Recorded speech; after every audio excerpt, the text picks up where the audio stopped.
In Mobile Legends, every diamond counts, and with Bonox, recharging is easy, fast, and secure. Jumping now, choose your top up and get ready to dominate the map. Plus, use the code MCT AMER to get 5% discount. Skins, events, hero, everything within reach with a single top up. Less waiting, more action.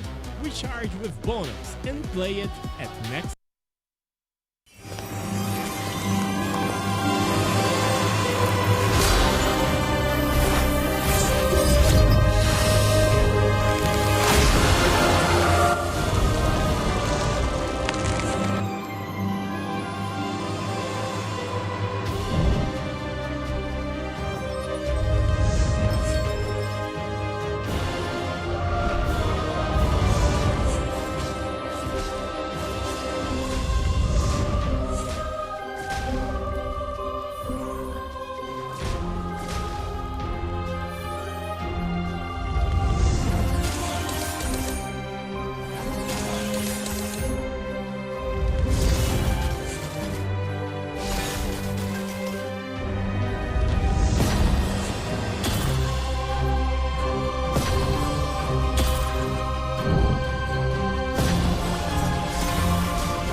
Listen up, warriors! The Frozen Sea Showdown is here. 8 Francos, 2 sides. Ready your hooks. Well, the rules? Real simple. Hook 'em over, then bash 'em. Or hook 'em back and stash 'em.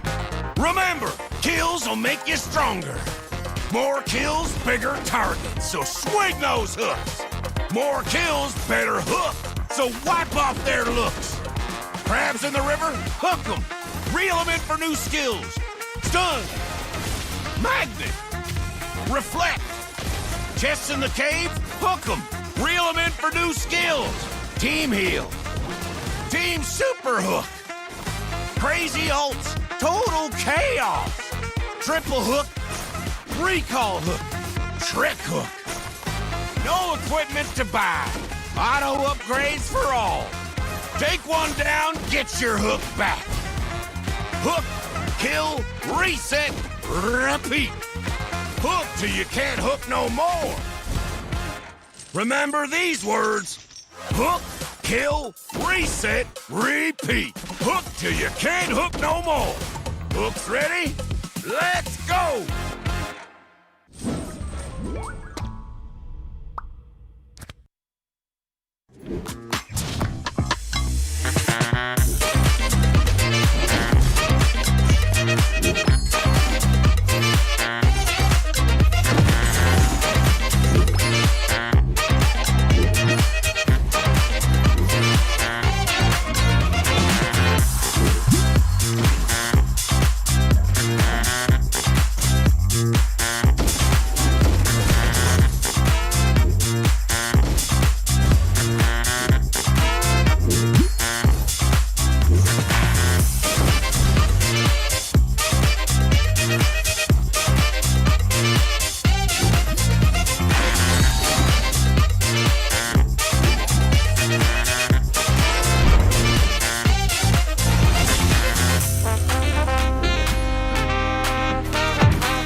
between dreams and nightmares.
Welcome back with more MCT AMER South playoffs. It is day 2, and after an explosive start to the playoffs, the intensity is only getting higher. Every team still standing is fighting for momentum, survival, and a shot at the championship glory.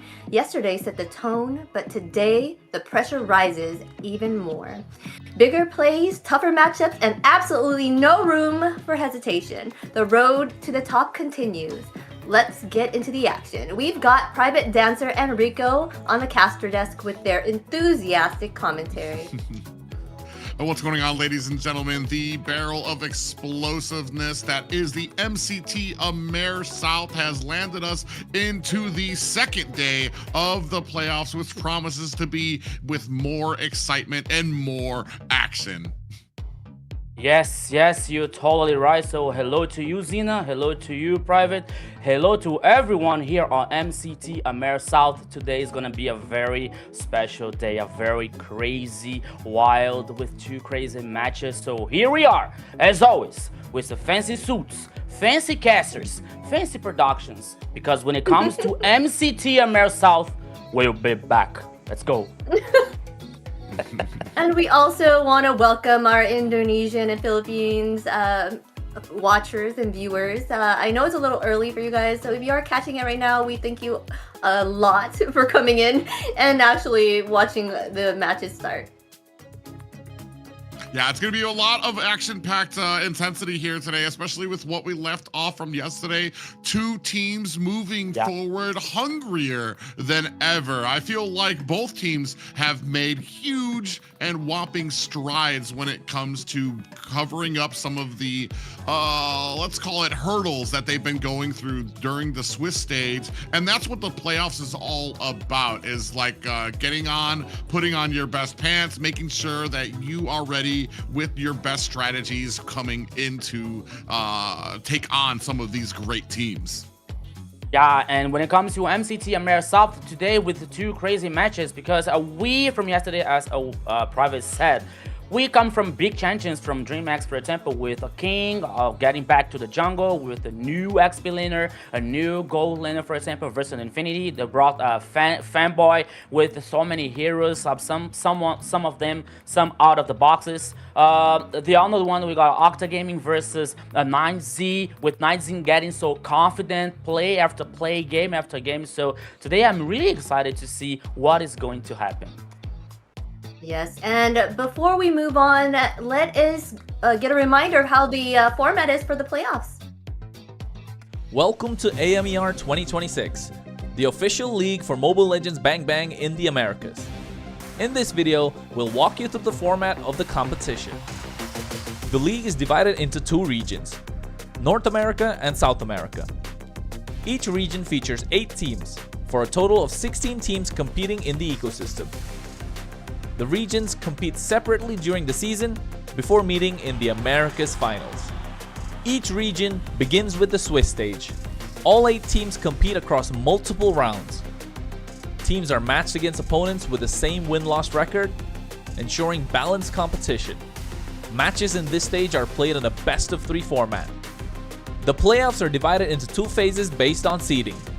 Lower-seeded teams begin in Phase 1, where matches are played in a single elimination format. Higher seeded teams advance directly to Phase 2, which uses a double elimination bracket. Matches throughout the playoffs are played in a best-of-5 series. In Phase 2, teams that lose in the upper bracket move to the lower bracket for a final chance to continue. The playoffs culminate in the group's final. The final match is played in a best-of-5 series to determine the group champion. The champions from North America and South America advance to the Americas finals. Here, they compete to determine the best team in the Americas in a best-of-7. Everything leads here. AMER 2026 starts now.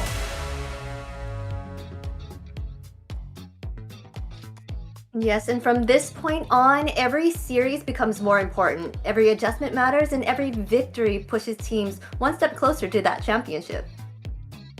Yeah, we saw the stories of the build-up, and when it comes to the Swiss stage, we saw all the placement of all of these wonderful teams. Some teams have to fight tooth and nail from yesterday on to today and to next week, and some teams got themselves a little bit of a break. All right, now for the reminder of how the global bans are happening during this tournament. We'll have the global ban in MCT Americas to bring more dynamism and special strategies.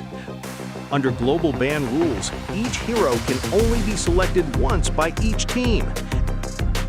After every match, the 5 heroes used are banned for the remainder of the series. The pick ban applies only to the team that used the hero. The opponent may pick it next game. In best of 7 matches, the global ban resets for both teams if it reaches the final game. Expect new strategies, fresh picks, and much more.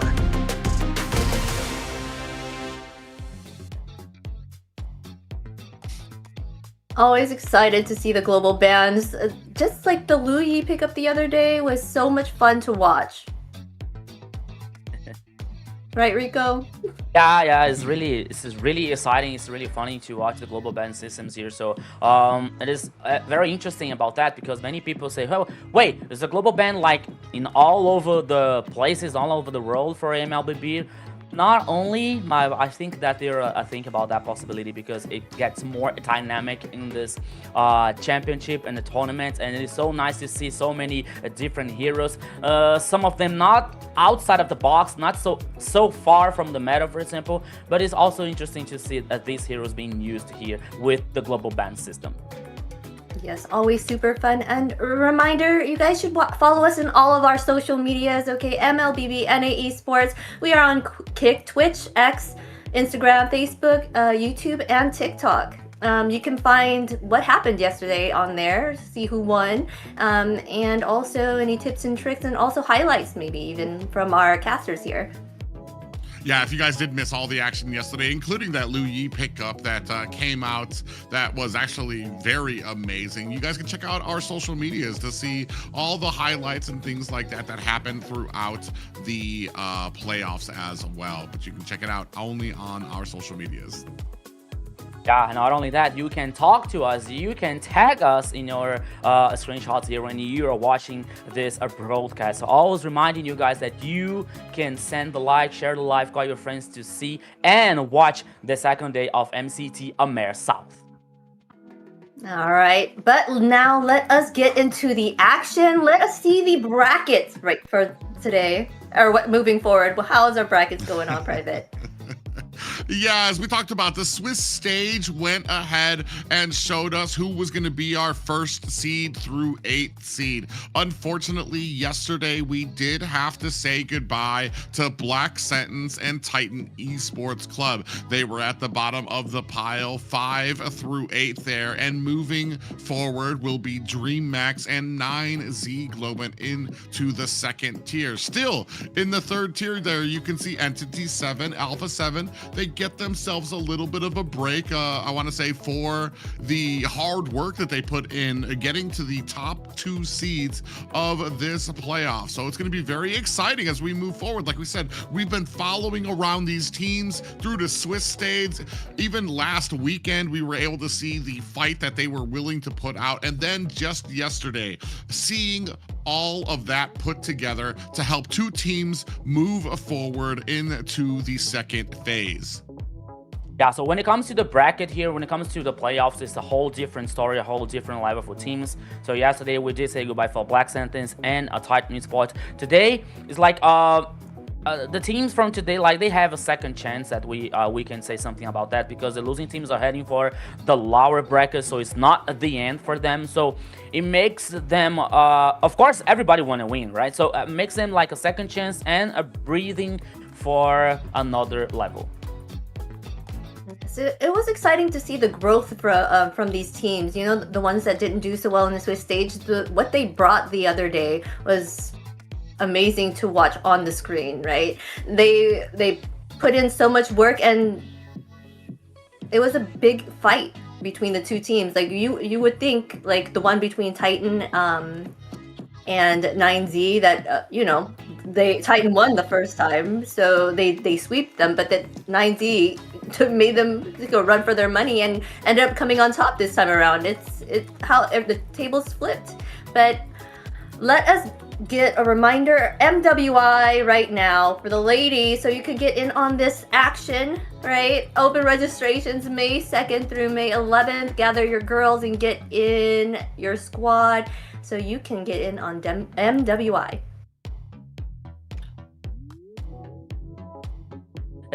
Yeah, so now is the time to shine here for the MWI qualifiers, and now we are about to say about our partner, about our sponsor. Sponsor, yeah, Runestone. If you want to up your game, and go to runestone.gg for that data and analytics that they have.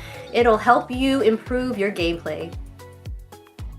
Yeah, there's a lot of information out there for it. If you're trying to get better, trying to get more information, why not choose a company that has the same passion and love for the game that you do? And that would be runestone.gg, a major reason for this broadcast. It's exciting stuff. Yes. Yeah, Runestone is one to get those data. So if you do want to get that chance so you can get on the stage and make sure you can be on that level, right? That is the place for you to go and get your skills. It's all good things. All right, enough of that. Let's get into today's schedule and see what we have going on for you today. Yeah, it's going to be some exciting matches. The same as yesterday, it will be 2 best of 5s. However, the terror of being kicked out might be removed, as the losers here will go down to the lower bracket. Match 1 will feature Infinity, the rematch, taking on DreamMax, the rematch from last Sunday, who went to a full best of 5 series, which saw Infinity move forward. Have DreamMax made the changes that they need to overcome their opponents? And then later on that night, it will be Octa Gaming taking on a 9Z Globet, who seem to have found their groove to come back, and admitted yesterday in an interview, 9Z said that if they want to beat Octa Gaming, they need to play better than they did before. They need to play better than they did yesterday. This needs to be a brand new team if they want to overcome what many thought were going to be the front runners of the South tournament in Octa Gaming.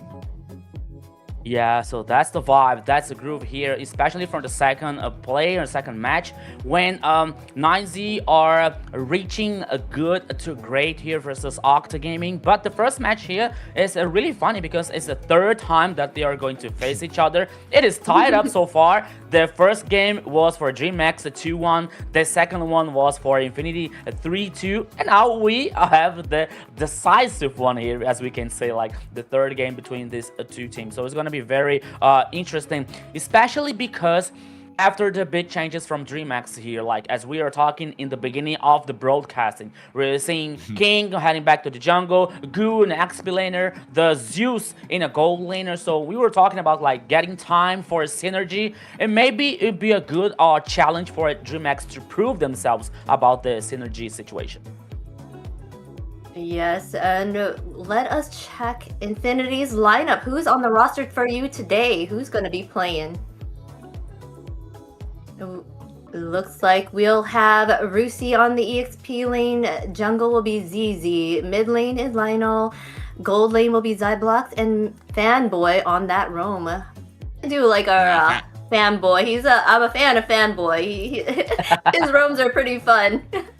Yeah, I was about to say, this is kind of tearing me up because when it comes to 2 of the favorite players that I have here in the South, Shaikiche and Fanboy are at the top of the list for just their play style. Fanboy has been able to reach outside the meta to have some very unique options and picks when it comes to that roam position. But let's see what else Infinity had to say today.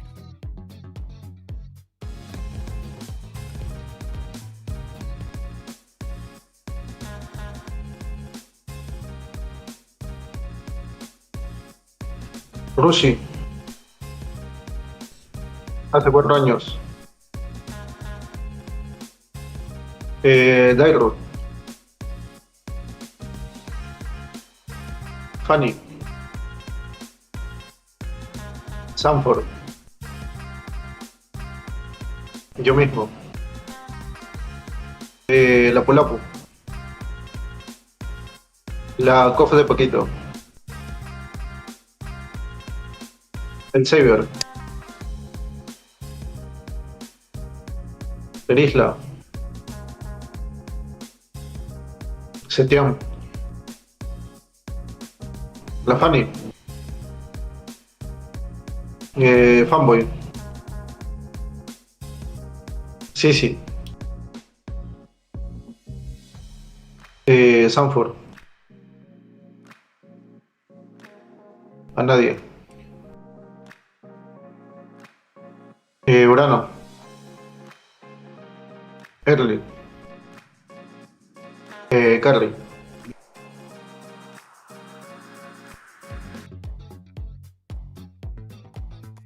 Oh, that was funny. Fanboy is the most track talker, but anyways, DreamMax here. We have EXP Goo, we have Jungle King, mid lane Shikiche, Zeus on the gold, and Blink will be their roamer. Yeah, so after looking some facts here about like Infinity's lineup, so we are checking out DreamMax's lineup. So Goo in the XP lane with King back in the jungle, Shaikichi, a Zeus, and a Blink. This team once again is the third time they're facing Infinity is tied up. So now is the chance for them to prove themselves. So now we're going to see a video from DreamMax.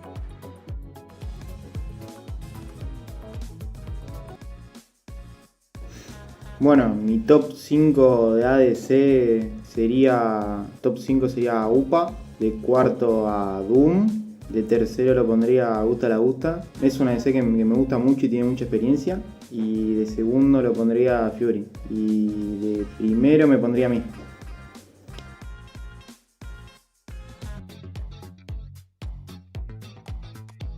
I'm actually really looking forward to this matchup because, like you said, this is going to be the make or break, right? Each of them has gotten a win, right, between each other.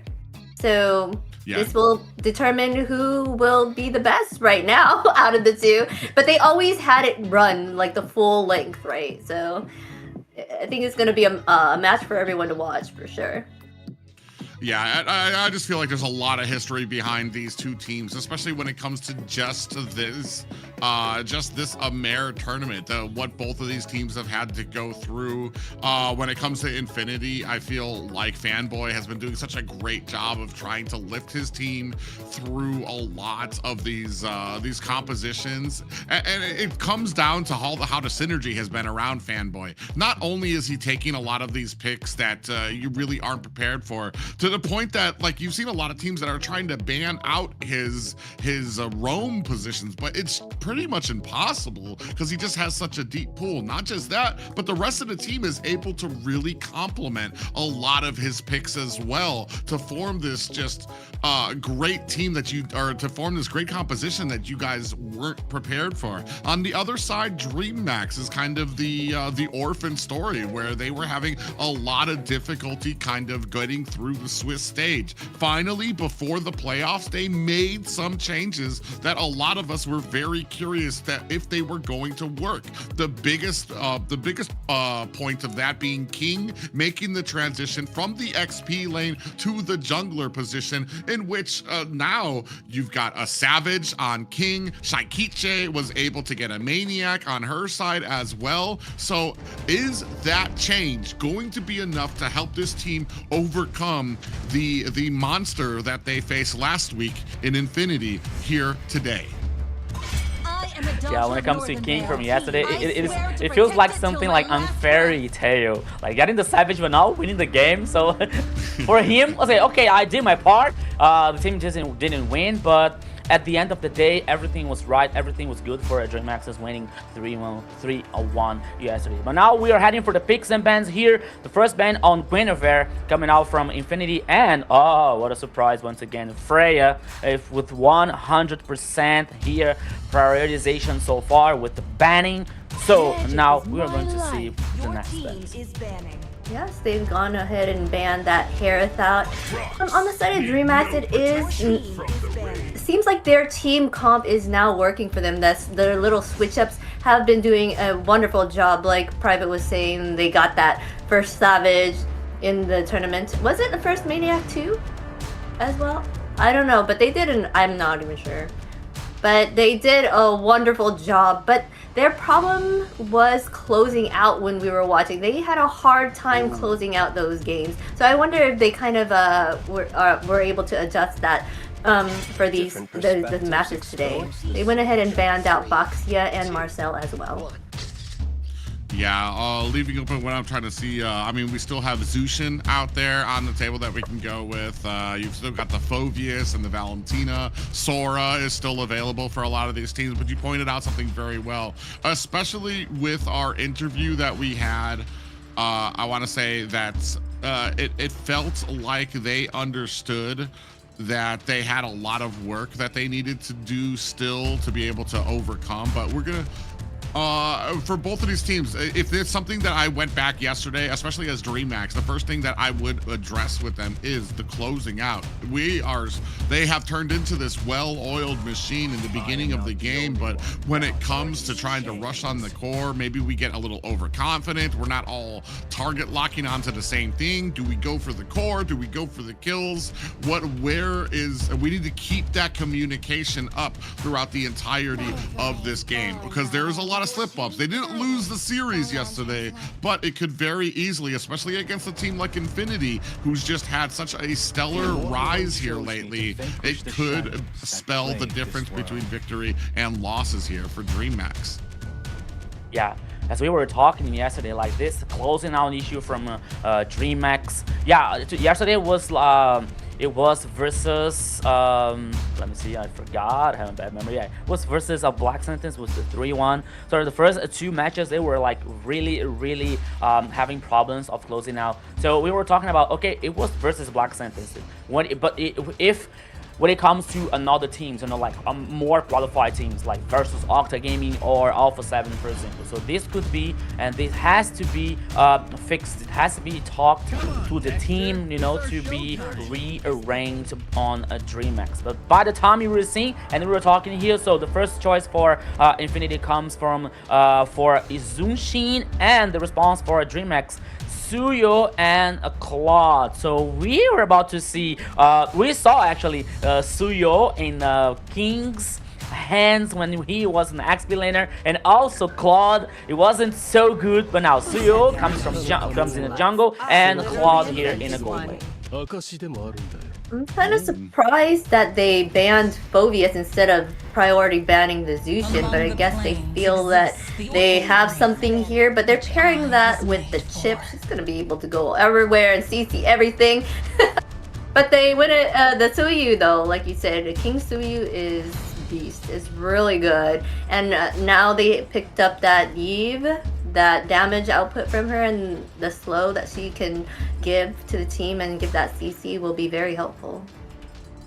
Yeah, interesting here. We picked up Julian, which you don't really see too often in the meta so far, just because I feel I feel like he's kind of a poor man Suyu when it comes to, he's got mobility, he's got a decent amount of damage that he can dish out, but what Suyu has, including those escapes, is that Suyu can get a bit of defense with a lot of his kit that Julian doesn't have. So he's almost like an assassin, and he has an escape, but it's just not the range that you get on something like Suyu, or that you would get on a Harley, who can use his teleport. The teleport is huge for Harley. Harley. And Julian, it's going to be very interesting to see how we play this. But Chip out there, that's pretty much the special for Fanboy here. He's been very successful on it. His team understands how to utilize a lot of those teleports to get around the map to make sure to isolate out any part, especially in the early game.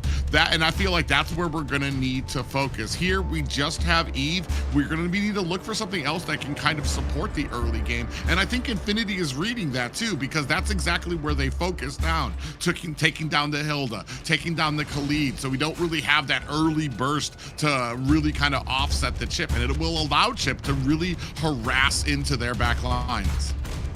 Yeah, and we used to talk about Fanboy and heroes that he can bring for us, about his hero pools, but we must consider it. Oh, Carmilla. Okay, coming from DreamMax. They want to get a really pressure on this river, especially around these objectives. Coming with Carmilla here with a very interesting control, a very huge sustain. So that could be very interesting for a DreamMax. But now we're waiting for the response coming out from Infinity here. Assuming there's still gold lane lacking and XP lane. I don't think that it's gonna be carry. I think that versus Carmilla here, it could be she can struggle most of the times. 2 XP lane, maybe Lapu is still open here. Okay, Lapu. Oh, Bruno. All right, so yeah, carry, especially about the range situation, that might not be a good idea. Yeah. What are they looking for the side of DreamMax here? I'm not even, my mind's not processing right now. I'm assuming it's going to be an XP lane. I'm assuming Carmilla's going to be the roam, and then we're looking for an XP lane to kind of duke it out with Lapu. Alright. So, well, that one, we'll see what they choose here, but, I think, if you're trying to close the distance onto the back line, Alice, maybe even Yuzong is not. Oh, yeah, there you go, you're Alice. Yeah, Yuzong. You guys are calling it on point today, right here. Well, it's the first one. It's before we have a lot of these ones off the table. So this one's it almost feels like it's so easy when you have all the heroes available out there for them. Yeah, so when it comes to like the best of 5, if you go to the last game, for example, we're not surprised if you see Rafaela, for example, here, or Mia in a goal lane. Everything is possible when it comes to MCT AMER South, as we are used to see in these games. But now here, looking at the 2 compositions, we got like with the Zushin, a good control from the objectives. I think that the most of this game here, Private, is gonna depend on how both teams are working on this pressure on the mid lane and the river, through moving forward to the objectives. You know, the turtle, the lords here, especially in the early game, is going to be very interesting, because we're talking about like a Fanboy here, but we have to consider ZZ and Zablox in Infinity's lineup. Yeah, ladies and gentlemen, this is going to be game 1 to start our Sunday afternoon. The beginning of the playoffs here for AMER South. It is Infinity and DreamMax looking to make a statement. Yeah, so let's go, guys. So it's the 3rd game here. Not this 3rd game today, but it's the 3rd game between DreamMax versus Infinity. Everything is tied up. So now let's see in this best of 5. Remember, it's not the end. If the losing team here are heading for the lower bracket, so it's not the end, but oops. Yeah, immediately catching a stun. Lionel's going to have to use that flicker to get out of harm's way. It does help his team be able to pick up this Lither Wanderer very early. But it's going to be very interesting to me to how is our composition on the side of DreamMax? Are we going to be able to close the distance on the Lionel? Ooh, Fanboy almost getting caught there, but showing that expertise and his understanding of what Fanboy can take, able to flicker out at the last moment. But as I was saying, what do we have? If Goo is, there's a lot on Goo's shoulders to be able to get to that back line to shut down Lionel, because I feel like you're going to have a lot of escapes from the Zushin to be able to get out of harm's way. unfortunately, we do have a little bit of a pause. But I mean, when we're talking about Carmilla, you're going to be able to lay down the real world manipulation with the Eve. Carmilla's going to be able to come in with that Curse of Blood, which is going to be able to stun everybody, hopefully, before they can leave the barriers of that real world manipulation. And then when you have them all connected, you'll be able to kind of spread out that damage, the potential burst damage that's going to come out from Eve, that's going to come out from Suyo as well. But they have to be able to catch them. And that's where I'm wondering if they are going to be able to close that distance. Everything with the Carmilla pick will be very helpful in them getting that damage in, right? They're going to be linked, so that damage is going to be spread out through the entire team. So this is a match to watch. Like, I don't think we've seen Carmilla being chosen or often at all. I don't think we've even seen her, but just this is what I love about this, though, the fact that they could just pull out these heroes and try to make it work. But some of the time it does not work out in their favor, but you know, if they can make it work, it's pretty cool to see. Yeah, when it comes to this matchup here, especially in the roaming of the Fanboy versus Bling, I think that DreamMax came with the idea that they knew that Fanboy was about to choose a chip here in the first game. So bringing Carmilla in this first game here, because the matchup for a chip, especially in the early game, is not so good for him, because Carmilla has so much pressure. It has about the sustainability, it has about the control system. So maybe DreamMax are trying to work in this early game here, especially to get this advantage. And as we are seeing here in the first minute, both Zunshin and Chip, they were forced to use Flick. So they don't have the spell for the first turtle here when it comes to possibly first team fight around this objective. So this early game might not be the best of the roles for Infinity, so they have to check out, they have to look for it as sooner as they can. Well, when it comes to roams, especially for the first objective, I think first of all, the roams kind of have to take a little bit of a step back at that first objective, because most of them don't have level 4 at that time anyway, so they're not going to really be the main part of it. Chip does still have a lot of CC that he can offer out there. Same with Carmilla. You got a pretty decent amount of tankiness and resiliency from her to be able to get a lot of health back, but when it comes to the first objective, she's basically just got a stun, and then she has to kind of run out of there, unless you're going to be able to find a way to get her out after she engages the entire team. I feel like when it comes to actually being able to hold your own, hold the line inside the turtle pit, I feel like that really leans towards King right now, especially because Suyo has a lot more defensive capabilities for his kit. Julian is very squishy, so I actually am very curious to see how we're going to manage that. Are we going to use our chains to get in there at the last moment and then be able to retry, or are we looking to actually duke it out and be able to kind of push back DreamMax? I would like to see this as the execution, like with the chain, knocking out the jungler, possibly, for example, to avoid the retribution when it comes to the objectives. But now we're seeing here in Infinity aware about this. Oh, here it comes. Yeah, we're going to go ahead and start up onto this turtle. You see a lot of the damage coming out there. Ooh, the Throne of Ruin kind of trying to get on. They're all starting to try to get on to Goo, who has taken a lot of damage and might be taking out Goo. Town by Rusi. Blink eating the entirety of that ultimate from Rusi as well. That's going to force back King and allow Infinity some time to be able to pick up this turtle. Meanwhile, at the bottom, Zablotch putting a lot of damage onto Zeus and forcing him back. Well said here, Private. So with no level 4 for the roaming, so when it comes to Goo here, okay. Yeah, Zablotch didn't see that flank coming in from King. King's able to come in, get the stun, and immediately put him down, and that is unfortunate for Infinity, as this does get tied up 1-1 apiece. Yeah, they lost the turtle, they lost the first kill here, but it was for compensating, getting the kill here on the Bruno, on Zablocks in a gold lane. So everything is tied up, but the goal lead comes a little bit ahead for Infinity so far in this 3 minutes so far in the game here. So we are going to see, and we're going to wait until how both teams are going to handle that kind of pressure. As we can see in the little map before. Oops, it comes the boom. Yeah, they went ahead and actually dashed a little bit forward. Curse of Blood comes out, including the Throne of Rune. Goo in trouble onto the back line and is able to find himself and escape, really pressing the advantage that he has with the Alice and that escaping ability. So great job there by Goo of DreamMax. Yeah, once again here, Zunshin causing a lot of pressure, causing a lot of trouble versus DreamMax, especially with the stacked lantern here coming with this great crowd control. So once again here, Goo was in trouble. At this time, he was able to survive. He was able to escape. Now head back to the base, regen this HP, and now both teams are heading for the bottom lane, the goal lane here, which are the two. Oops, Goo. Alright, so the Flicker is on the move.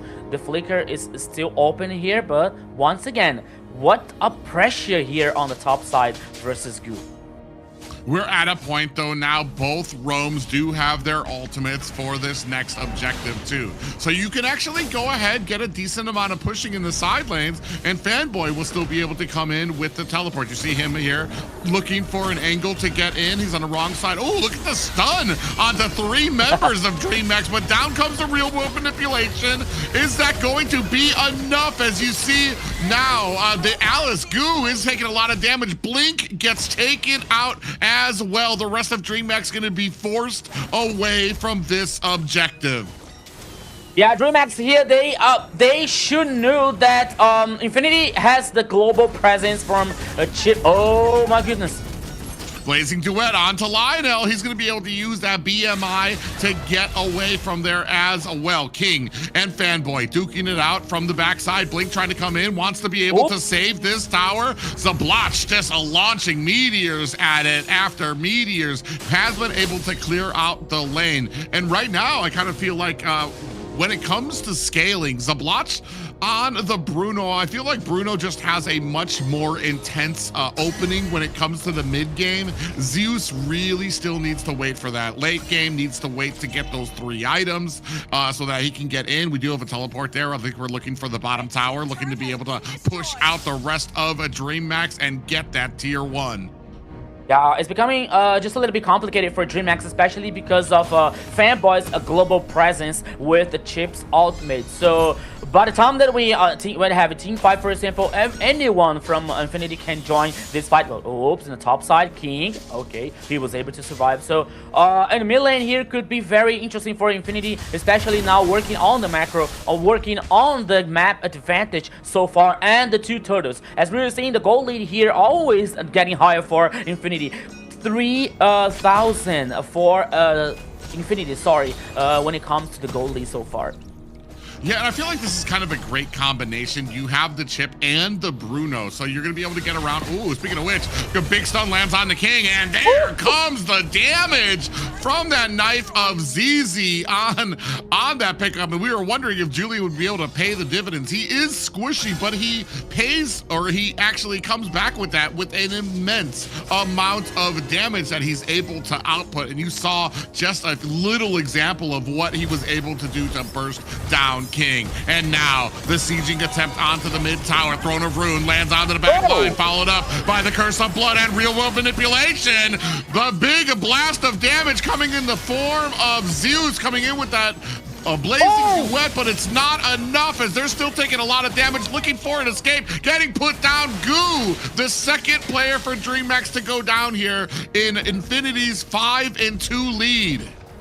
Come on, Zunshin is so broken. Zunshin here saved the play for Infinity at least twice with the lantern. This is ridiculous. This hero is it should be banned all the time here because okay, DreamMax, we know that they are qualified, they are strong. So, but at this point of the game, the presence of Zunshin here is so strong, especially when it comes to suppression, especially when it comes to this this situation to get this control, to knock it up players here to help in the team fights. So it's helping all the time here in Infinity when it comes to DreamMax taking the actions, and then we have the response from Infinity. But now, unstoppable for Rusi here on the top side, my friend Private on the gold lane Zeus.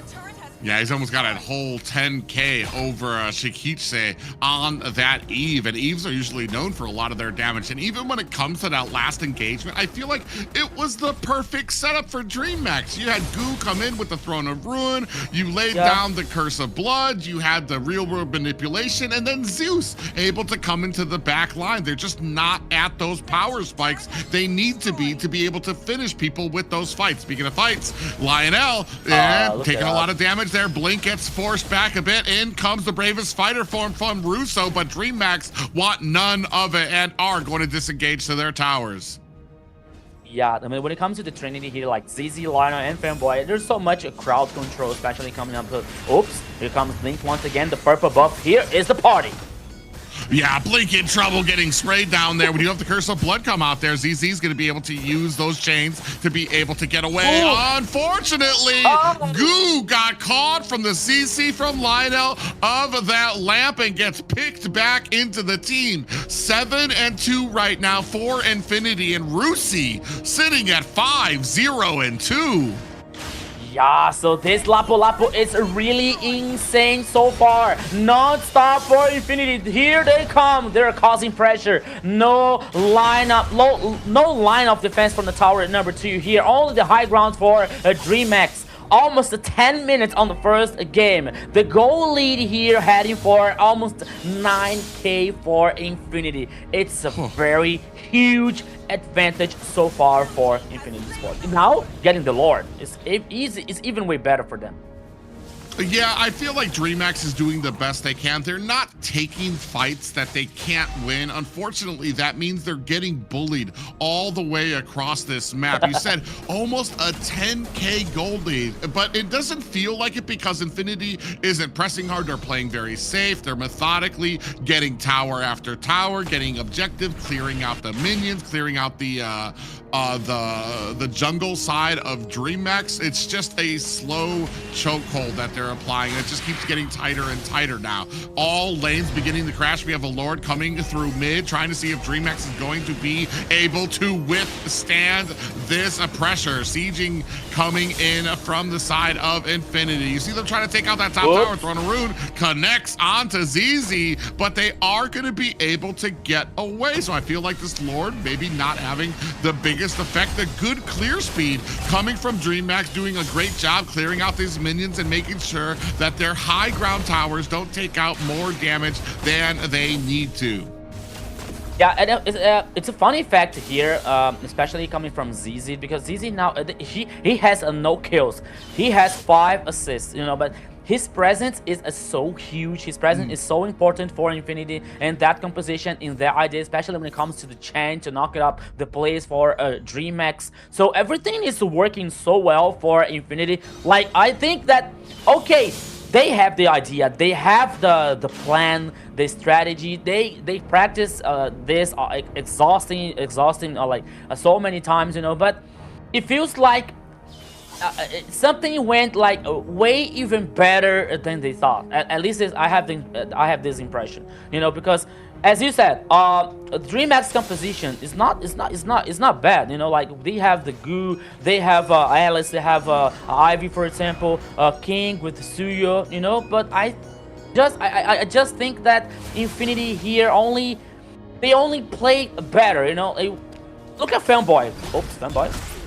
Yeah, he's looking at him. He's going to go in, and he's basically there to play his role, which is to force away the rest of DreamMax. And here, Rusi going to be getting a lot of the kills, covered with a lot of the suppressive fire coming out from ZZ, who's going to be, he uses those chains. He uses the chains, and then he's able to use, I believe it's the dagger, to just really peel away at a lot of damage of a lot of these people, which is allowing Rusi to be able to go in there and get a lot of those last hits. Not only that, but while we're waiting here, every moment that this match continues, you've got Zablotch getting stronger on that Bruno.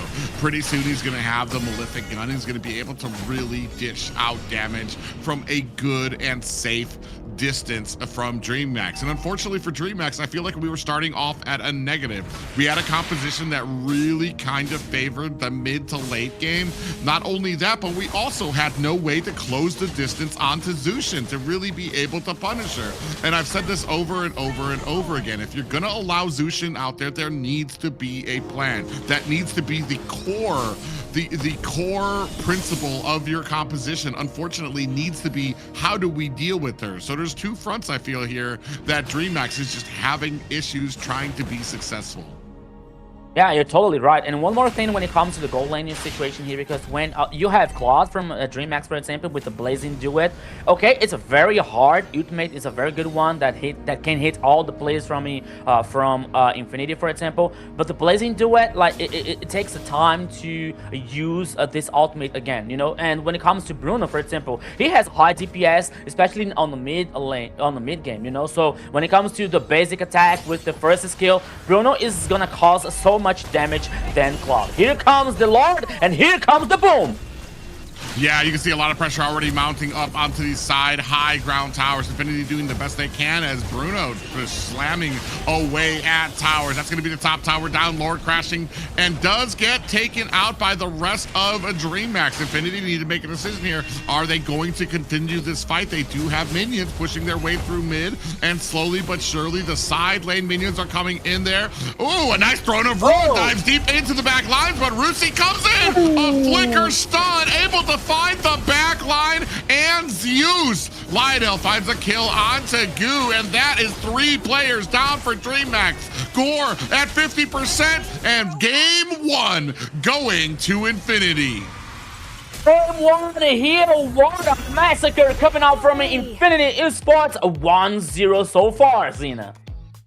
Yes, what a massacre that was. By the 7-minute mark, Infinity already took down the first tower from the first tower defenses from DreamMax, right? And then Rusi basically getting 5 kills, and then Fanboy getting 5 assists by the 8-minute mark. I'm surprised they allowed Fanboy to even have the chip. Now they might have learned their lesson not to give it to him, right? But now he's already done using it, so that he's not able to choose it again. But I'm just saying, unless they wanted that to be the first match, so there's no surprise later, right? So they can use what he had in their arsenal first.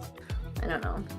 Well, it kind of depends. It might be kind of a plan where if you gave them both the chip and the Zushin, Zushin on her own, I already feel like, I think we explained this in an interview yesterday where they're like, getting Zushin is basically giving the enemy a point. But if you mix that with having chip, basically you've negated one of the points you get. Because I feel like on his own, Fanboy, with whatever composition he goes with this, even if it's not with a Zushin, he's going to be successful. It's almost like giving them an automatic point. If you give them both of this, you're combining, you're basically saying, all right, you could have had 2 points by playing both of these heroes separately, but we let you play them together, so you're only going to be able to get 1 out of it. That's just like a real, like I'm taking a real big liberty on a narrative here, but that was a super successful composition coming out from Infinity here. DreamMax just unfortunately they were not able to close the distance, and they had some great engagements. I feel like they played this composition the way it was supposed to. The only problem was it didn't come online fast enough to deal with Infinity.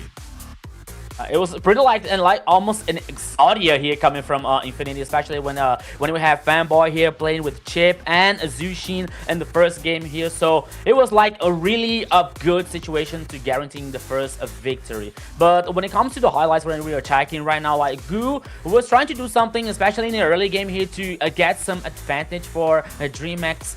But dude, when you're facing like Chip and Zushin, you know, with this huge control pressure, especially on the river. Okay, we can talk about like the Romans are not reaching the level 4 so far to fight versus in this turtle, but there is still the jungler, there's still the XP laner, for example, that can help on the process, that can help the team. So here, Rusi was on fire with this Lapu. Okay, we talk about Fanboy, we talk about like Azizi, but the whole team from Infinity, they are showing not only a synergy, you know, but a confidence to play together, a confidence in their partners, in their teammates here to play so well, to do the execution so well here when it comes to the victory from Infinity. Yes, and this player came into the match with confidence and completely delivered. Let's check out your MVP, Rusi. As I was saying, he was going in already with those kills right from the start. He has 605 KDA, 52.3k total damage, and 789 golds per minute. He was unstoppable, literally. He did not die. Yeah, I mean, when it comes to like counters for the Eve, a big one there is Lapu, who's able to kind of close the distance onto the back line, but he wasn't even just focused on her. He did such a great job of being able to find the squishies at each and every one of these engagements, kind of hiding in the bushes. And as soon as you saw like the Throne of Rune is out, you're gonna start seeing the real manipulation come down, and he comes in from the side to really put on a lot of damage to that back line. So he was just everywhere he needed to be successful for his team. Yeah, Rusi was on fire in the first game here, especially with this Lapu. So the first game for Infinity comes for Infinity. And we're talking about the global ban, right? So, and this second game, let's see what is going to happen, since like the both teams are not not allowed to repeat those heroes. But there is still some situations and some card on the table that both teams here has to take care. First of all, is Infinity allowed to let this machine open for a DreamMax? I don't think so, because as we are seeing here, it's a high presence and high win rate percentage coming up from Zunshin, for example. So so many questions when it comes to the both teams here, because this is the third time they're facing each other with a 1 victory for both teams. So they know each other, they know very well how they play, you know, the executions and stuff. So let's see what is going to happen in the second game here. So sorry about it. Yeah, Zushin is a force, and once I saw her being chosen, I'm like, why did we give that to her already? This is the first match. But like you said, taking out the Zushin and the Chip, those are two strong ones alone, right? To kind of give that CC to the team and be more helpful. So that kind of like might be something that might deter them from getting the next match, for the fact that they took out like something that was already standalone, doing well on it by themselves. Well, when it comes to the draft, I mean, they banned the Phoveus as the last ban to let the Zushin come out. Phoveus does have a lot of early game, force that he can do to the enemy team when it comes to those first few objectives. He only really falls off, or I want to say mid to late game, where your team is starting to get a little bit of defense. Phoveus's raw damage is not going to be enough anymore to really hinder a lot of team fights there. So I mean, I understand the Phoveus ban, but I mean, like I said, you still need to have a plan for it. And unfortunately, it just didn't feel like that composition was going to be able to accomplish enough with Zushin just kind of being able to spray freely from the back line. Now we're not going to be able to use Zushin. I feel like if I am Infinity, we're just going to go ahead and ban that out, and especially maybe just puts the pressure a little bit onto DreamMax here now, because where do you go? Especially when you saw how strong Chip is. Now do we worry about some of those other picks that have been known for fanboy, like the Minotaur that has been very strong for him, the Belleric he's been able to pull out a lot as well. So there's still, I feel like this is just, there's a lot that Infinity has really done very well when it comes to establishing points of strength, pillars for their victories that you have to deal with as you're drafting. It's like, oh, there's so many different things that you have to worry about if you are DreamMax. Not just making sure you don't give away these strong picks to the side of Infinity, but also do we have a composition that's going to be able to be successful here with what we put together? Yeah, immediately a Zushin ban comes out there. I want to say a big respect there for Infinity when it comes to what Zushin can do out on the battlefield. Yeah, I'm worried. I'm sorry. No, Go ahead. No, I mean, I'm worried about like what is going to happen in the second game here because there's so many situations, so many troubles for DreamMax, for example. And I'm not DreamMax. I'm not a coach. I'm not a player coming up from DreamMax. But that is the situation for it because not only about Fanboy and this usual or unusual picks that he is allowed to bring for us, like with Kufra, with Belleric, with the other one I forgot now, the Belleric, the Kufra, the Minotaur, even Atlas when he brought. Okay, the result was not successful, but yeah, the other one was a very successful.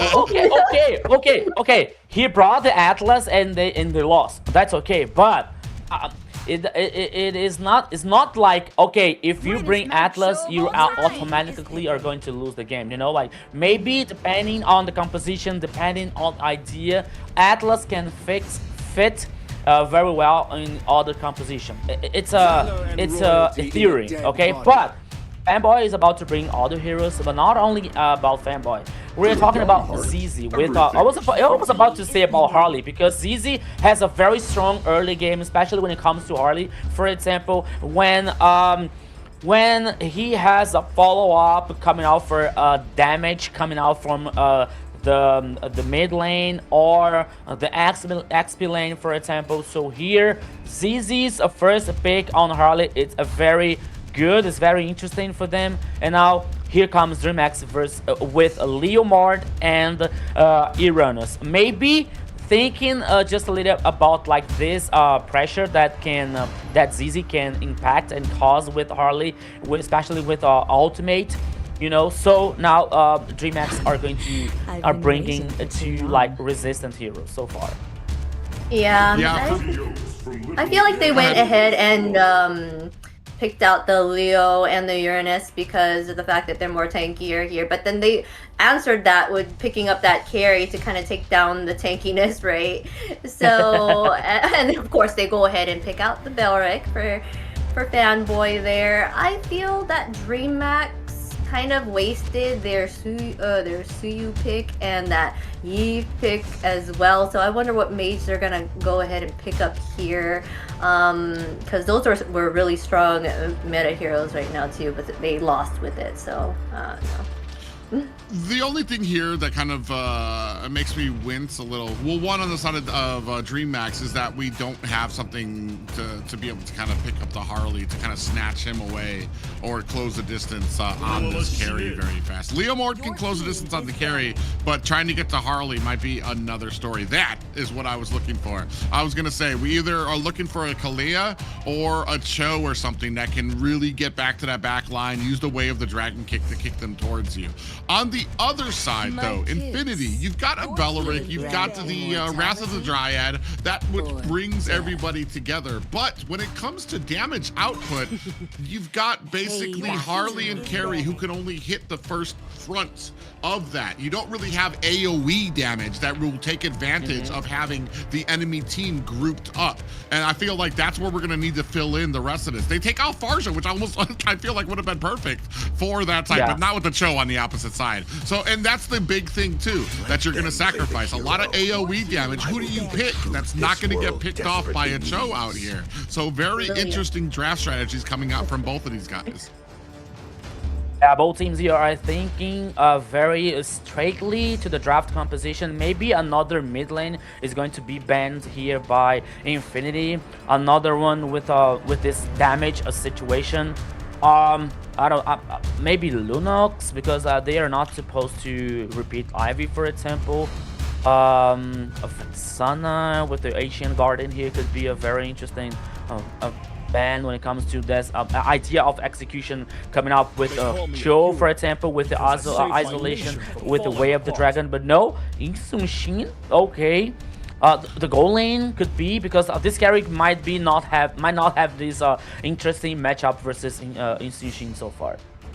Yeah, I feel like a Lunix would be a good choice because Harley's magic, it will, or his ultimate can't really get her if she does her ultimate to kind of escape that, right? So for that would be a good choice for the side of DreamMax. But I think for the side of Infinity, maybe a Lilia would be good. I usually play her with pure vibes. So that would be good to kind of like get away from it. If Cho were to catch her, she can get out of it, but that'll help when Belric was able to kind of like pull everyone together and she can dish out that AoE damage that you were looking for. Honestly, I would not have said anything different. You took the words right out of my mouth. Clit is something that we have not seen. It's a lot of burst of damage that you're going to have on the side of DreamMax. He does take a little bit of time to get some of that burst damage, and his range is not as far, well, his escapability is not as great as you see from other marksmen out there as well. But you're absolutely on track. Linux would have been a great point when it comes to the mage for DreamMax, because even if you throw Belric back with the Way of the Dragon kick, Linux is going to be able to do a good job of being able to burst him down. So I feel like that would have been great. Lilia is great on the side of Infinity as well, because you have all of these things where she can run into the middle of them, trying to get a lot of that damage, and then even if Cho locks onto her, she's going to be able to use those black shoes to get away. Here, and this is another sweet spot that we've seen from Infinity, where we see that Thamus come out, and I feel like he's done such a great job of being able to not hold inside the turtle pit, but if DreamMax does not get to that turtle pit first, he's going to use Thamus to try to zone away the entirety of the team. So this is going to come down to DreamMax and their rotations, and if they can get to that pit first. So we're seeing here now, it's a really interesting battle, especially coming out from mid to the XP lane. But now we are seeing a Gord here on DreamMax's composition. This is blowing my mind, honestly speaking. Gord, wow. I mean, it's one of your favorites, isn't it, Private? You love the Gord. Oh yeah, I surely do. And this is going to speak even more. If Thamus gets anywhere near the mid, if Infinity dare to try to fight anywhere inside the middle of that turtle pit, I feel like Shikitse on that Gord is going to be able to absolutely dominate. This is all, but if it's going to be a problem though, if DreamMax is going to be on the outskirts, if they don't get there fast enough, I feel like Infinity's got just a good amount of ability to keep them zoned out from there. It's going to be very interesting to see how these two compositions, I like both of them, and what they're going to be able to try to accomplish here. Yeah, so ladies and gentlemen, so welcome everybody once again to the Land of Dawn. Just a few seconds ahead here to the second game coming out from DreamMax versus Infinity, and both compositions on the screen for you guys. And yeah, you were right, Private, when you say like, okay, Shikit with Guard here, like causing dispersion and the tons of damage when it comes to the second ability and to the ultimate. For example, with this high damage, continuous damage in the ultimate, for example, and the possibility to getting the stun with the first one here. But if ZZ finds a flank, if ZZ finds a way to get next to Shaikichi, for example, okay, they have Leomore, they have Sho here who can protect, who can make this appeal versus to Gord, for example. If ZZ finds this way, followed by the ultimate from Zetian, for example, that could be a problem for DreamMax and Shaikichi, which is very important in this lineup for DreamMax so far. One of the things that I think we've talked about till we're blue in the face is I feel like Shaikichi is just one of those mages that I'm just like, I'm not worried about her. I feel like she does such a great job when it comes to placement, to be able to make sure that she's not putting herself in the harm's way. She understands what she's up against and still pick Gord, so I think she understands where she needs to be as far as positioning to make sure that she's away from a Harley out there. The stun that can come out from Zetian, it won't stop the Mystic Gush if it's already out there, but yeah, it will do a great job of setting up for Harley to be able to close the distance on you. So I feel like it's what I'm looking for is how well can this Cho be played to help peel for Shaikichi, who we already know she's going to be building Skypiercer early on this board, because I don't think there's a hero yet that she hasn't built Skypiercer, and usually is very, very successful. But Ladies and gentlemen, game 2 coming over as it looks like Infinity's dominance, as hopefully DreamMax are looking to find a way to answer that here in game 2.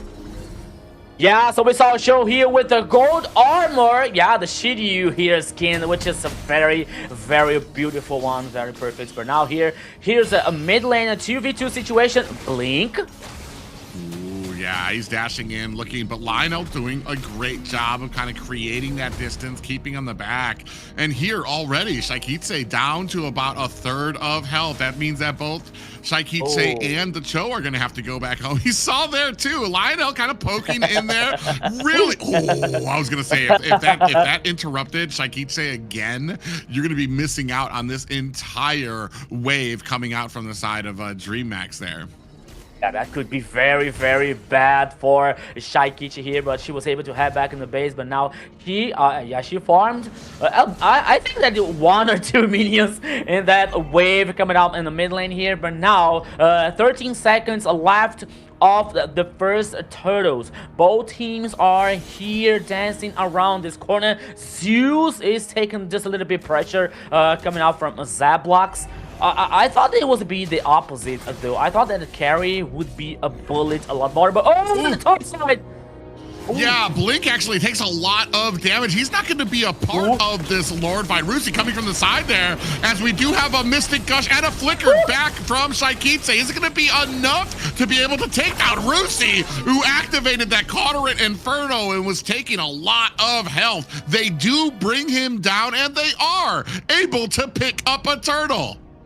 My goodness, did you see Shaikichi's plate style here? Like using the ultimate and the flicker from behind, not only to get surprised, but only to guarantee that she was continue causing damage in the team fight here. So first turtle coming from DreamMax, first kill for Shaikichi. So everything's working so far for DreamMax.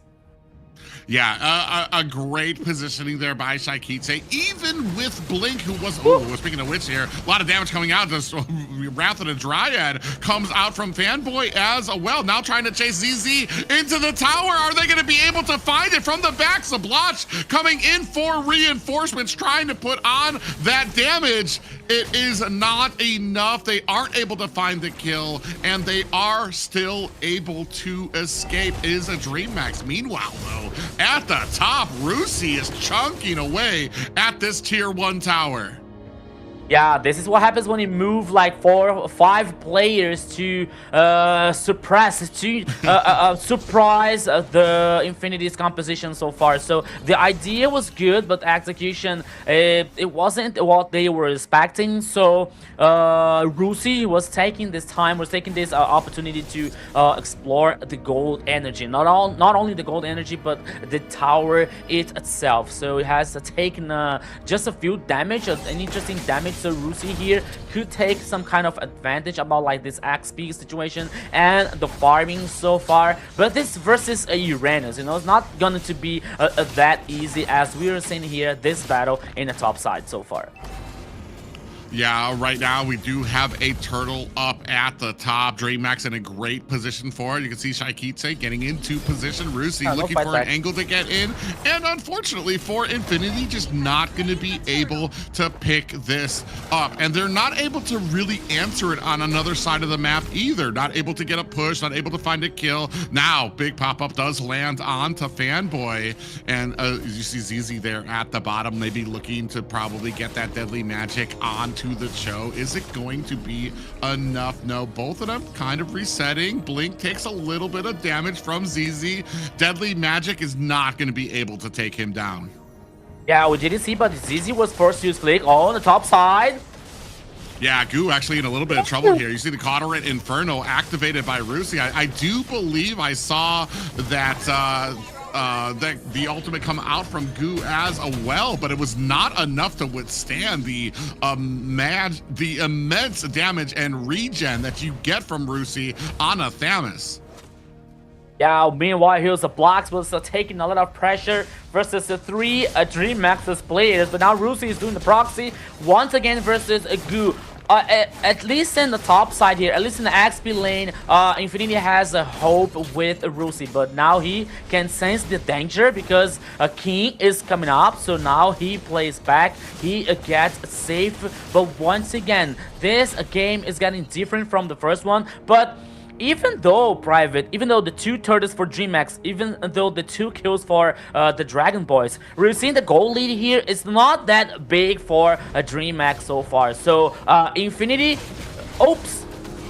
Oh yeah, Wrath of the Dryad comes out there too. Goo able to take down ZZ as well. A great answer time coming from Fanboy, but it was not enough to save. 3-0 right now for DreamMax, who are having a great early game here against Infinity, which is going to be a great answer for that first game as well. Now setting up for this next turtle. Fanboy takes a little bit of damage on the back end. Zablotch able to find that speedy light wheel against Zeus, but they do answer back immediately. Infinity finally able to get onto this board with the kill of Zeus, but no team really in a good position to be able to pick up this turtle.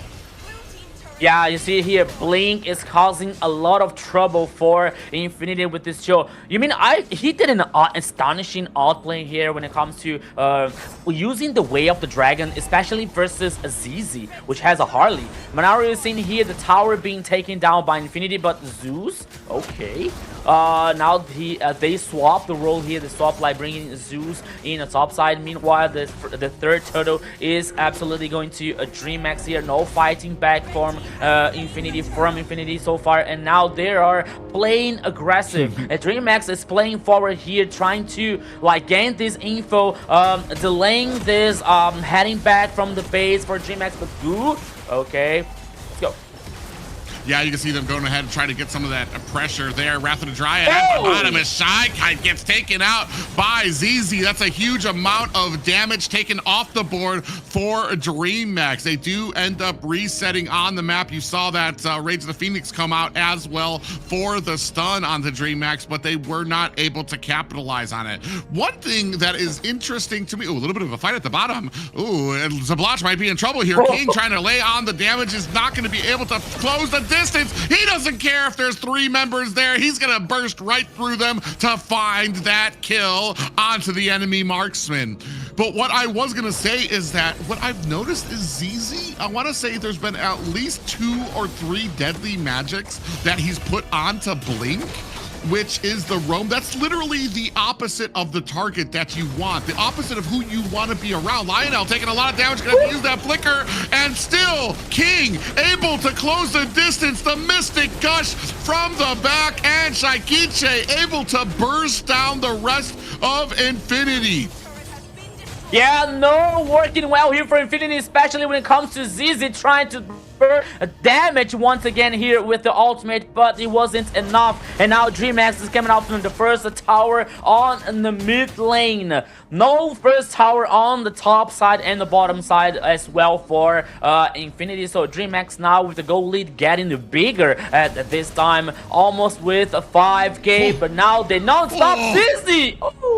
Oh man, imagine getting chased down with King Leomord on that horse, able to chase down ZZ for another kill. Just some great answers of being able to chase down that Harley. Now almost down to all high ground towers for the side of Infinity. You can see at the bottom, Zablot's gonna do a good job, but not with his team trying to get that little push in. Mystic Gush is out as well, and Rusi in trouble. Zeus with the big damage coming out from that Clint, able to find a kill of his own. They are going to go ahead and take down those tier 2 towers, but at the bottom lane, you can see Zablotch doing a good job of being able to get that split push in. Infinity, there's nobody there that's going to be able to answer it just yet. You finally see Goo having to come in on that Uranus. Zablotch is going to be surprised. The 3 players of DreamMax are hiding in the goal lane here, but the cavalry maybe arrived. Let's go, Private. Oh, Zablotch able, another flicker, and is able to get the outplay. 3 members onto Zablotch, but able to grab and snatch 1 person in the form of Shaikiche to take her down with him. I can die, but I'm bringing one with me so far. That is a Black Samoto here with a carry. He took the 2 towers. He took down 2 towers in the bottom lane here for Infinity. The advantage for DreamMax is going to be very, very bigger so far, very stronger when it comes now with the Lord heading on the top side here. We know that maybe DreamMax can have some issues with the closing out situation here. Let's see what if they fixed this problem from yesterday to today. Oh, ZZ on Chaikichi on the mid lane. Oh, gets caught and taken down. ZZ able to find the angle and the flank to take down the biggest damage dealer on DreamMax. The rest of the team trying to chase. Goo on the back end is not going to be able to close the distance. Yeah, so now here Rusi took down the Lord and he was able to head back in the base. Oh, private once again here. Like, okay, it's not the end of the world for DreamMax. They lost a player, they lost the Lord here, like the opportunity to maybe take down the high ground for Infinity. But they have to like watch out carefully about that kind of situation. They have to walk with so much careful in this jungle, especially with the squishy ones, Shaikichi and Zeus, for example, because okay, Infinity might be so much behind on the goal lead and or advantage, for example, but they are not dead yet. Yeah, they do have the patience. They understand even when they're behind what exactly they need to be doing to be successful for this. I'm not sure, like I know we were talking about how much DreamMax can usually kind of flubber things at the end.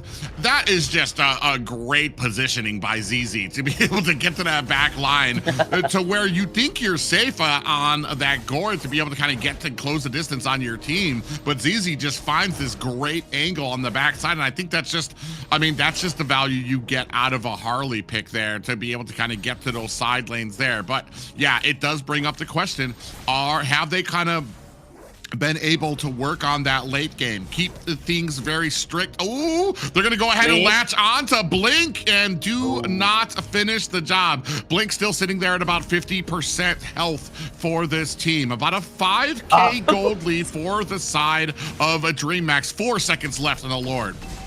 These cards are getting heavier from Harley. Did you see? Oh, on the top side. Yeah, Rusi has activated that Cauterin Inferno, taking a lot of damage and gets taken down by Zeus, who was just blasting away at him. And a great job there by Blink, who was being just that wall in front of the Cauterin Inferno, making sure that Zeus had all the time he needed on the Clint to really just blast away at him. Yeah, 20 seconds now to Rusi head back in the game. DreamMax is starting the Lord. Apparently no fighting back coming out from Infinity here. So the second one guaranteed by DreamMax after a very, very clever pick off on Rusi in the top side. So now let's see if DreamMax doesn't make the same mistake again with like ZZ coming out from a flank or in the back line here to surprise once again Shaikichi or Zeus with the Clint. But now, I think that they learned their lesson because they're all together and they're waiting for the Lord in the mid lane. Yeah, you can see a bit, oh man. You can see a little bit of a split coming out from the side of DreamMax. ZZ waited long enough. Oh, he was actually going to go back home. Keeps trying to figure out if he wants this decision. I think he knows that the Lord is coming in there and he's going to have to come in with the defense. He was looking for another flank, possibly coming for his team. Now, all lanes coming in. Blink does find a little bit of a pop-up there. Fanboy on the backside gets pushed out by King. Damage coming out. Goo takes a heaping, a spoonful of damage from Infinity, and down goes the Lord. That's going to be one high ground tower at the mid lane. That is down. Goo edging his way to the inside. King coming in from the backside to Lionel. Took a lot of damage. In comes King with the Phantom State Mystic Gush out there as ZZ gets taken down. Rusi is able to find a kill onto Blink and maybe bit off a little bit more than they could chew 2 on the back end, but DreamMax takes 1 death and is going to be backing up from this engagement. Oh, just kidding. They're still looking for this bottom tower. Goo in the middle there. Another Phantom Steed. Does that thing even have a cooldown? King comes in again as the rest of the team make mincemeat out of that bottom tower. Rusi, immortality has been procced. The rest of the team not in a position to help him as Shaikiche with the Mystic Gut sprays him down.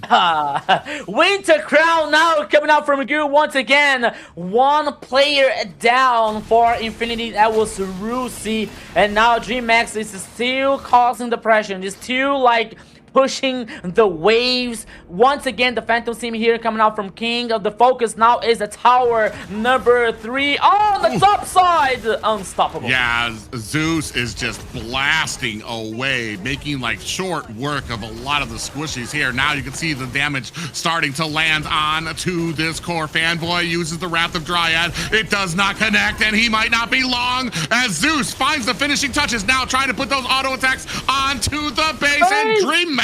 Ladies and gentlemen, we have ourselves a series. Looks like the closing game situation has been fixed by DreamMax, and now everything is tied up here, Zena. Yes, a dominating show right there for sure. DreamMax was popping off in the beginning, right? 6 kills, no deaths by the 9-minute mark by the Jungle King. He's showing them what he's all about. He is meant to be in that jungle role. And they claimed most of all the objectives, I think, as well, and basically did what Infinity did the previous game, so it flip-flopped this time around. So it was really cool to see. This one, like you said, these teams have gone back and forth a lot, and they've always reached like best of 3, the full thing, best of 5, the full thing, so I think that's what's going to happen here today. Yeah, and I want to say this kind of answered a question I was very nervous about, is do these players have the skill level to compete with Infinity, especially with the jungle, with the mixed up roster that they're coming in with. And for me, what the only question here when it comes to competition, both of these guys seem like they're on a very even kilt here. The question comes down to the drafting. Because I feel like that first draft just really did not favor DreamMax. And here, the second draft, they got a much better answer, able to lock down the Cho as well to be able to answer the Harley, and then just a great amount of damage they were able to dish out, not just by Shaikiche, but by Zeus, who did a great job there as well. Yeah, so when it comes to King choosing Leomar here in the jungle, so DreamMax was supposed to bring a strong sides here, especially when with Goo and Zeus, you know. So Goo was like, okay, he didn't compromise with Uranus. He was like too strong with a very high sustainability, for example. We saw Clean on the gold lane here, like getting bullying sometimes Zablox with carry, especially when it comes to this high damage caused by a Clint here. So Shaikiche once again with a good position. Okay, she was surprised like maybe once or twice by ZZ with the Harley, but after that, like DreamMax realized that okay, we have to play together. We have to take care about like these flanks, these back lines here, these possible back lines, you know. And even though like Affinity was trying to compensate something with the macro, you know, with using their size to push the minion waves, for example, and not to get so not to take so much pressure, but it wasn't enough for stopping DreamMax's composition, especially when it comes to this damage situation coming out from Zeus, coming out from Shaikiche, for example, and in the ultimate, everything was fine for DreamMax so far. Alright, here we go. From the first move to that final push, this player stayed one step ahead. Our MVP was King the Jungle. King of the Jungle, right? 617 KDA, 62.4k total damage, 775 golds per minute. He did an amazing job to give the team that offense, right? And had them all on the defense. And well, not just that, but he's also able to kind of close it. He was another reason that Harley had a hard time being able to come in, because as soon as that Phantom Steed came on, King was able to chase down Harley. We saw a lot of times where he absolutely like gunned him down, like was chasing him throughout across half the map, and Harley didn't have a teleport strong enough to be able to create the distance he needed there. Here you see the Mystic Gush kind of coming out as well to really help, as King was able to kind of lay waste to a lot of the team from coming in from Infinity here. I'm actually very, very surprised when it comes to Infinity, because I've been talking before that when they use a lot of these roams that aren't the typical meta that you see, they meld and they make sure that the composition favors these roams. I talked about it right from the draft. The Wrath of Dryad is able to bring everybody together in very close proximity, but you don't really take advantage of that when most of your team is only going to be able to hit the front line of that. You didn't really have any AoE damage out there, except for maybe Zetzion, Thamus, but you don't really want Thamus to kind of get in the middle of that fight there too. Or they weren't really able to find those opportunities for him to get in there, especially with the amount of burst that was coming out. And unfortunately, because of that, I feel like it was almost, I feel like it just was not the right time to play the Beleric pick out there.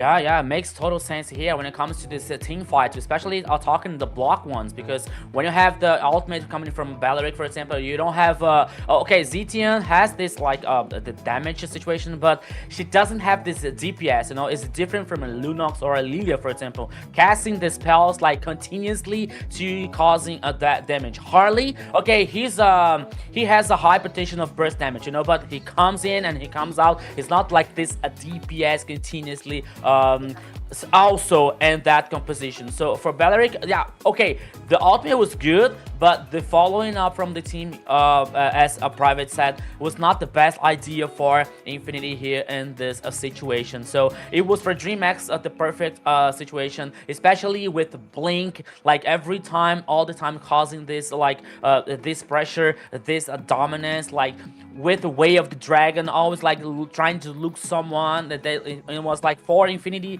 situation, like they were always concerned about like, okay, where's Blink, where is he, is he about to use the Way of the Dragon here to isolate someone? So these things, these problems were come for Infinity in that situation in the game number 2. So well-deserved win from a DreamMax here, especially from the composition, and especially bringing Gord from Shy Kitty here, so new hero. That another thing outside of the box from DreamMax here, and shows us that they are able to respond these like non-meta heroes coming out from Infinity. Yeah, just like Fanboy, Shaikiche is really good with having that versatility. She has so much heroes under her belt, so she's able to kind of match Fanboy in that sense, where they can have so many options for them to choose from. I do have to give a shout out to Blink though. His show was on point, picking off all those people. He was there to get those assists in, and he deserves an MVP as well in my book. They're going ahead and ban out that Lucian and Uranus. When it came to that Harley pickup, that's exactly why Cho was able to shine, is because he is the threat for a lot of those assassins that try to jump in immediately. You're going to have a show. And I think I talked about it in the beginning of the game. I feel like Azizi, for some reason, was getting very, very close to Blink with a lot of these deadly magics. And I'm like, first of all, you don't want to be hitting a tank with deadly magic, because it's not going to be able to kill him. But then it's also with Cho that you're getting that close to, whose entire purpose is to be able to lock you down and hit you with the Way of the Dragon. So I feel like maybe that it's just a little bit of an understanding, and maybe a little bit more respect needs to be paid to when some of those counters come out that can deal with you there. DreamMax gonna go ahead. It looks like Boxia has been left open for them too. Still yet to be played. We do have Phoveus still available on the board, but Phoveus and Valentina available too. So I'm wondering, do we go with both of those together, or do we kind of leave them behind? Because we've got a Boxia out there who's got a pretty decent magic defense right off from the start of it too. So you might not get the best value out of a Valentina.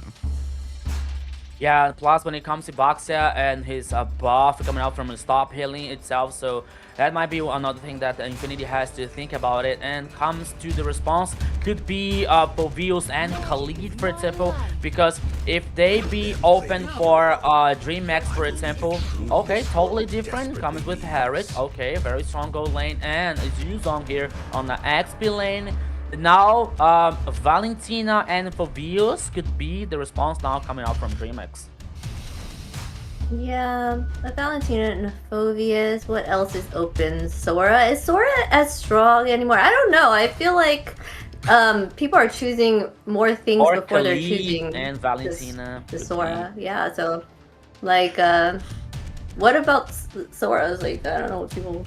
Is there a reason they're not like so set on him as much anymore? I don't know. I feel like Sora has answers now for them. Yeah, I was about to say Phoveus is the obvious answer here because of the Harith on the board.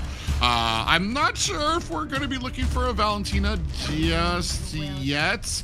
You make sure that you're not going to, I want to say this, having the Phoveus on your team, make sure that you're not going to pick up the Valentina on the Infinity side, just because of that dashing ability is going to be something that Phoveus is really going to be feeding off of. You already have Harith out there, and Lunux is the great off-end there when it comes to Yuzong, because if you're going to come in with that Black Dragon form, Lunux is going to be able to use that brilliance to be able to get away. Kai is an interesting pick up here. I'm wondering if this is like a jungle. Is this going to be a roam? What are we going to? I wouldn't even put it past Fanboy to be using this as a roam. We haven't seen it in a while, but it doesn't have. I feel like it's. I don't even know what the win rate of a Kai is here. I think we saw it yesterday and it didn't do great. I forgot who used it out. It's something I'll have to look up there. But we're going to be moving into the second banning phase for both of these teams. So we're seeing now Hylos getting banned for from Infinity, and Lilia coming out from DreamMax here, like the focus on the mid lane carry, and now the gold lane, the Moskman from Infinity. Will DreamMax keep focusing on mid lane here? Maybe an Ivy banning, for example, or Farsa.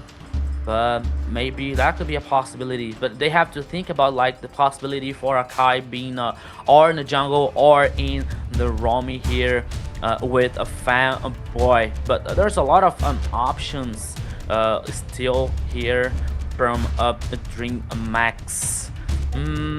Yeah, maybe they're still continue, maybe they're still focusing on the mid lane here with Ivy, for example, when it comes to neutralize the real world manipulation. Okay, so what's the last ban? And now we're going to see if Akai is the jungle or a roaming with the fourth choice here from Infinity.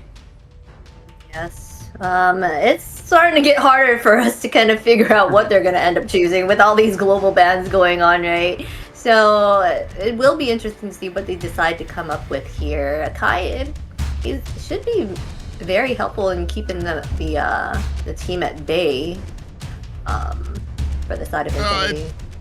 I guess it kind of, for me, it kind of depends on what we're going to use. And maybe, I mean, I feel like a Kai might actually be a problem if we pick up like a if we pick up like a Cho on the side. Oh wait, DreamMax, we already have the Cho that we just used the last one. Who else? Oh my god, and I'm losing my mind again. The Tsunami Slam of Kalea is one that we could use. If we grab a Kai, bring it back, Linux is going to be able to burst that down very quickly as well to kind of, if we're looking to snatch the front line. So, though that this does mean with this pickup of Hilda from Infinity side, it does mean that a Kai is the jungler for the side of Infinity. Hilda, I like the early game there, presence coming out from them, but more CC answered on the side of DreamMax. They're going to go with the Bedang pickup. Yeah, so more choices here now, especially for a DreamMax. But Dong possibly, no, not possibly. This is coming out from Blink's hands, and now Zeus with the last choice here with Bruno. Bruno versus. Well then, okay. I mean, all right. I don't know what to say, Rico. I mean, okay. I think that Eldora here could be working at the right time after Shaikich, for example, using the ultimate for trying to escape from the heavy spin from ZZ. For example, you know, but there are so many situations here when it comes to the both teams' composition, you know, especially like ZZ trying to neutralize King with the heavy spin, avoiding the retribution in objectives, a team fight, for example, you know, or also Blink here versus using the combo with the ultimate, but versus who? Because I had this mobility. Hilda has the high movement of the speed here. Eldora, that's okay because she doesn't have any mobility here. She doesn't have any kind of escape. So many possibilities are going to see here, my friend Private. I have the same kind of, I'm like trying to figure out to try to rationalize the Eudora, how well it could do here. But ladies and gentlemen, I guess we are about to find out if that pick is going to even out for these teams. Game 3 of DreamMax and Infinity, both teams tied on the board. Yeah, so everything is started up so far. The matches here is 1-1 on best of 3 and 1 on best of 5. And now here in this best of 5 is tied up 1 victory for each team. So welcome once again to the Land of Dawn. This is the game number 3 so far, Private. Yeah, I'm very interested. I'm like you right now. I'm trying to figure out how Eudora really fits into this. I feel like it's going to take an immense amount of concentration and communication from the team. Ooh, speaking of which, Lionel able to find a kill onto Blink. So Eudora already getting the dividends and the payout for that pick for Lionel as he gets that first blood off of DreamMax. Yeah, first kill here guaranteed by Eldora. It's coming out from Lionel here on DreamMax on Infinity. And oh yeah, Eldora in this early game has this this potential of damage. Oh, in the mid lane once again it is a 2v2. We're not seeing that because ZZ is heading around the top side with already in a level 4 guaranteed the golden crab for Rusi. And now 15 seconds left for the first turtle here. And now we're seeing ZZ is stealing the lizard in the jungle. Yeah, for me, the problem is that there's a lot of options or a lot of targets for Eudora, and I'm wondering, Lionel, who is the priority? Who's going to be getting that stun and that ultimate coming out from Eudora to really think we have that Black Dragon coming out, trying to offend on to King, who's having to run away as that tortoise pushes out, but Shay Kite absolutely shreds him down, even has the brilliance out there, but it's more than enough to allow Infinity to be able to pick up this turtle. On the back end, though, you do see Goo able to find the kill on the Lionel. The rest of DreamMax trying to chase down Infinity. ZZ in trouble, gets taken down by Shekitse. Yeah, Infinity Esports here was too deep trying to get the kill, Private, so it didn't work so well for Infinity. Okay, they guaranteed the turtle, but at what cost? They lost 3 players, guaranteed 2 kills for Shy Kichi in the mid lane with Lunox. And now on the top side, yeah, and they're going to go ahead and they find the kill. They're going to be looking to put the pressure onto this top tower, and nobody from Infinity actually looking to close the distance. So that's going to be a lot of free gold for the side of DreamMax. Now we're seeing 3-4 members starting to mount at the bottom. Zeus in the bush, I think, gets found out there by Fanboy. Zaman Force laid down for Zablach, who's trying to go ahead and get all the gold he can from this tower. On the backside, Lionel able to smash down Blink with the Thunder's Wrath. Yeah, I was about to say that, okay, Private, all that Infinity can do is like to let Zeus explore some of the gold energy, but Blink once again, here comes King. Yeah, King comes in for the kill. ZZ's gonna have to use that heavy spin to create some distance from the rest of DreamMax, and they move back into their tower. You see Goo looking for an angle to get in here, just does not have anybody getting close enough. Fanboy, I think, already sensed that in the bush, so he's kind of dancing around it. Yeah, but now the situation is that the next turtle is hiding on the pitch on the downside. Both teams are aware about that, and I believe that DreamMax has a better position so far, but now him, Fanboy, oh, he can't be surprised. Ooh, Lino might have been caught there. Tries to come in there with the damage. Shaikiche able to find a kill on the Fanboy. Zaman Force has been laid onto the ground. Zablach diving in, finds the kill onto Shaikiche. Lionel next on the block as Goo able to narrow the distance between them. Coming in with that demonic force heavy spin, creating distance as King finds a kill onto Zablach. ZZ next on the roster, bringing DreamMax to an 8-3 game against Infinity. Another disaster here for Infinity. Okay, the initiation was really interesting for them, but I think that maybe Fanboy was too early in trying to spot the players from DreamMax here, because the rest of the team was like too far away from him. But now DreamMax had the time to guarantee the kills, guarantee the turtle, guarantee more towers, and guarantee more advantage. Yeah, 4-1-2 right now on Shaikiche. I'm not surprised. She has been a force for DreamMax here. Zablach actually might be in a little bit of trouble. King able to close the distance there. Fanboy on the backside. Zaman Force has been laid down to pour some damage on to DreamMax to find a little bit of an escape. Goo comes in. Demonic Force underneath the tower. Looking for the damage. Zeus comes in, able to find the kill onto Zablach. They're not done. ZZ might not be long for this world as Zeus finding a kill onto him on the backside. Lionel with the Thunder Spirit. Wrath able to find a kill of his own. Lionel, though, bit off a little bit more than he could chew as Shaikiche comes in with the damage. 6-1-2 right now for DreamMax's mid laner. Yeah, Shaikiche here is on fire with the 6 kills, but we have to talk about Goo and this Phoveus. It's destroying so far here this game so far, because he has this ability and this facility to get the backline here, especially when it comes to Lionel, for example, or Zablach. So it's being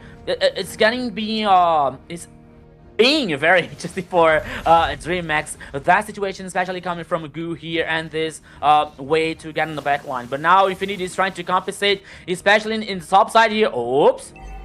Yeah, they're trying to dash onto Zeus, who does use that dash and is able to still lay on the damage. Even with the heavy spin, he's taking a huge amount of damage coming out from Infinity. King on the backside, trying to close the distance onto ZZ. Is he going to be able to find the Goo on the back end, looking to try to chase him down? DreamMax are desperate for that kill onto ZZ.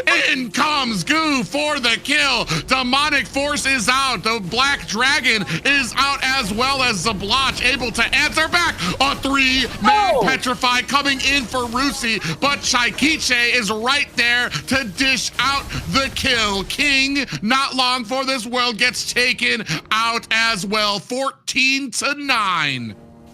That was a massacre now coming out from Infinity in this last team fight, when everything seemed to be so well for DreamMax, especially in the first time of this team fight. Getting the first kill for Vios, once again, getting the back line, forcing the Infinity players using the flicker. Lionel was like about to die at any moment, but somehow Rusi with the Petrify was like moving the point here for Infinity. 4 kills for Infinity, and now the Lord is on the pit. The goal lead here, there is no more, because DreamMax was just a little bit ahead, but now after the last team fight, everything is tied up, and now here comes Fanboy.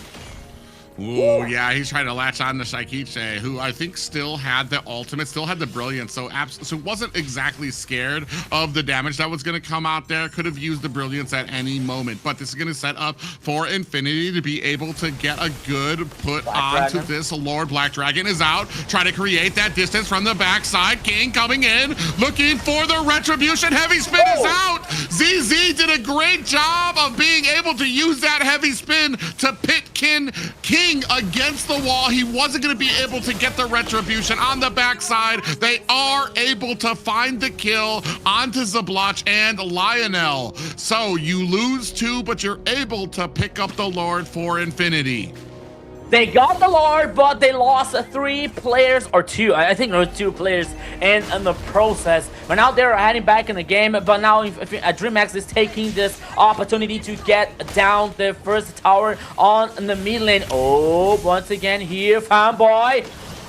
Yeah, Fanboy answering back there, taking a lot of damage. You have the brilliance coming out from Shaikiche, who might bit off a little bit more than she could chew, looking for an escape. Infinity decide not to continue on with the engagement. They have a lot of presence on the map. They have the Lord up at top. At the bottom, they have Fanboy, who's going to be able to try to put some pressure onto that bottom tower as well. Now you can see they're going to go ahead and try to harass King in his own jungle. He's going to be able to get that kill. Fanboy going to run into the tower. Shaikiche able to find a kill onto ZZ, able to answer back after that. Lord King on the backside gets a cut onto Rusi, who is going to use that Black Dragon to get away.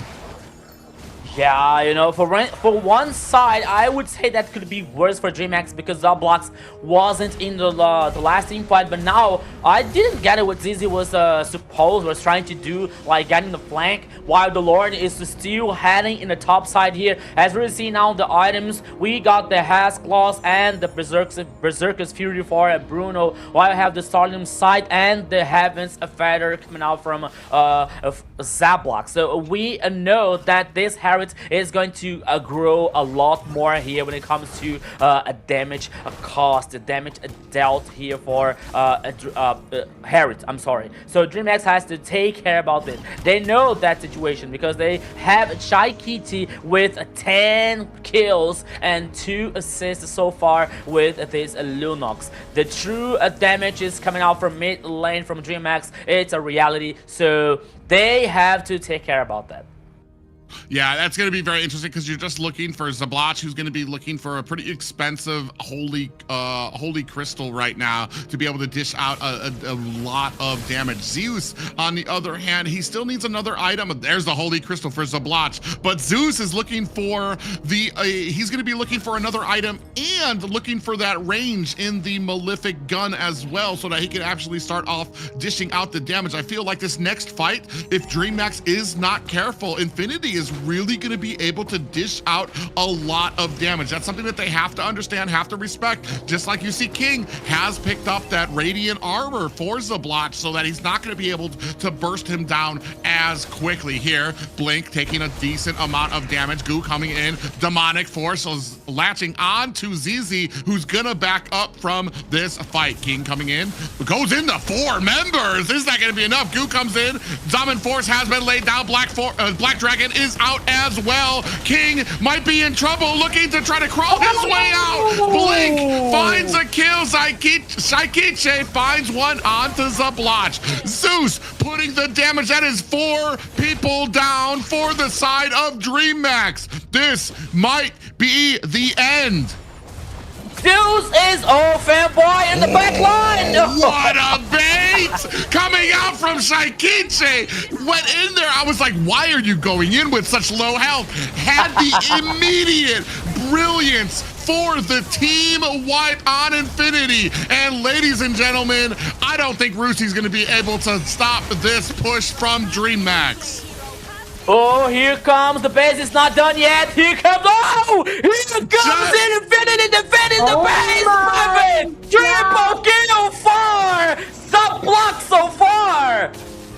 Just kidding. Apparently, Infinity invigorated there. Rusi just needed enough time to let Infinity get up, and DreamMax. This is what we've talked about. The end game, making it too loose, not of being on control and being on the same page. Some people were trying to hit Rusi. Some people were trying to hit the core. We didn't have the focus, and now Infinity takes advantage of it.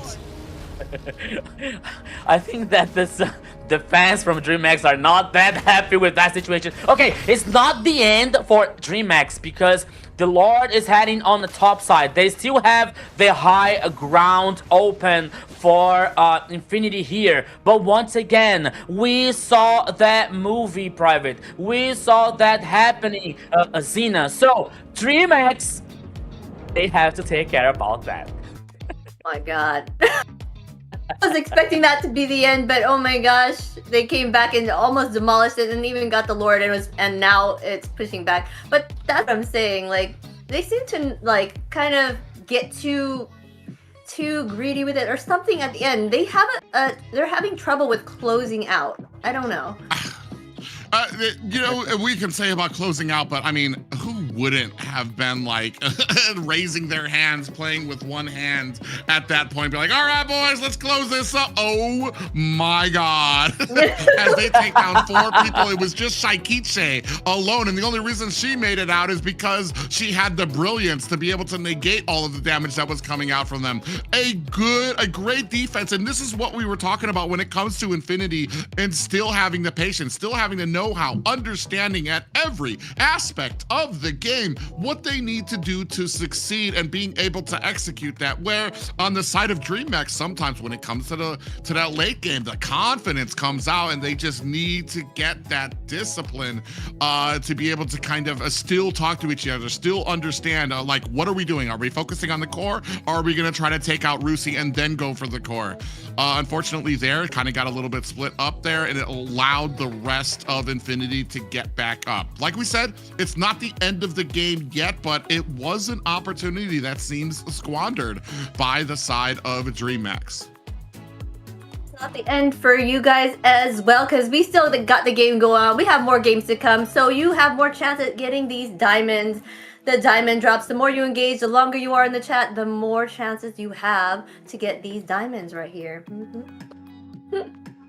Yeah, so please guys, here you have the chance to get diamonds for free watching us. So this is your chance. The more you watch, the more you interact with us, the more you talk in the chat, the more you call your friends, you have more chances to get diamonds here, okay, to buy that skin that you are looking for so much, you know, when you go to the ranked games, when you lose, but you lose fancy, you know, so that all matters here when you get diamonds. Yes, you gotta lose fancy. That's the only way to do it, guys, okay?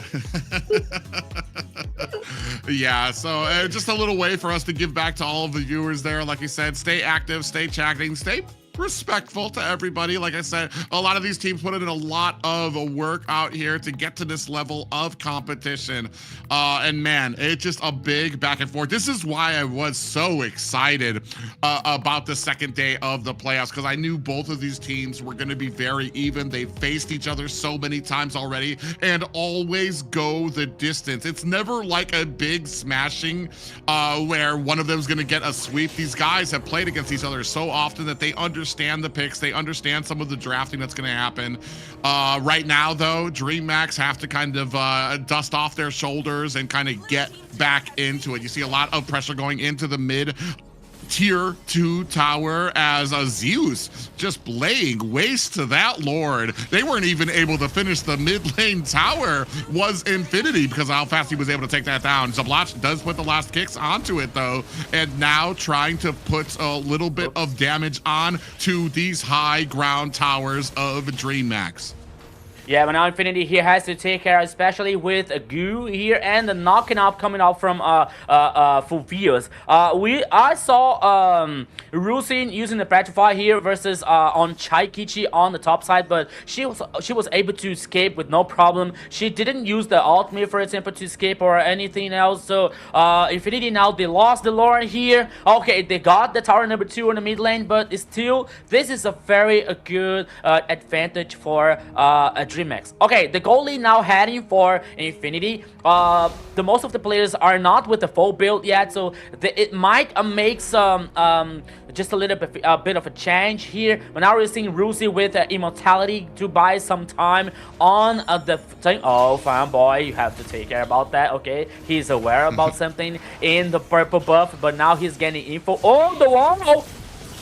Yeah, he actually gets caught there. It takes about 50% damage. That's going to allow the rest of the team coming in. Here comes the Black Dragon trying to find an opportunity, but they are not able to close the distance. Lionel even came in there for a little bit of a nibble there, but DreamMax did a great job of disengaging from that. Speaking of which, Goo, conceal play comes out. Blink. Oh, they are not able to find ZZ. There goes the stun. Oh. There goes the pop-up. Is that going to be enough? Shaikiche able to find the kill as well. Brilliance is out as she gets and creates that distance. King does have the immortality, but the Blotch is right there trying to score another kill. Lionel able to answer back to DreamMax. That's 2 down for the side of DreamMax and 15 seconds left on this next Lord.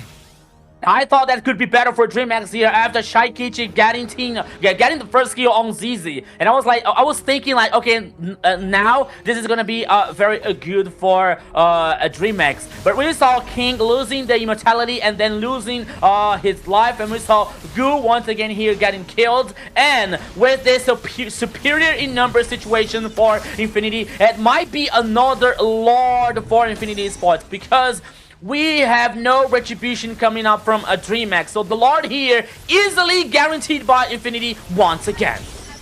Yeah, they're going to be able to pick that up. It is a 17-minute Lord for DreamMax. I mean, they've still got Zeus, who's able to really dish out a lot of damage too. But if that last team fight said anything, it's that DreamMax is starting to fall a little bit behind. Infinity is starting to come up on theirs. I believe Zablotch already has the glaive too, so he's going to be able to get a lot of penetration on his abilities as well. Now, with the Lord crashing down at the top lane, going to be waiting to see if DreamMax can mount a successful defense. Yeah, but now the Lord once again heading on the top side. Now Infinity is trying to synchronize all the minion waves, so here comes the pressure. Here comes the fire coming out from Infinity Esports, Private. Yeah, Lord's going to look for that charge coming into the top lane, and that's going to make mincemeat of the top high ground tower. In comes the rest of Infinity. One high ground down. Black Dragon from the side looking for the flank. Is that going to be enough? Lord looking to swing away onto the core. Zaman Force has been laid down. Rusi taking a heap of damage. Immortality has been procced. Zeus is right there with Shaikiche to take down Rusi. DreamMax looking to clear out these lanes before they chase down Infinity. Goo on the tip of the spear of DreamMax's offense here, trying to push into the mid lane. Yeah, there was a good defense here coming out from DreamMax. They only lost, oh yeah, not so good because they lost the high ground tower in the bottom lane. And I thought it was only the top side, but they lost also the bottom side here. Okay, so super minions coming out from both sides here now for Infinity, while DreamMax has super minions only on the mid side here. So now there's a lot of time for the next Lord here. So both teams are worried about like getting this information on the map, trying to surprise, especially Fanboy here with this facing check situation with Hilda every single time. But both teams now, oh, Fanboy! Yeah, Fanboy's is gonna be in a little bit of trouble here on the backside, gets caught up there. But I feel like DreamMax needs to figure out a better engagement plan than trying to capture Fanboy. Again, Fanboy's super tanky right now, and you're gonna be wasting a lot of abilities on Fanboy while the rest of the team's gonna come in for that huge amount of damage.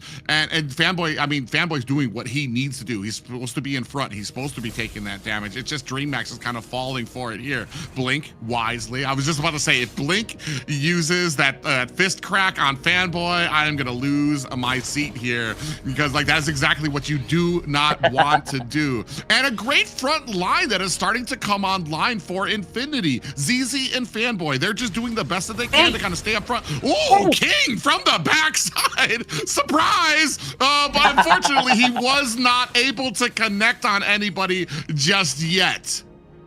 Yeah, so now here Lionel was forced to use the flank. That might be very important in this next Lord team fight, while Fanboy was spotting the rest of the teams here from DreamMax. The Good now trying to cause damage in a Fanboy here. But now the situation is the Lord is open from both teams, and now DreamMax, or either they're trying to find a flank, or either they're trying to push the mini waves, and Blink with the Beyblade mode here once again trying to flank. But now Infinity is aware about that situation.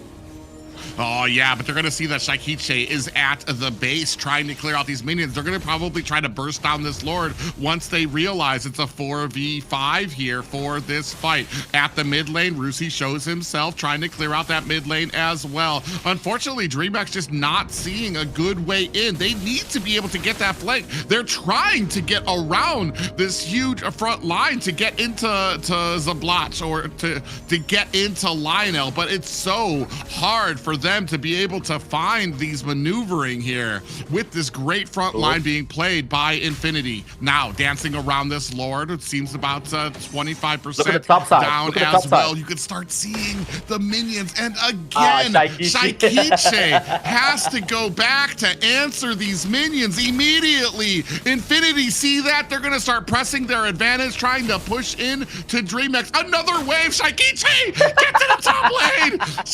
You can see these minions going in there. The lanes, they have all three pressure of the lanes coming in, so it is going to be able to stop that. But now we have a fight coming out from Infinity and DreamMax. Down comes the Zaman Force. Fanboy taking about 50% damage, still has that immortality. DreamMax successfully have been able to push them away, but the mid tower might suffer for it as there are minions creeping at DreamMax's final high ground tower. Side lanes starting to push in as well. Black Dragon is out. Infinity see this as their moment. If they can keep DreamMax busy for just a bit longer. Lord, 10% getting down.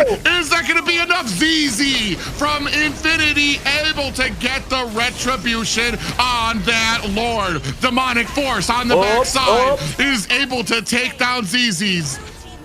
And down Lionel, able to turn it down against the minions at the base. This is what I was worried about. Is it going to be enough to take them down as Infinity fighting for their lives? And finally, the base minions come out from DreamMax, but it is only Blink alive here to try to defend against three members of Infinity. Can they close it up? Fist Crack comes out. Immortality has been proc. Zaman Force laid on the ground and immediately aims for the base. That was a really nice cooking here coming out from Infinity, especially with this minion waves coming out from both sides. 2-1 for Infinity. Let them cook, Xena. Let them cook. What a turnaround that was. I was fully expecting DreamMax to have that one, but at the end they fumbled, and that fumble they were not able to recover. All the Lords went to the side of Infinity. They were not having a good time at the end there. Not at all. Oh man, when I look at this too, I was gonna talk too about the Eudora pickup too. Just was not having its great day there, but like, it's hard. I don't like focusing on what the team did wrong. I've talked with you guys before about this. I'd rather focus on what's the Infinity was able to do correctly. But yeah, they took the advantage. As soon as they were able to counter that final push, what they thought was going to be a final push by DreamMax, they kept the momentum in their favor. They made sure that all aspects of this composition were covered, making sure that King wasn't able to get that flank or that back door onto them. But then finally, they just mounted such insurmountable odds, taking down two high ground towers, heroes, minions consistently pushing. That meant that DreamMax was constantly on a stopwatch. They were constantly on a countdown to how long they could engage here before they had more minions starting to push at their base. Yeah, you know what, guys? It is quite painful when you see Shaikichi here with 15 kills, but it's still not being able to guarantee the victory for DreamMax, you know, because we saw that situation once again. And I don't know about you guys, but I can only think of one situation when it comes to that almost victory for DreamMax. Like, I can only think that the players, like, they're sitting down in a chair on the desk, you know, playing together, for example. And then when it comes to, like, the last mini waves and they see the base exposed and they're hitting the base and they were like, oh, okay, we won that game, you know, and they standing up, like, doing high five with the players and not getting words about, like, the minion waves. And surprisingly, Infinity coming up from, coming back and getting triple kill from Zablox, for example. And, trying to, like, getting able to reverse that situation, you know what I mean? Because it was so close to DreamMax once again, and like, and for me it was worse because it was like even closer than that we saw yesterday when it comes to the closing out situation from DreamMax. And this game here, that might be a very painful for them because they were so close to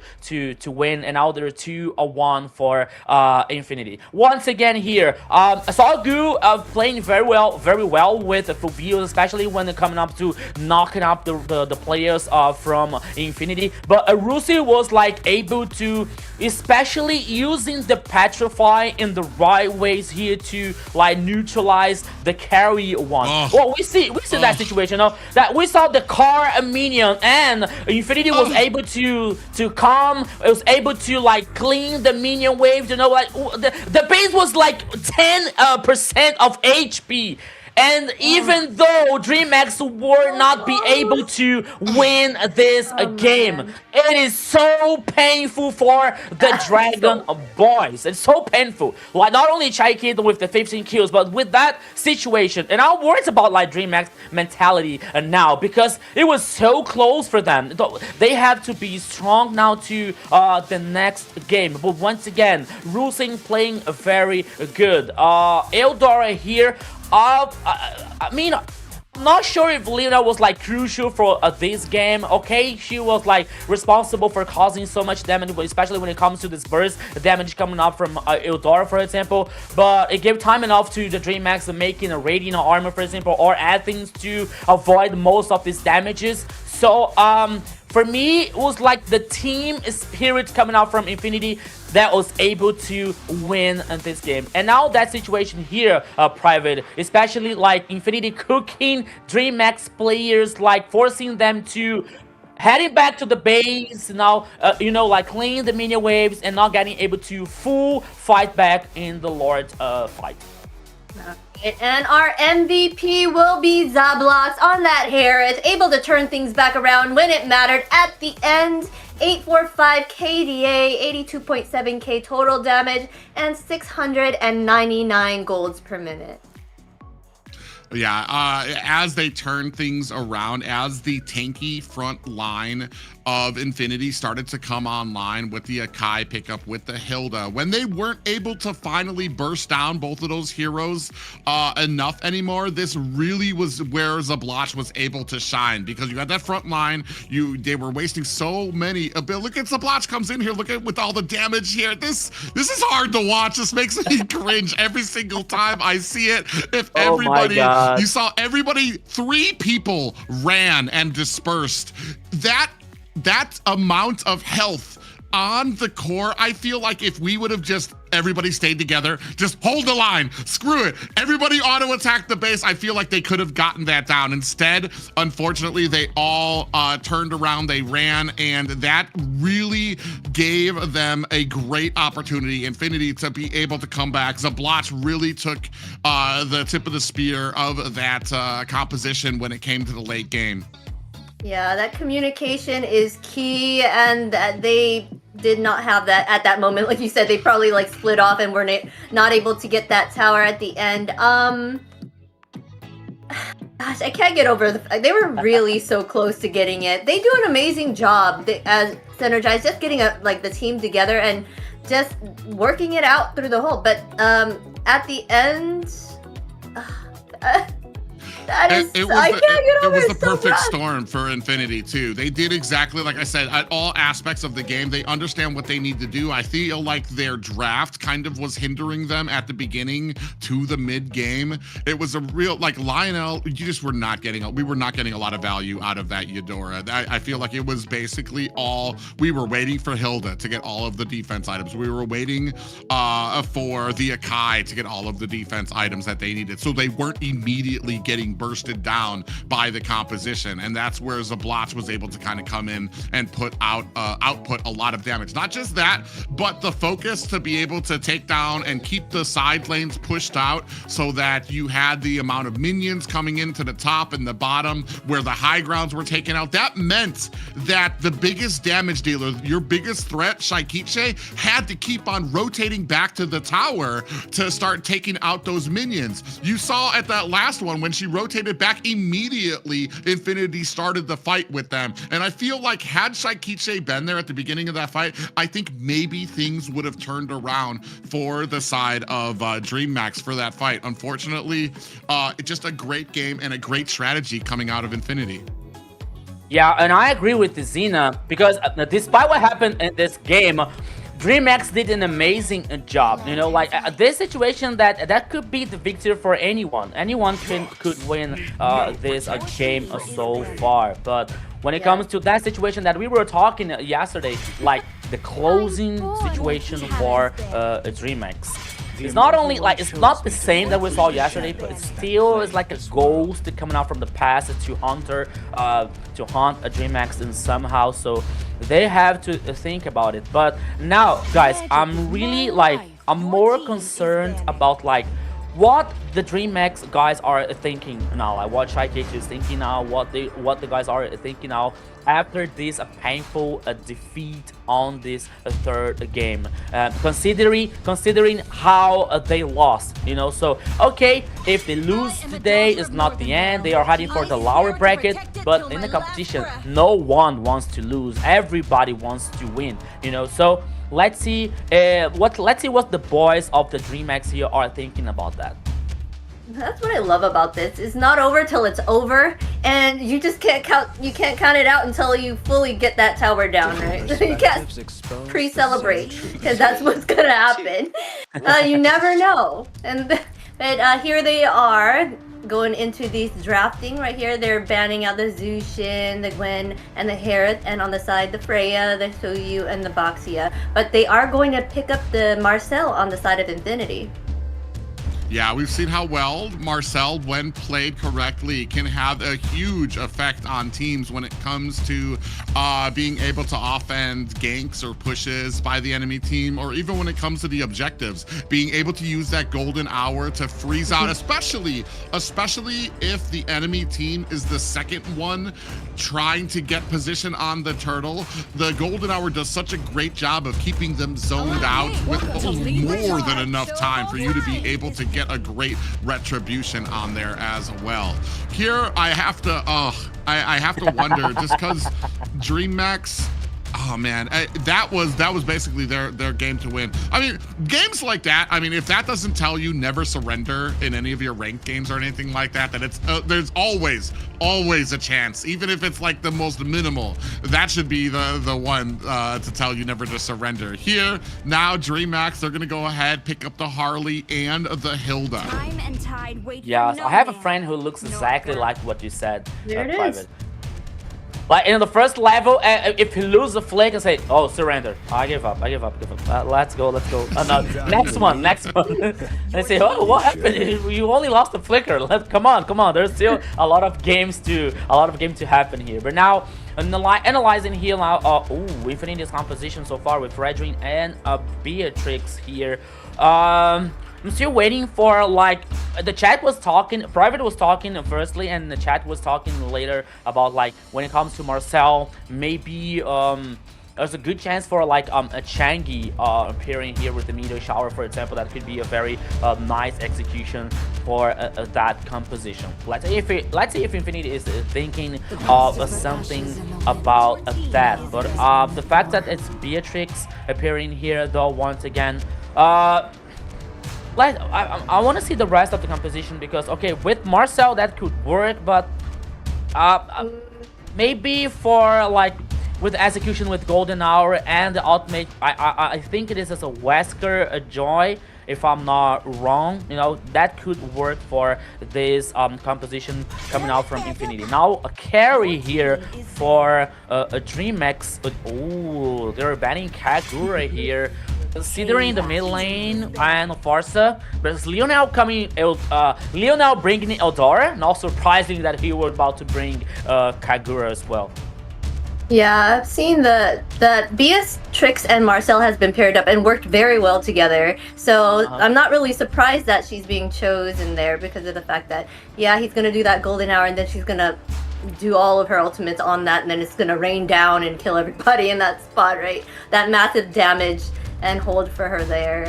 The carry, I guess they picked this carry to kind of deal with the Fredrin, kind of like be able to knock him down later on here. There's so many bans. I'm not even sure what else is open right now. I'm trying to think. I think it's Wesker is the machine gun or the shotgun. Wesker's Elation. Okay, thank you. I think the machine gun is Niburo, and Niburo's Passion. That's the spray that goes out there.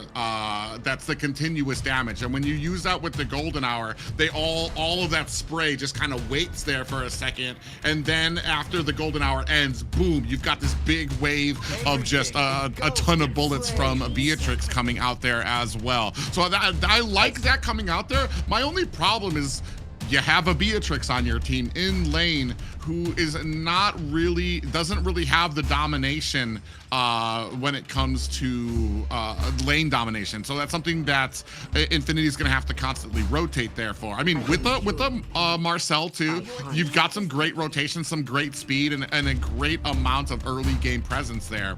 The only problem when it comes to, for me, when I was thinking about that Golden Hour that can stop the team from getting into the objective space, Harley's going to be a little harder to catch with that, just because I think the last time we saw the Golden Hour used like that, it was against a Fredrin, who's like kind of bulky, has a little bit of a dash, and it's pretty easy to catch him with a big stun like that. Harley, especially with the way we've been seeing him played at this level, gets around all these different angles. You're basically, you're afraid of every single angle that can come in from the turtle. So it's going to be something that Infinity is really going to have to be careful and keep track of. But anybody, I mean, Fanboy has been amazing on all of the roams he's choosing here. Now, like, okay, now we're seeing Valentina coming out from DreamMax. High probably here for Shaikichi in the mid lane. But when it comes to Infinity's response here, I found it interesting here, especially when it comes to Glue. Then when you have a Harley on the other side, that maybe with the teleportation here, is Glue using the ultimate that he can glue on the Harley here and cause discontinuous damage so far. So now see Lapu Lapu as the last choice here is coming out from a DreamMax, and both compositions are finished. Yes, it looks like a fun match here. Double Golden Hours. Let's go. Oh yeah, it's a great pickup there for the side of DreamMax, especially on Shaikichi, who has just been phenomenal in the lane. Unfortunately, even with the phenomenalness that she had with that last game, did take an L for her team. So DreamMax, all is on the line here, or they get dropped to the lower bracket. Infinity have got a comfortable little cushion here. This is their game point. Yeah, so let's see what's about to happen here on a DreamMax versus Infinity on game 4. This could be the last game for the first match for today. And always remember, guys, The loser here, losing team is not done in the tournament. He is heading for the lower bracket and wait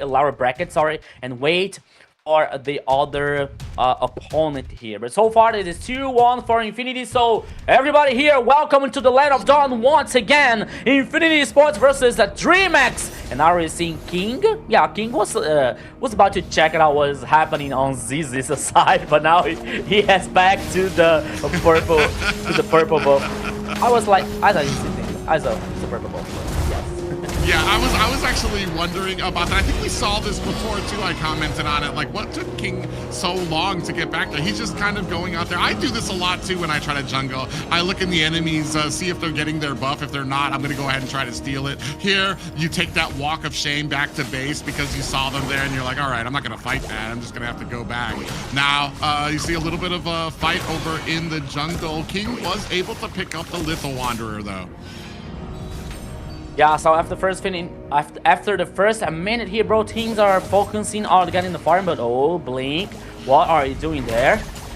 Yeah, Blink, I mean, this is a lot of CC that Fanboy can have here, so Blink's gonna have a little bit of a problem there. Both Rusi and Fanboy surrounding there with that damage. Is it gonna be enough to take down Blink? It is not, and that's just kind of what you get with that Hilda, the early game defense and regen. Look at already almost back to full health for Blink. Yeah, almost full HP here for Blink. Using only like avoiding and only with the stabs here coming out from Hilda on a 1v2. That clutch that could be very interesting, but now Goo can be the next target.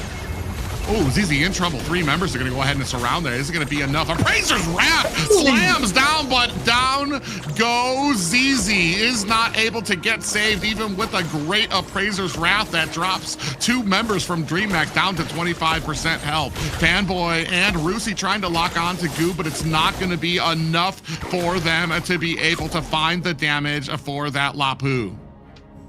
Yeah, I can tell you that one more dagger in ZZ's item here, that could be enough to guarantee 2 kills for Infinity and Fredrin. But here, the fact is the first kill went for a DreamMax on King's hands. But now the turtle here, both teams are aware, and Goo is trying to do something. Oh, Shaikichi. All right, here we go. Yeah, Shaikichi does have to use that dash to get out of harm's way. Rusi trying to chase down Blink, half health left on his Zablotch at the bottom. Deadly Magic is not going to be able to find the kill. ZZ is able to pick up the first turtle though, so they do have a little bit of defense now in their pocket if they're going to be able to use it. And this is what I was talking about before, is Zablotch having a little bit of trouble in the lane. Not really a great, great laner when it comes as a marksman. You're waiting for a few of those items. The Beatrix pick is really just going to shine with the golden hour, and as we get later and later, and they're able to secure a lot of those items that they need. Yeah, but now DreamMax is heading for players. 5 players here on the mid lane, heading for the gold lane. Now Fanboy is aware about that. Blink is coming up. ZZ and Lionel. Oh, this is going to be a very interesting situation for Infinity. Let's go. Oh yeah, Blink actually engages on that. Appraiser's Wrath comes down, slams the Zeus down to 50% from the backside. Shaikichi trying to come in. Are they going to be able to find a kill? Onto Zablotch. A great combination from King and Shaikichi to lay on that damage to find themselves with a 2-0 lead. Yeah, that communication didn't work well now for Infinity because the blocks were trying to hit the tower, like especially with the gold energy, while the rest of the team was like focusing on a Blink on the tower, between the tower number 1 and number 2. So DreamMax once again has the good play here to surprise the blocks on the bottom lane, getting another kill for King. Yeah, it was actually really great, too, to have DreamMax. Half of them were underneath the tower, and then you had the duo. Ooh, actually coming in with Deadly Magic. Rusi takes a decent amount, is going to be able to find and escape and save his tower. On the back end, ooh, Shaikichi, are they looking for a way in? Rusi sitting at about 50%. I think they're going to go ahead and disengage from this, though. Yeah, so now once again, he have after 5 minutes, another turtle. Oh, Fanboy! Fanboy with a golden hour that misses all the members of DreamMax, and with that advantage gone, DreamMax actually clean up with 2 kills onto Infinity. That's going to enable this Lord to go over to DreamMax as well. Yeah, you know what? I'm not sure about that, but I have a feeling that we are having 5 games here in this match so far, because Marcel is like, okay, maybe I'm being too early. The second turtle here heading for a DreamMax, okay.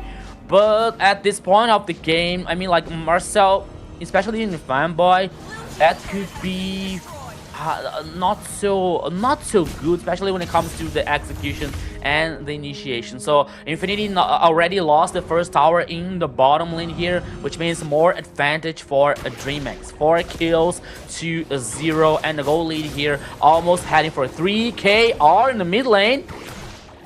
Yeah, they're looking to try to mount some type of pressure here at the mid. Ooh, at the bottom, ZZ takes a little bit of damage. King comes in. Appraiser's Wrath slams down, but slams down onto Blink on that Hilda, which isn't going to really be doing a ton of damage. Still more pressure starting to mount at this mid. Goo manning the front as Shaikiche waiting for an opportunity. Out comes the golden hour, is able to freeze Blink and gets bursted down with the help of a Fanboy who secures the kill for his team. Finally, Infinity on the board. Just to burn my tongue, but oh, King in the backside. Ooh, yeah, Rusi is going to be, was going to try to teleport away, but had that deadly magic still on him. Is going to be able to get away from here. Just take a look at the damage there. I believe that was Shaikiche, and was that King or Goo that was at the top of the damage? 2 for the side of a DreamMax, just manning up the top of the damage for this game so far. Yeah, so in the game number 4 here, so now DreamMax has this advantage, especially when it comes to the towers. Oh, once again, King here on Fanboy. Oh my goodness. Yeah, he is able to get away from that, but you can see DreamMax already inside the jungle, not really afraid of Infinity, is going to be clearing out there. That's going to go ahead and start them onto this turtle. Ooh, they're going to come in, try to get that damage onto Zeus, who might be in trouble, and Lionel able to find the kill there, turning this around. Infinity's advantage. Down comes the Appraiser's Wrath, but it comes down onto a Brilliance, the J-Kite, who was able to negate all of that damage. So a little bit of a wasted ult there coming out from ZZ. DreamMax still not trying to give up this turtle just yet. They're zoned out though, and ZZ's going to be able to pick up the second turtle for Infinity. A 2-4 game, still DreamMax's advantage. Yeah, it was a clever move coming out from Shaikiche here, using the Brilliance, the ultimate coming out from a Lunox. Even though that Infinity got the second turtle. Oh, here they come. Ooh, we do have another golden hour there. Zablash is waiting, and ZZ goes down again. This is, I mean, this is what we were trying to do with the golden hour. We were waiting for it to come online for Fanboy. He missed the first one. That kind of beset some of our expectations, but he started to come back online. I feel like 2 golden hours have resulted in a death for the jungler of DreamMax. So started to get a little bit of that value out there. Shaikiche comes in here from the flank. Fanboy not looking for a fight just yet. Yeah, so now meanwhile this was happening on the bottom lane, King was like taking the chance and taking down the second tower on the top side. More map domination coming out from a DreamMax so far. No, tower number 1 in the mid lane, which unlike most of the people, they consider that is the heart of the map. It is heart of the Land of Dawn here on Mobile Legends, and now both teams are like up to do something on the bush. Like we see like Infinity players on the bush in the goal lane 1, and now they're moving back, they're heading, they're roaming. Meanwhile, there are 30 seconds to the first Lord. Actually, I don't believe there is gonna be another turtle here. So the first Lord is about like 22 seconds, and now the King, okay, using the teleportation. Now he's able to escape, he's able to survive, while the DreamMax is up to do something. Yeah, when we take a look at those builds, Zablotch had built Malefic Gun and Sea Halberd, which is interesting to me because usually with Malefic Gun, you want to have like a base of damage for it. Like what we saw yesterday from DreamMax, or what we saw yesterday from the Beatrix was an early game BOD. So you had a huge amount of damage that was being output by them. Here, we've gotten the range, we've gotten some anti-heal, so I feel like we're kind of nerfing a little bit of the damage. Oh, Brilliance is coming out here from the side of Lionel to try to get away. Golden Hour is out. It doesn't really catch anybody from the side of DreamMax. On the backside, King might be in a little bit of trouble. Gets taken out by Rusi again. Another Golden Hour comes out as ZZ gets caught. Is that going to be enough to take him down? It is not. And for the side of DreamMax having trouble, King has just been getting really zoned out from a lot of these objectives. That has not shied DreamMax away from some of these fights here. You see Blink and Goo right up on the front trying to come in with that bravest fighter form from that Lapu.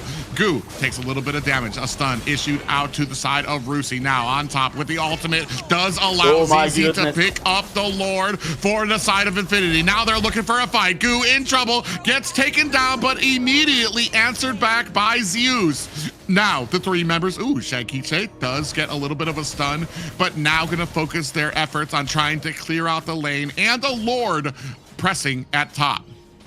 Yeah, but I told you guys before the game started, I was like hoping that Rusi with the glue using the ultimate on King, because when he uses the ultimate, it doesn't matter if the King using the teleportation or not. He hears his talk, you know, on King's head. And that would happen and guaranteeing the kill for on the DreamMax jungler. And not only that, but getting the way easier to get the Lord. But now the Lord here like almost being useful in the top side. Meanwhile, the Infinity is trying to focus on the mid lane here, but with no success. But even though that was an interesting situation from both teams, especially for Infinity here, like getting the Lord.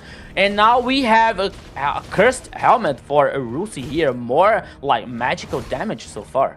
Oh, magical DreamMax defense. needs to figure out a plan here at the beginning, before we get later and later here. Because right now, the only reason that DreamMax is winning, I feel like, is because the immense amount of damage they're able to output. From the top 5 damage, 4 of those belong to DreamMax right now. But that's because kind of the slow play that is coming out from Zablotch. Finally, you see there has picked up the BOD. So now, once that Nibiru's Passion comes out, it will be doing a good amount of damage to DreamMax, depending on what their defense is looking like as well. But like I said, right now, DreamMax, I mean, they have the damage, they have an immense amount of damage, but still getting thwarted, getting pushed away from a lot of these objectives. When it comes to getting trapped underneath the Golden Hour, or Rusi, who's doing such a great job on this glue to be able to kind of get to those back lines and get to the squishies to be able to find a lot of the damage there. 3K advantage by DreamMax so far at the 13-minute mark. Yeah, Holy Crystal out for Lionel. So meanwhile, DreamMax is like working once again so clever in the micro game here, taking down the tower number 2 on a bottom line here. Only the second one remaining on the mid lane for Infinity. After the 13 minutes, we are seeing here the gold lane heading for DreamMax, almost 4K exactly. But once again, we saw something similar in the last game. DreamMax was about to win the game, but with like only 10% of the HP, they were not able to win. But now, oops, ZZ and Leona can be surprised. Oh, Blink goes into the back line, caught by a Golden Hour. Is that going to be enough? As Glue actually able to find the target. Zeus in trouble, trying to get underneath the tower to take down the Glue. Is that going to be enough? Zeus, gets taken down by Lionel, who dives in underneath the tower, using the Brilliance 4 in escape. Goo taken down as well. That is 3 down for the side of DreamMax. Infinity looking for an opportunity to be able to take down this Lord. King is still up, finds the damage. Excuse me, finds the damage from that ultimate to be able to take down Lionel. Now a Golden Hour. Shakiche right there in wait, but Zablotch is ready to take down that Lord. I saw the golden hour say, what's going on? But actually it was Shaikichi using the ultimate from Valentina to try to steal the Lord. Even though there was clever move, that was unsuccessful for DreamMax. But once again, King using the flank to get a kill on Lionel. But they lost the players in the process. They lost the Lord once again. And let's see how this Lord is going to be used by Infinity. I almost feel like that golden hour might have worked against them because that allowed Zablotch with the Nibiru's passion. That's a lot of damage that you can dish out with the Nibiru's passion to wave past into the Lord. Now a lot of power mounting into that mid lane. They do take down the tier 1 tower at mid, starting to work onto the tier 2. DreamMax so far not able to answer back with too much defense of their own. Minions mounting at bottom, Lord coming up at top. You could see waiting. King looking for an angle to try to come in with that deadly magic. Is he going to be able to find it? Does not find the kill, but in comes the rest of DreamMax to finish the job for him. Now the rest of DreamMax going to have to pay attention to this Lord that is crashing up at top, and Zeus with the speedy light wheel is more than enough damage to take it down. King, once again, being like a lifesaver coming out from DreamMax here, getting the kill on Zablocks. We're seeing here now, once again, the damage dealt ranking with the Shaikichi and Kinging, both from DreamMax. Oh, also Goo in the 3rd place here, coming out from DreamMax here. We have 3 players from the Dragon Boys. So the game now here, almost everything is tied up. Goo, let's go. Yeah, Glue might be in a little bit of trouble here as he latches onto Zeus. And Zeus, who might be uses that flicker to get away from the golden hour there.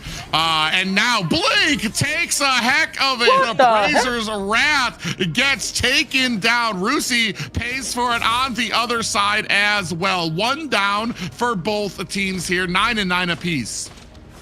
Yeah, so 1 player down for both teams. Only 38 seconds left with the next Lord, but it's going to be time enough for the players to get back once again. DreamMax was like trying to cause this pressure on Infinity's jungler to push the minion waves to avoid this kind of troubles, especially when it comes to the next Lord here, because if the minion waves are like pushed away from your side, it could be very interesting when you get the Lord, or even though you lose the Lord, at least the minion waves are not like pushed against your side. But now 6 seconds to the next Lord. DreamMax here like trying to play in this macro, trying to work with this macro, and now I believe that they have a better position now. Lionel has to take care about that on the jungler on the downside, but now both teams are not both teams, only Infinity is heading for the Lord at this moment, but Blink, they're trying to flank here versus Infinity. Yeah, and down to 50%, down to 25. Goo on the other side, comes in with the bravest fighter form. ZZ is able to pick up the Lord. Fight has been issued out. Are they going to be able to find the damage onto Rusi? Ooh, actually able to use that flicker. Rusi on the wrong side of the map right now. Shaikichi able to make short work of him. But DreamMax do have themselves a Lord that they are going to have to contend with at the bottom lane. Still trying to mount a bunch of this pressure at mid. Eventually they're gonna have to turn away. Yeah, another Lord here that actually apparently is going to be useful for Infinity, but now here they come. Here they are playing together, causing suppression here, especially in the mid lane. But look again, Blink trying to get a backline, trying to do something here to help DreamMax. Ooh, Zeus with the speedy light wheel, gonna go ahead and spray on some damage onto ZZ. Ooh, and Golden Hour is out there. Shaikichi's own Golden Hour. Is it gonna be enough? Goo finds a kill onto Lionel, who replies and is able to take down Shaikichi. ZZ next on the chopping block. The deadly magic gonna make short work of him. Fanboy and Zablotch running for the hills. They are not gonna be able to sustain into these fights, and unfortunate for DreamMax, they do have to turn their attention to try to protect these high grounds.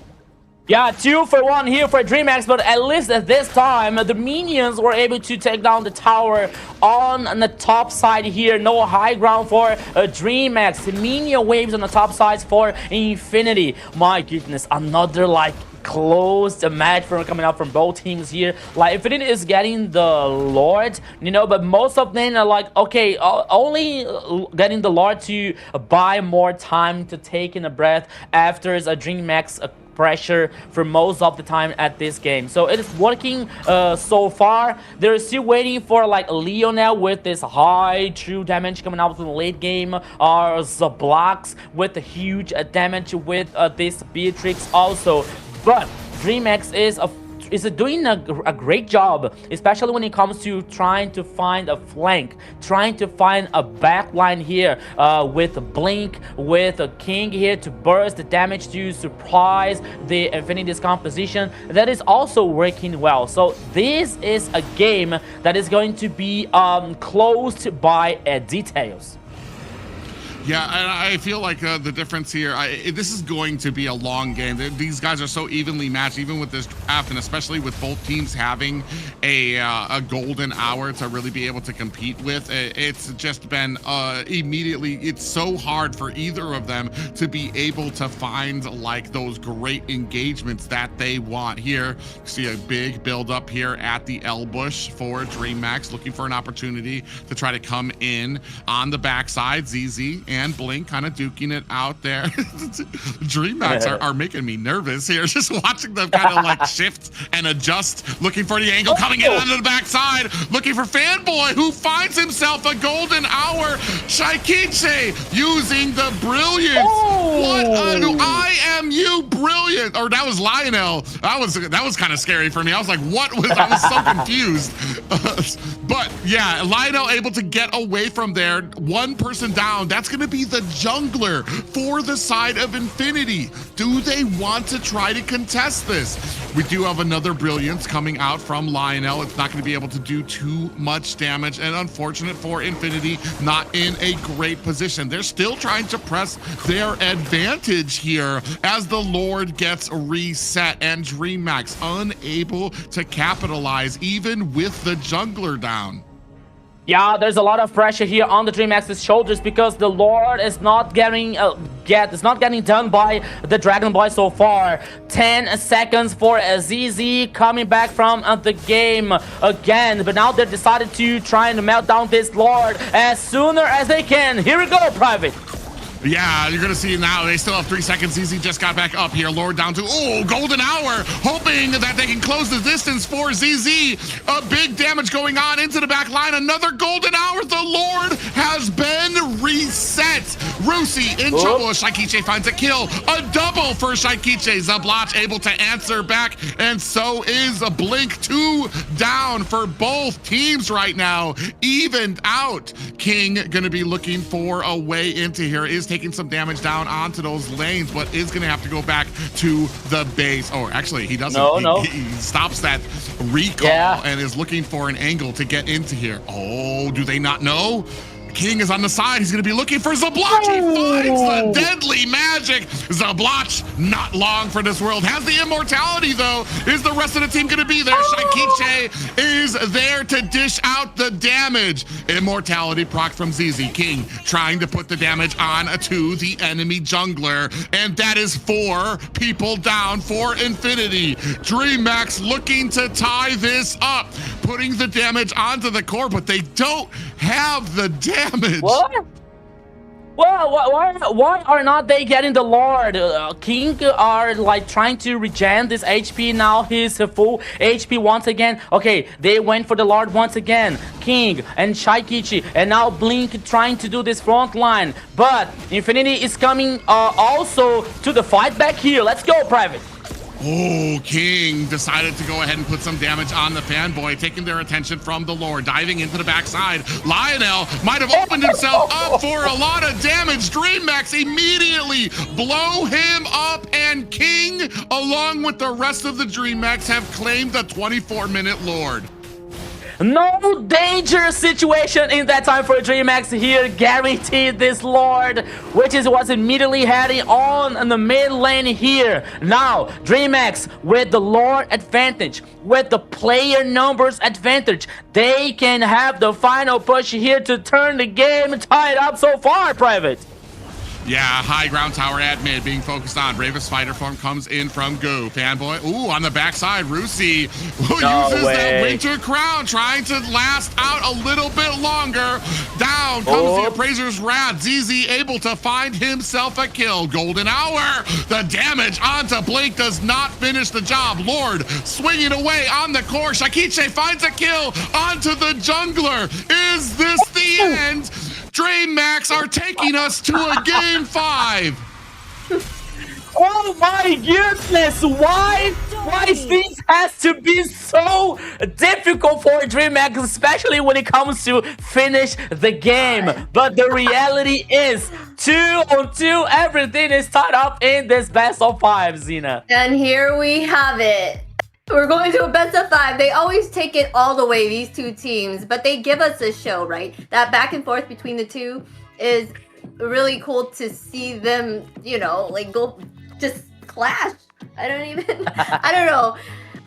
But that one time DreamMax was that killed everyone and then they were on the Lord. I was kind of like, they had the Lord free for them, right? I was kind of like, why aren't they going for it? But was it a strategic play?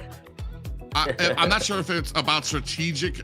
Well, I mean, yeah, it was strategic just because they could not afford to just focus on the Lord because of what members. I believe it was still Fanboy that was up. They didn't have the damage to be able to burst the Lord down. So at the best, they probably would have been 50% down by the time the rest of the team had come up. So I think I appreciate the call. As long as everybody, honestly, whatever the call, as long as the entire team's on the same page, I'll support it because they all turned away from it and they're like, okay, we just need to set up for this next fight. And for them, it was a benefit because they got the jump. They were able, Lionel was so desperate to get into there, dove so deep. They weren't even focusing the Lord yet, but Lionel dove so deep with the brilliance that by the time the brilliance end, Lionel had been chunked down by DreamMax there. So that really afforded them the opportunity to be able to push back Infinity. Yeah, so everybody here has a time, has a period that they are being impatient.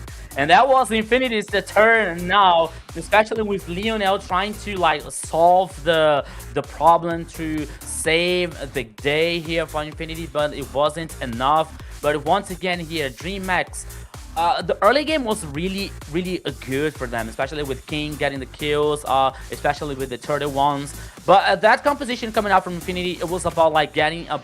They needed time, especially for Lionel here and Lunox with very strong late game. But even though DreamMax was like, okay, they were like looking for the best way, the best chance to get advantage on team fights. For example, we all used to see so many times King and Blink trying to flank, trying to backline here, especially with the King trying to burst damage with the ultimate coming up from Harley, for example. And it was like working so well. But at some point of the game, I think that DreamMax was like, they were having so much pressure in their shoulders that they were like, okay, we have to get the Lord, but we have to like get at least 3 players down coming out from Infinity here to secure the Lord like easily, you know. So it wasn't really easy for DreamMax to do that. But even though like Lionel once again being so early trying to solve the problem, it was a goal chance for them to get the Lord and the final push.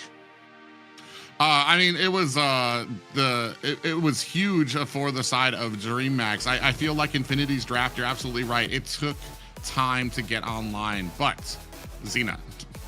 Yes, big moment, create stars. And this player rose to the occasion time and time again. It is Shaikiche with 6,212 KDA, 104.2k total damage, and 596 gold per minute. She is such a rising star. Like, she has been a constant factor in wins, or stays like less feeding. Like, she doesn't feed as much even if they lose. She is like very consistent. She's an amazing player. Yeah, I've been saying it consistently about Shaikiche when it comes to her ability to maintain focus, understand what she needs to do separate from the team. Even if the team is losing, she very narrowly finds herself out of position. Here, I was almost gonna say I felt like it was almost a hurdle for Shaikiche to have the golden hour, to continue to use the golden hour, because I felt like she was doing so much better when she was able to use damage for the team to be able to get a lot of those kills. But here, even with a support-esque type of ultimate, able to really be a pillar for the type for DreamMax here, to be able to find these great angles and to be able to kind of find a lot of these kills as well. Yeah, despite of this DreamMax's lineup here being so good with so good players, I'm not afraid to say that Shaikiche here is the best player of the DreamMax so far. You know, especially that she being one of this pillar, playing so solid with a high performance with the most of the times. You know, she doesn't compromise, she doesn't feed, as Zena said. So when it comes to bring some comfort zone for DreamMax, Shaikiche is the answer on that lineup so far, especially with these changes that we saw from a few days coming out from DreamMax. Yeah, I do enjoy the change that they have on the roster. I feel like they're shining a little bit more in their roles. Especially King, he did an amazing job just switching back into the jungle role like he used to do before there. And the new players as well, showing that support for the team. They do run the map pretty well in the early, and that shows great teamwork for sure. Yeah, my only complaint here, I mean, I'm kind of heartbroken. I'm kind of tossed out. I feel like it's a menage a trois of two of the players, two of my favorite players here, Shaikiche and Fanboy, who's been doing such a great job of the roam on the side of Infinity. I've absolutely loved his choices out there. Here on the side of Infinity, though, I feel like we really leaned into that late game without really...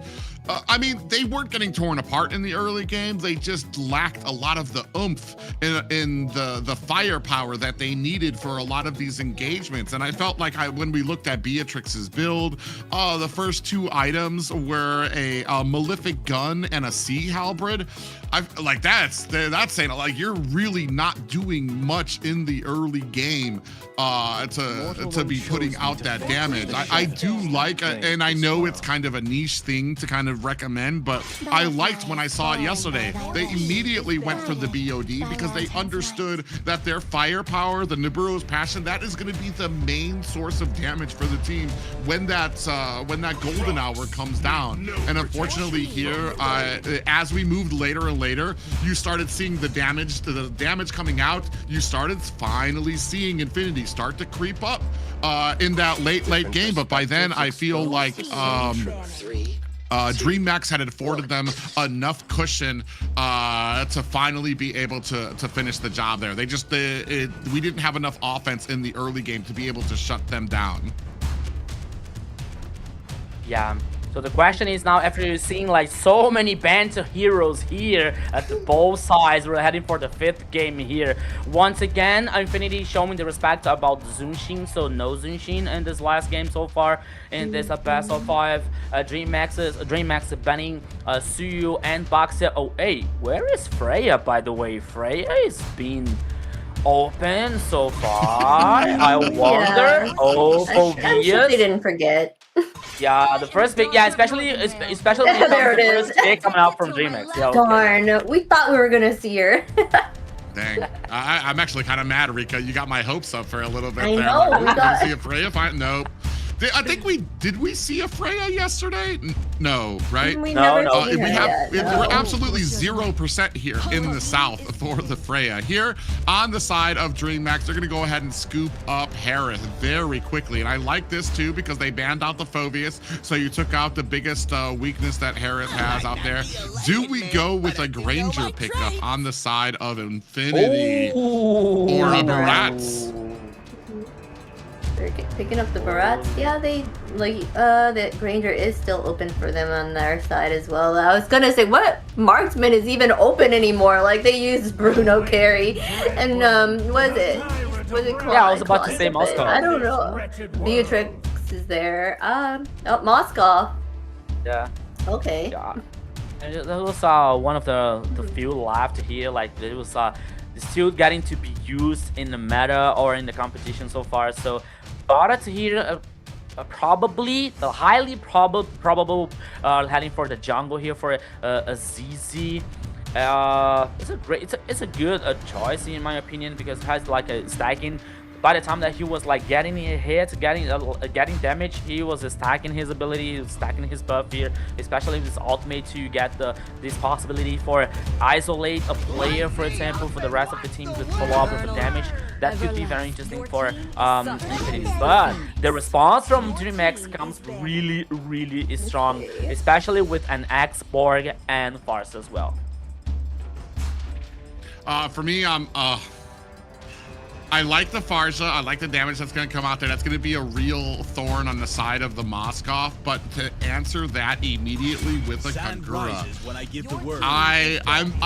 I know I shouldn't lose hope, because Shaikiche has been the queen of like positioning, knowing where you need to be on the map to keep yourself out of harm's way. But Kagura just really specializes in being able to kind of take down, especially still, she specializes with taking down marksmen, but when it comes to a target that is going to be still, that you need to be for those feathered airstrikes, it's like, man, we need, I feel like we're gonna need to really be able to lock down this Kagura or protect our Farza. Kagura is gonna be, and if your focus is to chase down Kagura, she's actually very slippery, because she's got that umbrella escape that she can use to try to get away, and it's very risky here for both of these sides. Yeah, they're gonna for sure. Kagura is a great choice there to go for that Farsa, but like you were saying, Shaikiche is really good with her positioning and great at not dying. So that's gonna be fun to see how she's able to get away from all of that, or if she's gonna be chased away and she can't make that damage. But they're gonna go ahead and target Banboy here, banning out that minnow.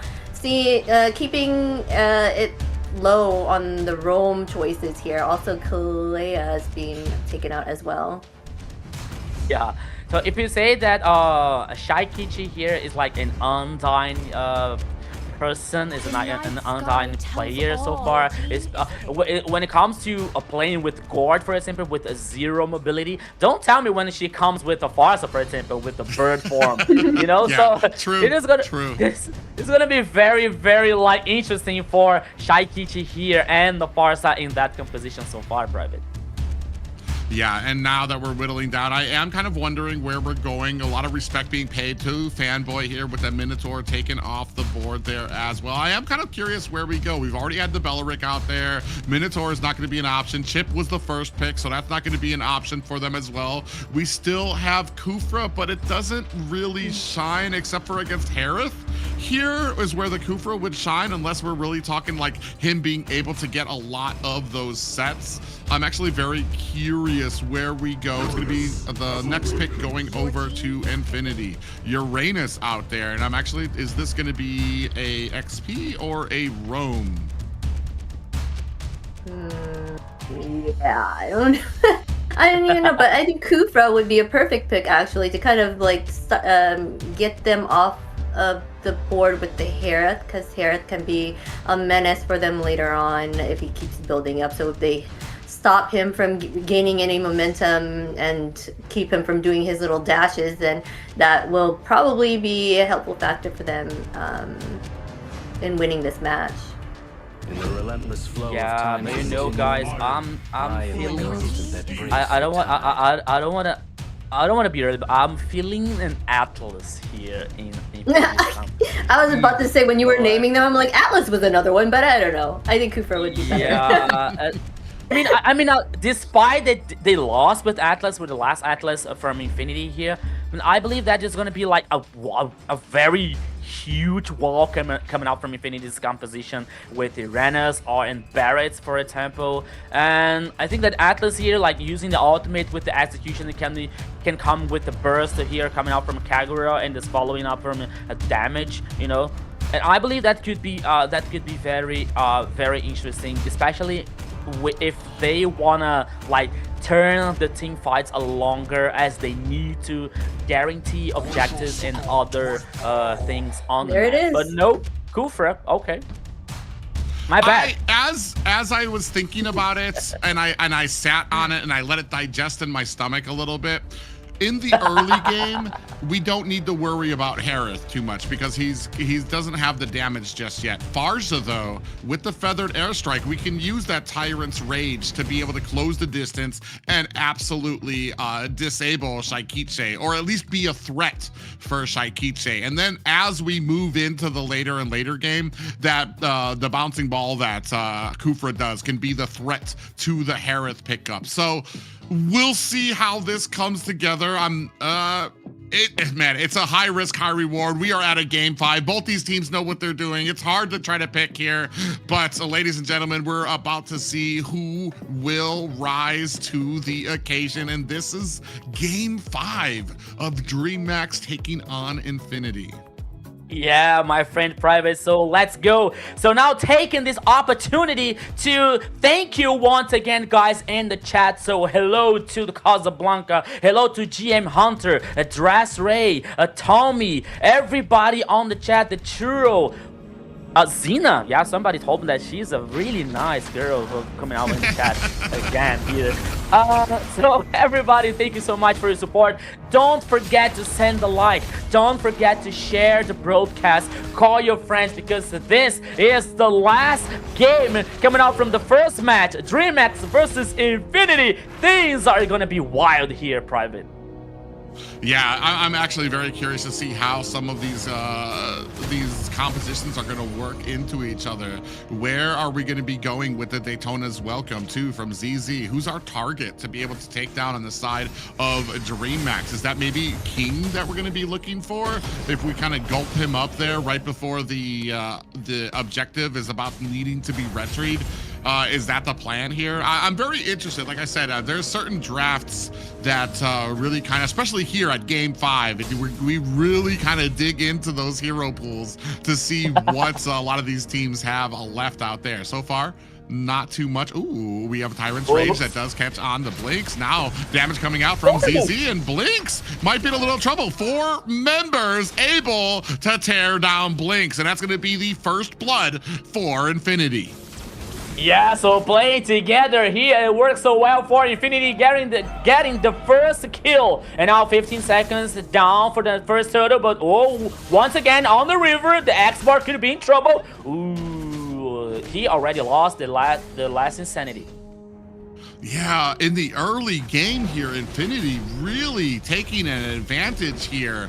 Able to find a kill already onto Blink, and they force King away from the objective immediately, taking away his ultimate, and now that's going to be a free turtle for the side of Infinity. You see this big rotation of 3 members coming down through the river there, looking for an opportunity. Out comes the feathered airstrike, but Zablach quick on the dial to find the disengage. Yeah, so the first turtle here, open the top side, Rusi versus Goo. Okay. Yeah, but Goog actually trying to come in there. But I mean, you've got the stacks coming on from Rusi. The more he gets hit, the more healing he gets for his team. So he's just trying to keep that up. You see, he even goes into the tower to take a shot there. Now he's going to go onto the gold minion, try to keep up those stacks for his healing ability. Yeah, so while we're watching this battle on the top side, oh, here we go. Yeah, Blink in a little bit of trouble, doesn't get a Daytona's Welcome, but Shaikiche is right there to take down ZZ. Fanboy down to 50% health. Lionel able to find the kill onto Shaikiche. This is what we were worried about, but Lionel not able to find an escape for himself either.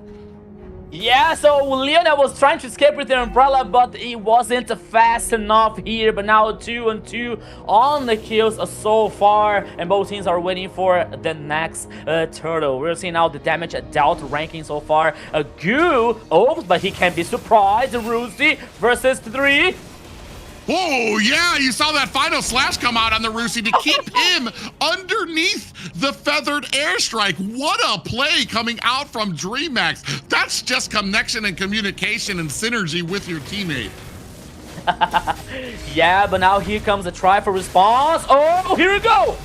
The Tyrant's Revenge and Tyrant's Rage out there. King has to disperse. He didn't want to have to deal with that SOD from the incoming Zablotch, so he has to back away, unfortunately tying this up at 3-3 apiece. Speaking of 3, the trio down here from DreamMax unable to find the kill onto Zablotch. Tyrant's Rage warming up, tuning up the band is a fanboy as they continue to try to spray on this damage. 4 members of Infinity here out as well. A Rogue Umbrella goes out, does not connect. Blink with the healing out there. Now Rusi in a little bit of trouble, does take down to about 50% health. Ooh, Yin Yang Overture comes in. Down comes the AOD, or the AOV from the side of DreamMax. We do find a kill on the side of King, able to find himself a kill there as well. No pressure, gets a blotch. Might be in a little bit of trouble here. Are they gonna dive underneath the tower? They choose not to instead, while King's trying to put on the damage to this Lord, or this turtle. Yeah, now the second turtle here guaranteed by a DreamMax after a very good team fight in the last few minutes from a DreamMax. But now they are guaranteeing the tower number 1 in the bottom lane here. That means more resources, more item for Zeus. Zeus here with the Harriet with 1 kill so far. So Harriet here with the items, with the resources. It's a fed up one, so that might be not a good idea for Infinity or a situation though.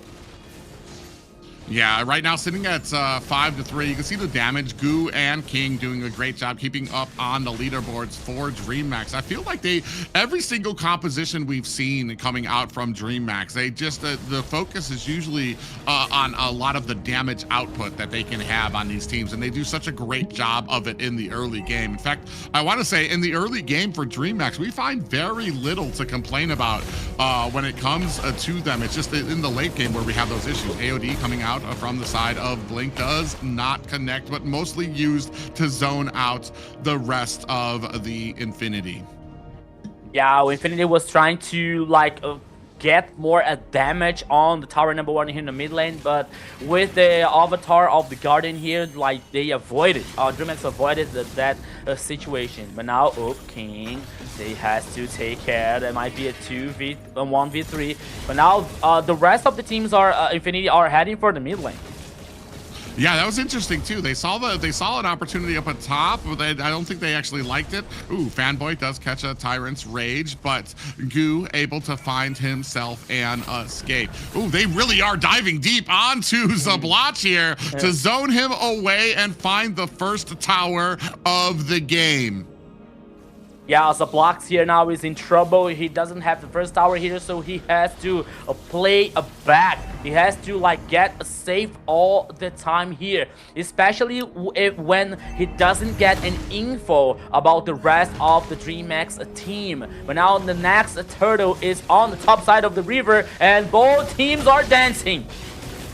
Ooh, yeah, Shaikiche looking for an angle to try to get in here. They're trying to push away Rusi. Feathered Airstrike comes down. King able to find himself a Lord. ZZ in trouble, gets pulled back, and Goo able to find the kill. Meanwhile, Rusi is able to find a tower at top. And at the bottom, they're going to be able to find another tower here. Last Insanity comes out, is able to find the kill onto Lionel, and they are going to make short work of this mid tower. Fanboy just narrowly able to get away. But what I'm impressed with is the macro coming out of Infinity. Even with that lost fight, they're able to find 2 towers. Yeah, they got 2 towers here. The goal lead was not so far for DreamMax here. And now Rusi versus Harriet on the top side here. Okay, Serenus versus Harriet is not like it's not like a thing that we used to see every day. But once again, Infinity I'm not sure if like ZZ with the Barrett here is doing a good job, but now Rusi can be the next victim. And down is coming the damage for the side of a DreamMax. Zeus able to find the tower up at top. And now looking for a little bit of a disengage. They're trying to push out the side of Infinity from this fight. Yeah, but once again, DreamMax getting the Blade of Destiny here, hitting no one. ZZ could be in trouble. 4 players, and Rusi again. Yeah, Rusi in trouble here as down comes the Zaman force for that side. Zablach able to find a kill or find a tower at the bottom. Out comes the feathered airstrike for Shaikiche. King able to find Fanboy with that last insanity. Now ZZ alone at the top tower. Goo getting taken on by 2 members here. Is he gonna be able to find the kill? Final shot comes out to Zablach, but Zablach able to find the outplay. But now here comes their DreamMax response. This is 2v3. Leo now on the bush. He was able to get back in the face. And Zablach was alone. Okay, bye, my friend. I have to go.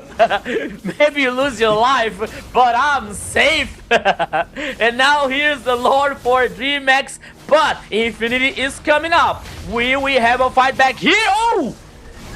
Yeah, now they're going to go ahead and continue. ZZ able to find an early kill onto Shaikiche. That's going to be a big amount of damage down for the side of DreamMax. That's going to push them away from this Lord, while Infinity now going to start pushing into this fight. Final Slash comes out. SOD coming out from Zablach. We do have the Avatar the Guardian slamming down onto both sides, looking for an angle to get in here. Blink taking a whole lot of damage. Down comes the Zaman Force, able to take down Lionel. ZZ in trouble. That's going to be the Infinity Jungler down for the count. Rusi next on the chopping block. Zeus able to find the kill there. That's 3 players down for Infinity. 3 players down here. DreamMax getting 3 triple kill. Oh, triple kill actually coming from Zeus. Oh, once again, now Zablach is the next victim. And this Lord could not be easier than that for the Dragon Boys. Yeah, now they're going to come in here. This is going to be a very easy Lord for DreamMax here. 14-5 Infinity. Their backs are against the wall here against DreamMax. This is game 5. There are no more chances for this series. They need to be able to find an angle, find an advantage that they can use to find an angle for some type of success here. Right now, they're getting out damaged, they're getting output, they're getting pushed away from objectives, and I don't know what else they have in the tank for this. Yeah, so Fanboy here is trying to do something. He's trying to flank. He's trying to get this initiation, especially with the Tyrant's Revenge and the Wrath, but the fact is, maybe there's not like enough damage yet coming out from Infinity's composition. When you see like Zablach here, like I'm not sure if I see only 2 items, but now he comes again. DreamMax. Yeah, right now, the Feathered Airstrike being used in succession with this rushing power. Lionel in a little bit of trouble here. Final Slash is going to push Rusi into the back line as well. Shaikiche trying to lay on the damage on the back line too. Rusi taking a heap of damage, trying to find an escape. Zaman Force has been laid out. Still 4 members left of Infinity. Lord ticking away at the bottom high ground tower. Go leading here, almost very high for a DreamMax. I think that they're heading for the final push. Could it be? Yeah, is this going to be the end? It does look like DreamMax. Ooh, this is where they kind of have a little falters when it comes to the last end of game. Last Insanity is out. In comes the Winter Crown from ZZ, but does not save him from the rest of the damage of 5 members of DreamMax. And very wisely, DreamMax going to disengage from the core there, looking to possibly find an angle onto another high ground tower. Mid and top now being focused on. Infinity not able able to find an answer with some defense. The Feather Airstrike raining down damage to zone out Infinity, and they might be looking at this final high ground tower. Now they're gonna come in. Avatar the Guardian slams down. Last Insanity out and in the open. Zeus able to find the tower, but Infinity have to disengage back to their tower. DreamMax disengage from the core, but with a victorious push. Yeah, the whole base exposed now here for Infinity. DreamMax playing so well at this fifth and the last game. We're seeing the items so far: the Trinity Core for Moskov, Golden Staff, Corrosion Sight, Demon's Sword here, Demon Hunter. Meanwhile, you have Harriet with the Stallion Side, Heaven's Feather, Holy Christian, and Infinity Glaive so far here. So it's a Harriet with 5 kills coming out from Zeus, and now DreamMax waiting for another Lord. They don't want to take any kind of risks here to lose this game. Now here we go.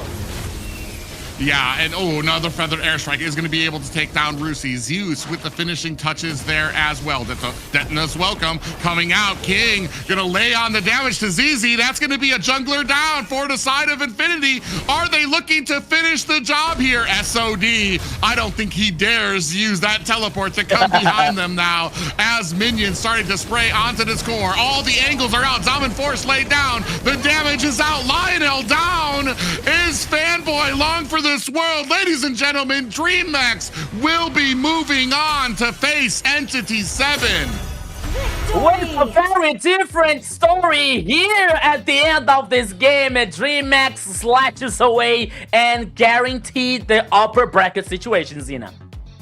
Wow, they showed it here, guys. They are the better team is what they're trying to say, because they had they had the 3 clashes, 1-1 each, and then they got this one on the 3rd, right? But there's still more chance for Infinity to go against them, right, later on. So we still have more to see for sure. But the changes that they've had has seemed to make them a terror to deal with. DreamMax started off strong again with the round, like 4-0 in kills by the 5-minute mark, and then they kept it pretty even, and then they kept rolling with it, right? And they ended up taking it all in the end and dominated with 21-6. That is crazy. A wonderful job by the team. Yeah, King here with 6-0 and 11. There's just a man when it comes to the draft here for the side of Infinity. I mean, Barat's. I just don't think it worked out. King with the. I feel like King immediately knew exactly what he needed to do to be able to kind of take down that pick, especially with the Uranus out there too.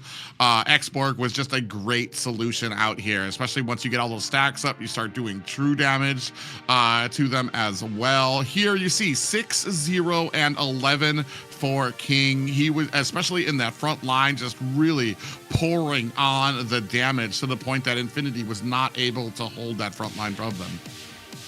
Yeah, and despite this whole idea, they had to get a physical damage hero here, because they were bringing Shite here with the Farsa and Harriet with both magical. So someone has to be responsible for this physical damage, and it was for a King here with the Export.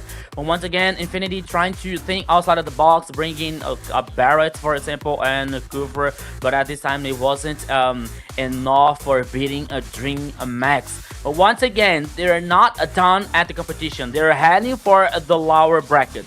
But here, as we were seeing the highlights, for example, we always see a DreamMax working in that high composition burst. Coming out from King with the last Insanity, coming out from Goo with this very knockout possibility, coming out from Arlott, and so many times here. It was a huge control, especially coming from the AoE from Gatoch Kaka, for example. That could be another, that was another hard situation for Infinity. So the whole DreamMax composition was so hard to Infinity face, and it wasn't enough to beat the Dragon Boys in the last game. Yeah, and I have to wonder how much the global bans kind of came into play there at the end. I mean, we've seen them go into a game 5 before, but some of those picks there, like, I mean, the Kufra was a bit of a stretch. I mean, I know what the actual option was for it, but Xena, the MVP here. All right, King here sitting on his throne once again, getting that MVP, 6011 KDA, 88.2k total damage, and 721 golds per minute. They all put in so much work that I was not sure who was going to get MVP, but this is well deserved. He deserved that every bit of it. Yeah, I was thinking about like it would be between Zeus or King to be the MVP of this last game here. Zeus played very well with Herod also, but here the MVP goes to him, King. Once King, you'll never lose the crown, especially in the jungle. So when it comes to the Xborg here to cause this damage, especially with the last Insanity here with the following up from this DreamMax composition, and it worked so well, guaranteed the last victory here in this best of 5. Yeah, man, this I already knew that this was going to be a war between both of these teams, so evenly matched. And here, and this new draft, or not the new draft, the new roster coming out from DreamMax here, really putting in the work, the synergy that they had here. Man, a great game here, even with a little bit of a flubber that we saw earlier when they were trying to close the game. I believe it was in game 3, trying to close that one out and eventually taking the L on that one. I was worried because I'm like, man, are you going to be able to kind of just find the center again that you need to, because that's frustrating. And I was so frustrated watching it in a replay. I was just like, oh my God, like what do you do from there?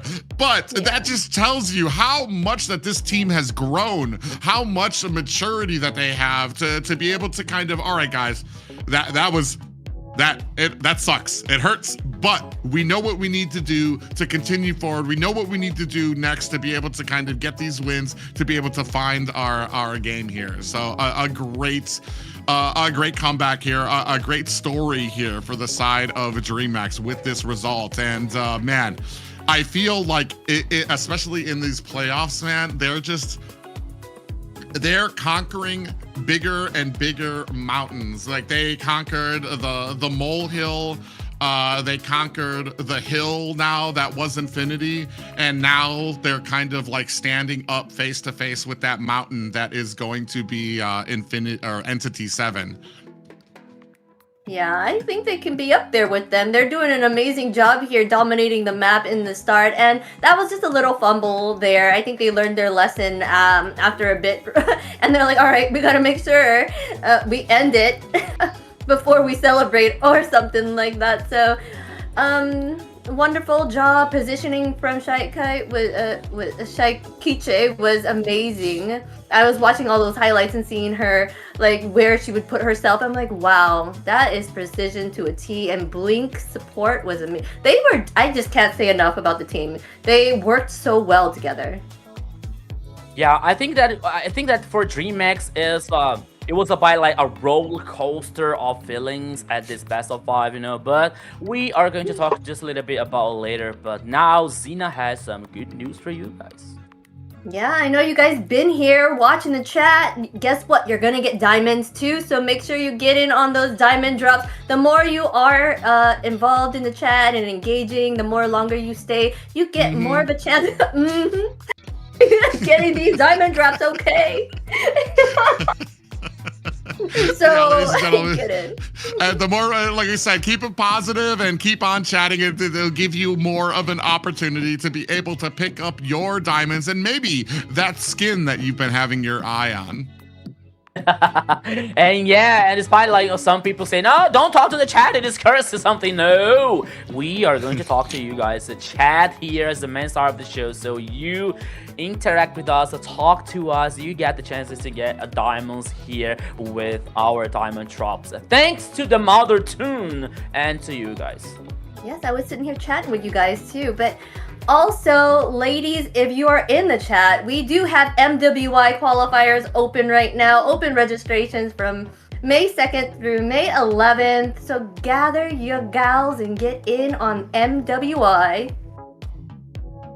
Yeah, ladies and gentlemen, like we said, you've been sitting here watching the guys. We do know that there are a ton of talented females out there, like Shaikiche, like Ashley in the north as well, and North America. Speaking from them, who got second place in the last MWI. We were looking for more regions to get involved here to find that path forward, and maybe even find yourself a seat in the MWI. Yeah, so this is a chance here to take inspirations like Shaikichi, Ashley's, or Angelis, for example, who won the Esports Awards in the last year. So you have tons of inspirations. To you, lady, have your chance to subscribe here and open registrations on MWI. That's all for you, ladies. Don't forget. Yes, be inspired. But we also want to give a shout out to our sponsor, the runestone.gg. If you want to up your game, go to runestone.gg to get that real-time data and analytics. Yeah, if you're trying to improve your game, like I said, use an organization that has the same passion and love for the game that you do, and that would be no further than runestone.gg. Yeah, that's the truth. If you don't have Runestone, you play like me. If you have Runestone, you play like private. So, come on, that is the difference, right? So, make sure you improve your level of the gameplay with a Runestone. Thank you so much for making this happen.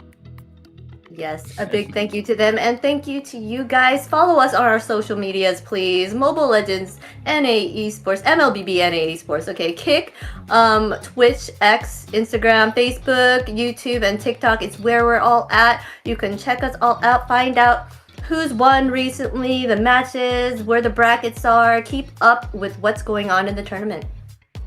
Yeah, especially with these weeks moving up. If you guys were maybe missed out on anything that happened in the north because you've got school or work and weren't able to catch all of the matches there, you can find it out all on MLBB or MLBB NA Esports as well. Maybe in the weekends you guys have plans. I know it's Mother's Day, so not a lot of mothers like to watch Mobile Legends, but if you guys did happen to miss it, you can find out all the action and everything that you might have missed here on our socials. Did you see that, Mom? They told that she doesn't like to watch Mobile Legends. Yeah, I'm kidding about that. But you have the chance here to get to track the highlights, to get more about the updates, the patch notes, everything that is happening on the MLBB ecosystem. And I gotta tell you guys, 2026 is going to be an amazing year for MLBB. Yes, it's gonna be a wonderful year, and we want to wish you guys a wonderful year, and also welcome all the Indonesian and Philippines watchers out there. We appreciate you coming by and watching our little tournaments that we're going, and we plan to grow more. And salamat and terima kasih. I hope I said it right. Yeah. But yes. Nice. That's how I say hello. I have no way. It's a lot better than I would have done when it comes to it. But yeah, it's great to have a lot of the different regions checking us out and seeing what it is all about, especially with us. Like I said, this is kind of a brand new thing. It's a staple and history being made here as we have all of the North and South, the Americas, joining into one region to compete, to decide who we're going to be sending forward, to decide who's going to be representing this region when it comes to our international stages. Yeah, so we got the Americas joining together. We got the South Korea allowing the MLBB scenario. You got the Turkey that is going to be the next stage for the M8. So many amazing things happening on MLBB scenario so far. So this is our year to make this community even better and even bigger than they are. So this is a chance to still love this game. This is the best game ever here when it comes to MLBB, when it comes to Mobile Legends, bang, so keep talking to us and keep following our social networks, so you are about to know everything that is happening on the MLBB ecosystem. I gotta say, I'm really excited about that, because after Americas, we're gonna have the EWC, we're gonna have the ENC as well. We're gonna have the M8, we're gonna have the wild card. Oh my goodness, there's so many things that I can't wait to see that. Yeah, we got so many tournaments coming up, and it's exciting to see that it's all up there, like and it's in every region, right? Everyone has something for you to watch, something new coming up along. EU has a whole bunch of things coming up for them as well. It's amazing to see the world come together like this, right? And get into the game, something we love, and share that passion and drive for it, for sure. Yeah, that's what it's all about, the world.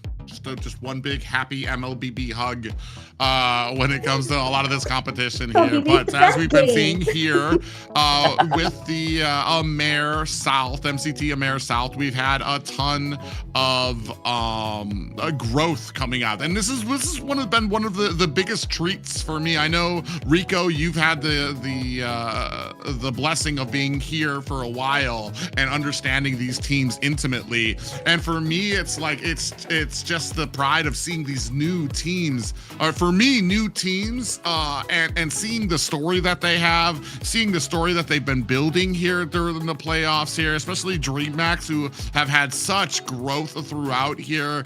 A lot of us, even to the point that I dare say that I was questioning the belief when it came to us juggling around this roster, but they really showing that they have that cohesion, the ability to get better here, and that's what you need to have if you want to be successful in the playoffs.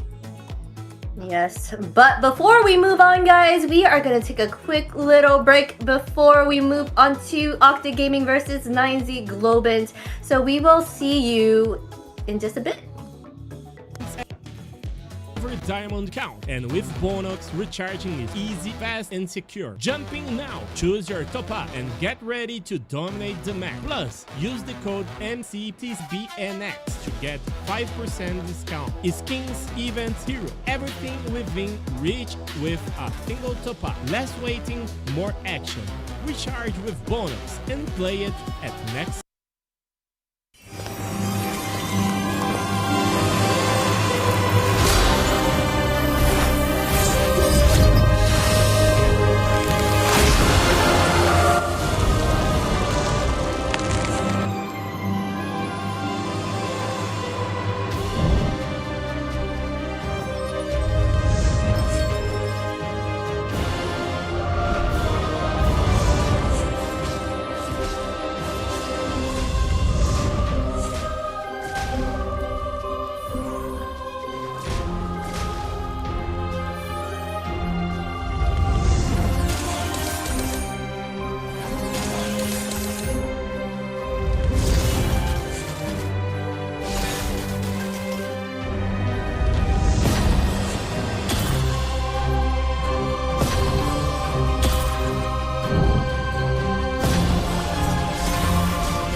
Listen up, warriors! The Frozen Sea Showdown is here.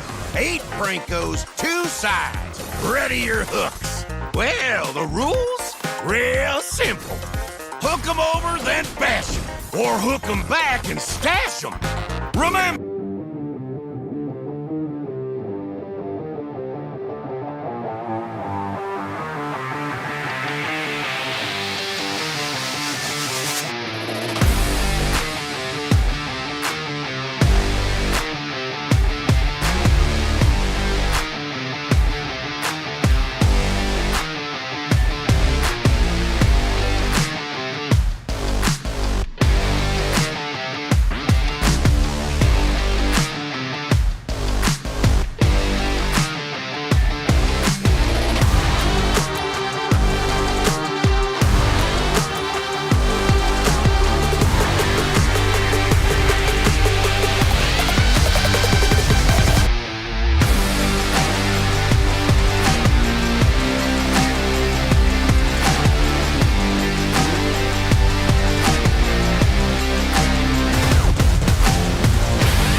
are back with more MCT AMER South playoff action.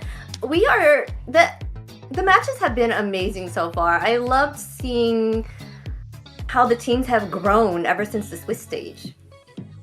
Yeah, it's been a great path for a lot of these teams here.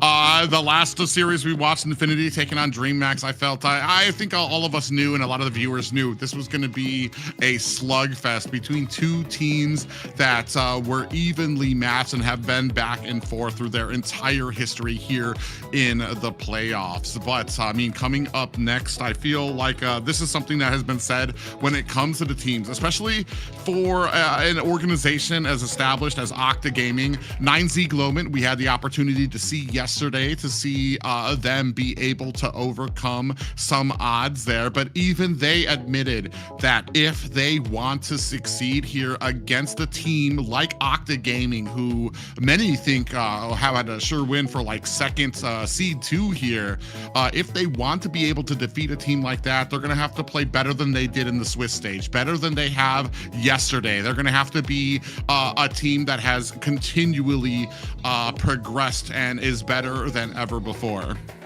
All right, let's get it up on the screen here. Let's see what we have next. Today's schedule, as we go on, we are going to go have Octa Gaming against 9Z. We had Infinity go against DreamMax. Ended up being the whole best of 5 there for them. DreamMax coming up top, Infinity going down to that loser bracket. Yeah, so I agree with you guys. Totally. There was like so many emotions today, so many actions today. I was actually getting hungry. I was like eating a sandwich before heading to the broadcast here, before heading to the break time so far. But here now we're heading for the second match, Octa Gaming versus 9Z Globin. There's so much history among these two teams, especially when it comes to the mid lane, Sagan from Octa Gaming, and the goal lane from 9Z, that is Lagusta. Both of these players, they played together in old RRQ Akita, which they were champions 5 times in a row when it was MPL here in the South region. So they have a lot of history together, but now they're facing each other on different teams. This is going to be very interesting. Yes, and we're going to jump into Octa Gaming's lineup. Let's see who we have playing for us today for Octa Gaming. We got Lucy, Thanatos TZ, Seijin, V2, and Saber for today. Yeah, a big lineup here for Octa Gaming, who have been pretty dominant throughout the Swiss stage. I think they were actually tied with Alpha North at 3-1.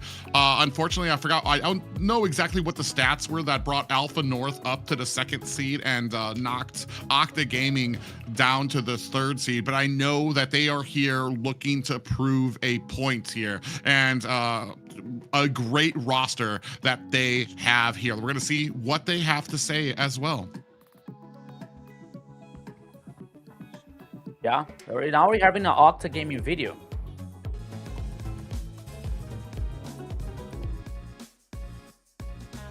Salve, rapaziada, meu nick é Thanatos, eu sou o Jungle e capitão da Octa Gaming e eu vou fazer uma gincana com vocês de perguntas e respostas rápidas, então vamos lá. Então, meu nick é Thanatos. Em torno de 5 a 6 anos, eu já jogava um pouco antes, só que nesse período eu comecei a dar um pouco mais de atenção pro jogo. Acho que Tigreal ou Gordia, eu jogava muito com os dois, mas eu acho que foi Gordia. Foveus, ele trava muito assassino e minha prioridade é assassinos que tem dash, então Foveus. Cartizio, eu tava usando o TZ no nick justamente por conta dele. Lucy, eu convivo muito com ele e é quem eu mais tenho sincronia também. Lancelot. Segunda skill do Lancelot. Smite. A skin Brain do Lancelot. Funny. Gusion. Hylos, sonda pra frente. Atualmente, Freya. Saber, ele tem muita teoria da conspiração na cabeça, ele é meio maluco. Cartesia, se for pegar no mundo todo, Cartesia. Se for no global, eu traria o JP. Mas se a gente for falar do Amer, eu acredito que Joel Creel ou Syndra, talvez. Baxia. Fim de jogo. É melhor para tomar decisões, o jogo é um pouco mais controlado, fim de jogo. Líder. Eu prefiro ter a tomada de decisão do que necessariamente ser a pessoa que vai ter a melhor mecânica e com essa melhor mecânica vai carregar a partida. Tanto que é por isso que eu sou capitão, porque eu prefiro ter a parte de líder para eu poder ter as tomadas de decisões. Had me, hold on. Had me chuckling over there with the highlights only go straight. But anyways, 9Z Globant over here. On the EXP lane, we got Chino, our jungle, Luisino. Session. Gusta Lagusta on that gold, and on that roam is Alboro Crazy.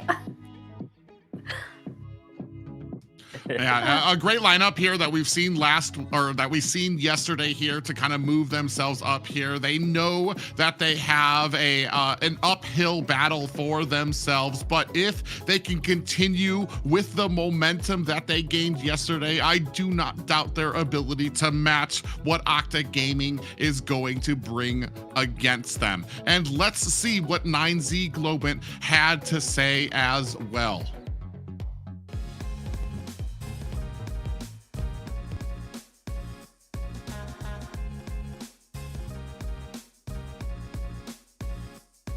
Sim. 2018. Fusion. Casabusa. Chino. Chino. Valentino. La ulti de Changue. Ejecutar. La básica de Changue. Marcel. Changue. Misa. Carly. Israel. Sin. Paquito. Setlian. Tardío. Carry.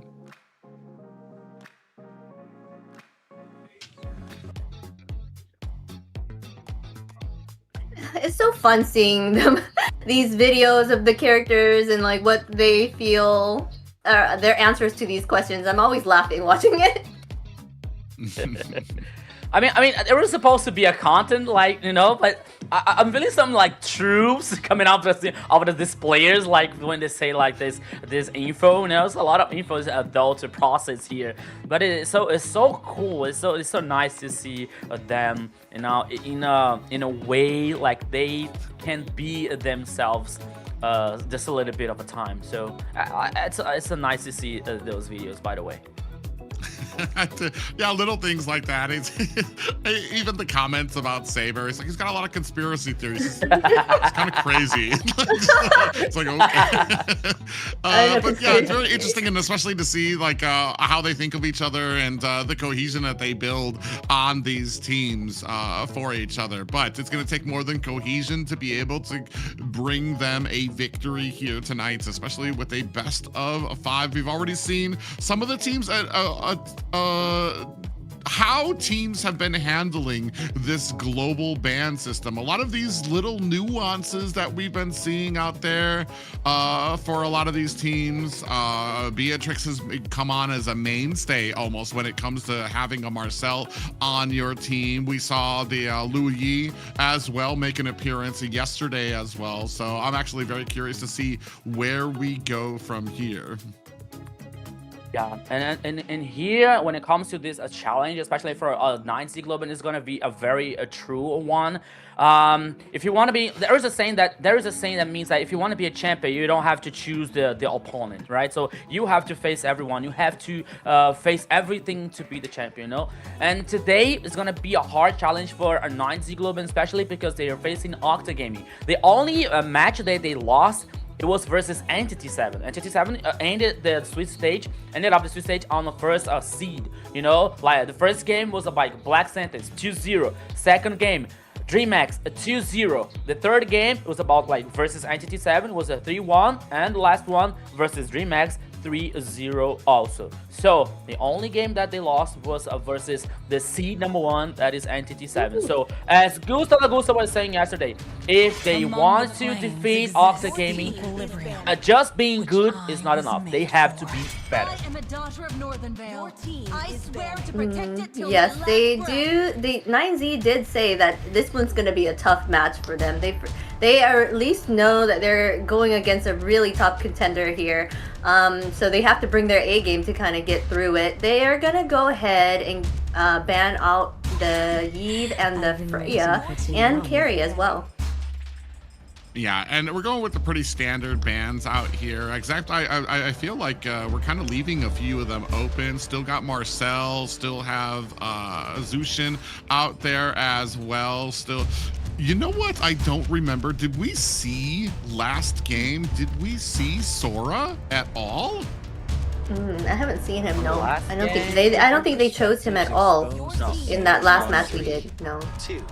At least in the last match we didn't see.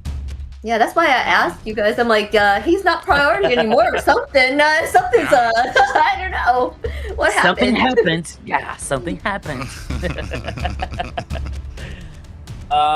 You know what? I was like remembering the talk that we had yesterday with Gusta Lagusta. That we were saying like, one of the dangerous players on Octa's lineup is V2. You know, like he was saying that V2 is a very good gold laner. It's a very solid one. So I'm wondering here, like, if 9Z is gonna focus on this like gold lane situation, especially trying to neutralize V2's options here. But I think that a funny thing that is happening is it's actually Octa Gaming that is focusing on Gusta Lagusta. They brought out the Carrie, they brought out Harriet out here, and Harley and the jungler probably for Thanatos Z as being the first potential here. But now the first choice coming out from Octa Gaming is him, Baxia. Yeah, that's a pretty interesting thing. I think a lot of respect coming out from Octa Gaming when it comes to Gusta Lagusta. We saw Gusta Lagusta is able to shine on so many marksman picks, and even when it comes to bringing out some of his comfort picks, like a Wan we saw yesterday. Not just bringing out the Wan, but a dominating game with a Wan, a hero that has kind of slipped pretty far from the meta here. So big focus out there coming from the side of Octa Gaming. With the Baxia pickup, it does leave open the Zushin for the side of 9Z Globe, and they're going to scoop that up alongside the Glue pickup. Well, they're making sure they pick up those meta and not giving it to the other team. Baxia's over here, Zushin on that side. Glue's, he's pretty good as well. It played right. but they're gonna go ahead and pick out that Claude here, giving a smaller hero pool for Gusta Lagusta. Yeah, so, and especially when it comes to Glue here, it doesn't matter if it plays on the roaming side or the XP lane here. It is a very good situation, especially to get like some mobility heroes, you know, like it was for Harley, it could be a trouble because the Glue and the ultimate when it's stuck in his head, you don't have ways to get out. But whoa, we're seeing the Faramis here on Octa's gaming composition.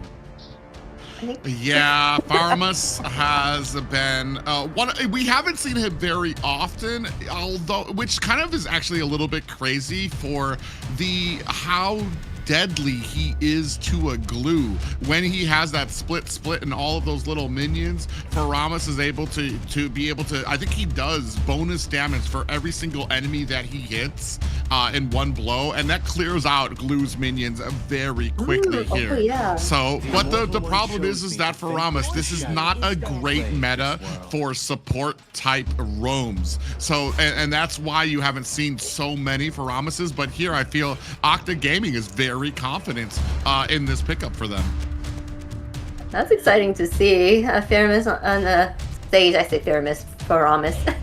But yes, that is a big counter there to Glue. So I wonder if that was their target to kind of handicap the Glue here. They're going ahead and picking up the Suyu. I wonder what their next ban. Oh, Phobius being banned here on the side of 9Z.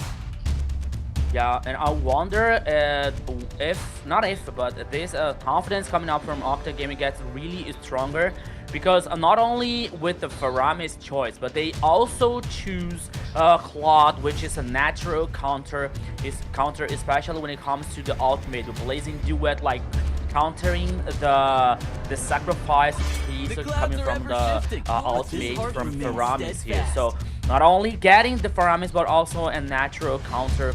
It is chosen by Octa Gaming. But now Sora, as we were talking about here, as this before this draft start, so now they Sora was banned by Octa Gaming. We're seeing now which one is 9Z is about to ban. If they continue focusing on XP lane, for example, Valentina could be another banning here coming out for both teams. Or Lapu, for example, if they continue on XP lane focus. So many possibilities here coming out from this last ban. Yeah, they do. Yeah, for sure. Go ahead. No, go ahead. Yeah, the pick of the Faramis was so quick, and the fact that Claude is a big counter for it leads me to believe this is like exactly the way the early draft was, that Octa was predicting this early draft to go. So I'm kind of worried about 9Z Globant with these next two pickups. They're very important for us to be able to kind of get a little bit of an advantage here. I feel like the early game's not too bad for the side of 9Z Globant. On the side of Octa Gaming, depending on where the roam pick goes, Faramis, I want to say his clear isn't great. It's not terrible, but he will be able to get to some of those side lanes. He just doesn't provide a huge amount just yet, unless you can kind of use, I want to say, what is it, the not the Nether Realm, the Shadow Stampede. That's the when he can kind of get into their charge forward and pull back heroes, especially when they're trying to sit underneath their tower to try to escape. So it's something that 9Z Globant's gonna have to be very careful of, especially because I feel like some of these niche picks, it can be even deadlier because teams have forgotten how to play around them. You know what I mean? They might not be as great on their own, but the fact that you haven't seen it in a while, like we saw with the Lu Yi, where that where her ultimate was coming down, and I think it was a Lapu kind of like stood there for a second. It was like trying to compute what was happening here, and then suddenly you have the entire team coming down onto you. Here, gonna go ahead and scoop up for a little bit of security for that early game, Hilda, which means Glue will be going into the XP lane. Yes, they went ahead and picked up the Hilda. They banned out that Moskov, giving Gusta Lagusta even a smaller hero pool, but then they have Bruno Granger open, even his favorite, Wanwan. So he still has options, nothing major there for them. They're still needing their mage here on the side of Octa, as well as their healing there. Oh, unless they're using Fairness at the mid. Oh. Yeah, Fairness is a mid. Oh my goodness. If you want to control, you have control now coming out from Octa's composition here. To be honest, I was expecting the Hylos, especially when Thanatos TZ talked in the video, saying, "Oh, Hylos is only moving forward." You know, like when you like get in a composition like that, you gotta say, "Okay, pick Hylos, just go forward." You know, with the glorious path, so you help your team to get this following up with the move speed and the damage as well. But no, they came with the Grok and Terizla here at the final composition. Penalties on a tectonic charge here. There's a lot of control coming out from this Octa's composition. And the last one that I didn't see because I talked too much is Granger coming out from Gusta Lagusta. Yeah, I'm almost kind of a little iffy about the Granger, only because I feel like it could have been saved for a Harith pickup that would come out there. But if they're victorious here, then you waste a lot of picks on the side of Octa Gaming. But I feel like too here with Faramis, with Terizla, and even the Grok, I feel we're setting ourselves up with a decent amount of cushion for a lot of these positions that even if we lose, we had 3 heroes that aren't picked as often, that aren't considered as strong in the current meta here too as well. But man, I am intently excited to see how these, oh, did they just switch around the, oh yeah, they just, for some reason they just switched around where Thanatos TZ was on there. I was a little confused. I thought they switched positions. Did you imagine surprise? Terizla on the mid lane. I'm back. Oh man, but yeah, they do have a good CC comp there. A lot of control for that side. They just want to kind of, I guess, make sure they can keep them locked down enough for what they picked the Claude, right, to dish out those damage. Yeah, I mean, you're gonna have the Tectonic Charge, you're gonna have the Penalty Zone, and then you're gonna have Faramis, who can come in with I think it's the Ghost Bursters that he uses. That's that little that triangle damage that he's able to spread out, where how many enemies are in there, the more damage it does. But Rico, go ahead and take us into game 1. Yeah, so everybody here, welcome to the Land of Dawn for the first time here in this Best of 5. Octa Gaming versus the 9Z Globant. This is the last match of the day of the weekend from the MCT AMER South. Let's go, my friend Private. And actually, it was like a visual bug because I thought I was seeing like Thanatos TZ with Terizla in the jungle. But no, it's a Boxe in the jungle. Yeah, that's what I was kind of confused about. I'm like, I hope that wasn't what I was seeing there. But yeah, both of these teams, a big little poll there coming out onto Alburo Crazy. And the one thing though is, are we going to be able to make use of this Hilda here when it comes to being able to harass and get value out of this pickup? Because I mean, you're going up against a Boxia, and there's really nothing but tanky picks coming out from Octa Gaming. Here you see Chino and Lucy going at it back and forth. Neither one of them really getting an advantage. Ooh, a little bit of a pull back there on to Segan. Does put out some damage. Thanatos does find Alburo Crazy. Fashin right there on the side is going to be able to lift him up there. Lucinho comes down, might be in a little bit of trouble, is able to find an escape. Yeah, like you saw the control here coming out for Faramis, especially on Lucinho, but oh, what about is happening? Yeah, we're gonna go ahead and try to find, I don't know, Alburo Crazy got caught there on the enemy side, might be in trouble here, gets hit up, gonna find himself a little bit of healing there. In comes Fashion, Lucinho able to find the first blood, and that's gonna go ahead and set them up for a Lord. Saber down as well. Lucy gonna have to look for the disengage. That's gonna open up this first hurdle for 9Z Globant. Everything went well here for 9Z Globant because Alburo Crazy was able to survive. He bought so much time for the response coming out from 9Z Globant. 2 kills for Luizinho.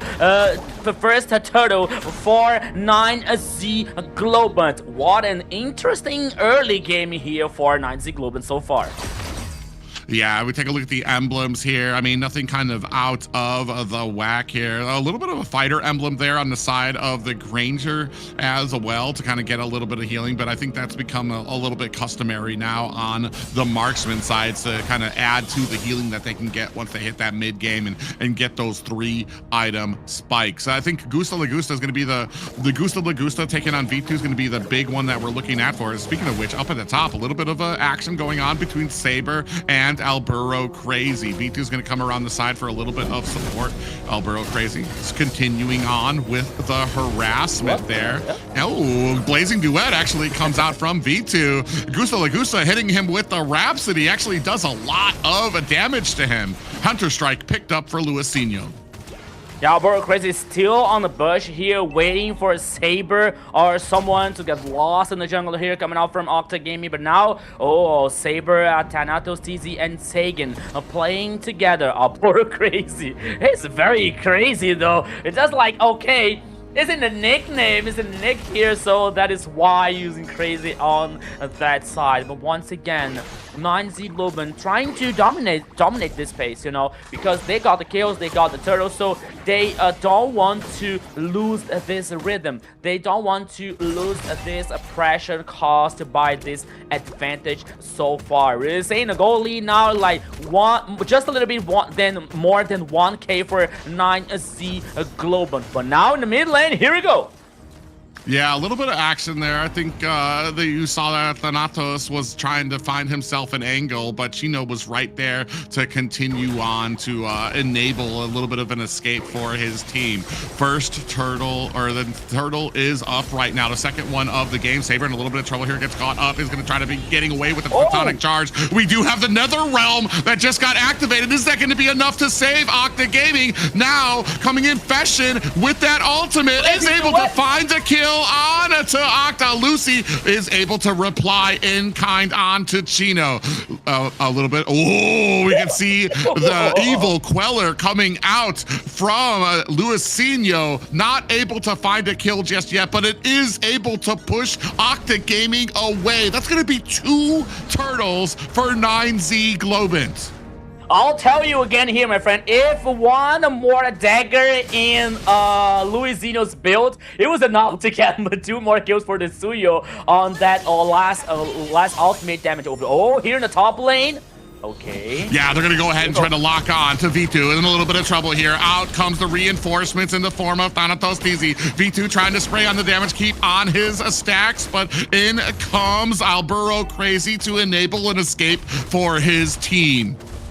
Good response coming out from 9Z Globen here. The cavalry always arriving on time to save their teammate. Alburo Crazy sensing the danger. 3 players of Octa Gaming. Chino is on the bush for anything happens, in case of anything happens. But now we're seeing Fashin and Gusa heading for the top side. Maybe we can have some come to party, but now the rest of the team from Octa Gaming are moving out from the mid lane. They're always like working on this roaming, even to try to surprise Gusta on the gold lane. Yeah, the communication between both of these teams is tremendous there too, especially when it comes to Saber using that wall to input it into that bush to pop out both of 9Z Globen. As soon as that happens, immediately V2 turns away from the lane because he realizes that there's 2 members in there waiting to try to get a gank on there. They're so quick to respond, so quick to understand, and it's no wonder it's been so tough to get any type of ganks that haven't been in the form of like a lot of these objective fights here. Gusta with the Rhapsody putting on some damage onto V2. Thanatos is able to find himself a kill onto Chino. Is this going to set up a fight here? And Thanatos able to find himself a kill onto the second turtle, or actually the 3rd turtle there for the side of Octa Gaming. 2 kills as well, bringing us to a 2-3 game. A very crucial kill here for Octa Gaming to guarantee the turtle, because after that, Luisinho was not able to contest, was not able to fight back about this third turtle. But now here in the top side, oh, V2 almost getting killed by Luisinho with Suyo, but now Bro Crazy is up to do something. Both teams are heading on the top side. Here comes the boom. Yeah, they're looking to try to maybe put some damage onto this tower. Fashin gonna have to use that ultimate on the backside up at the top. Thanatos trying to lock on to Gusta. Lagusta still able to create that distance. This might have been a little bit more. We do have the Nether Realm out there to try to save out Octa Gaming. Still trying to spray on the damage. Chino might be in trouble, taking a lot of damage, and Saber with the kill onto Chino, who has been caught again. Unfortunate for the side of 9Z Globant. Yeah, so the last minutes were so perfect for Octa Gaming here, privately, because they were able to get the kills, they were able to get the turtle, and now get the tower in the top side, working with the macro. I think that one of the situations that 9Z was like a word about to take control of the game, you know, because okay, the early game was very interesting for a 9Z Global, but minute after minute, Octa Gaming was heading back in the game, step by step, you know, getting the kill, getting the turtle, getting the tower, not only the top side, but also in the bottom side here as well for Octa Gaming. But now, almost 9 minutes of the game, goal lead here, heading still for 9Z Global, but Octa Gaming, sorry, is stronger than ever. Yeah, they're still got a lot of power behind that. They may not have the gold lead, but I feel like they have a great value in the gold that they do have. 9Z Globin trying to get a position onto this first Lord. Meanwhile, Octa Gaming coming in from the side is going to get that information. Backing up the whole of 9Z Globin. They understand. Luisinho's up at the top right now. Actually, we do have a little bit of another realm coming out from Octa Gaming. Fashion going to have to use that ultimate to get away. Is it going to be enough? Luisinho comes in, is able to take down Segan. V2 is next on the chopping block. Burl Crazy able to find a kill on the Thanatos. 3-6 right now is 9Z Global chasing down Octa Gaming. Lifted up, put back. Lucy in trouble. Gets taken down. That is 4 people down for Octa Gaming. That was absolutely a hell of a cracker now for 9Z Global, guaranteed 4 kills. And now the Lord, easier than ever. The first one goes for 9Z Global. There is a gold opportunity to take down more towers on the map for versus Octa Gaming. Oh man, they're doing such a great job. Even when it comes to the disengage for Fashion on the Zushin, I want to say use that ultimate and went up. And I was actually a little nervous. I'm like, oh my God, you don't have anybody up there. And it was Luisinho was still up there solo clearing the lane and decided to come down and help out and was able to really turn the tables into that fight. And that's just some great communication, some great synergy when it comes to 9Z Globin here. Octa Gaming having a little trouble when it comes to a lot of these engagements.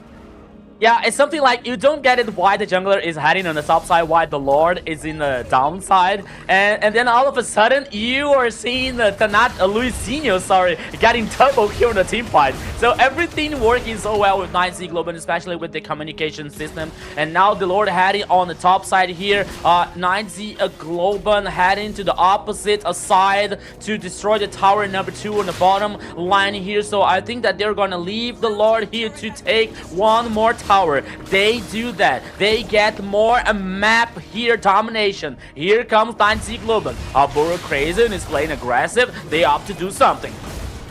Yeah, I think they're making the smart choice here by disengaging. There was the entire team kind of just waiting for them all to try to funnel into that mid lane. So not able to find exactly. But I mean, when you're talking about map presence right now, when you look at the towers, this is not something I thought I would see, especially in game 1. Octa Gaming is down about 5 towers now to 9Z Globin, who are having a very successful game. Yeah, not only the tower is a difference here, Private, but you see the goal lead now, it was like way ahead for 9Z Global so far, almost 7k. And when it comes to a Granger, for example, when it comes to a Zushin, that means a lot for 9Z Global to like be more comfortable in the game, to like guarantee more pressure, to cause more dominate. But now here comes a party at the purple buff from Octa Gaming. Ooh, penalty zone does land onto 2 members. Immediate ultimate used by Fashion. We have the Nether Realm coming out. V2 able to find Gusta Lagusta. Luisinho able to answer back immediately to take down V2. Luisinho finds a double onto Saber, and down goes Lucy. Again, down. Octa Gaming running on their backs against the wall. Minions now starting to form around the mid lane. Can Octa Gaming clear this out? 9Z go ahead and start on. Gonna put the damage out there as well. Trying to come in to try to take out these minions to get a firm defense out there. Getting picked up. Down goes Thanatos. Thanatos here lost the life, but he at least took down the minion wave, so they was able to defend the high ground tower here on the mid lane. But They are not able to fight back the next Lord, coming out automatically here for 9Z Globant.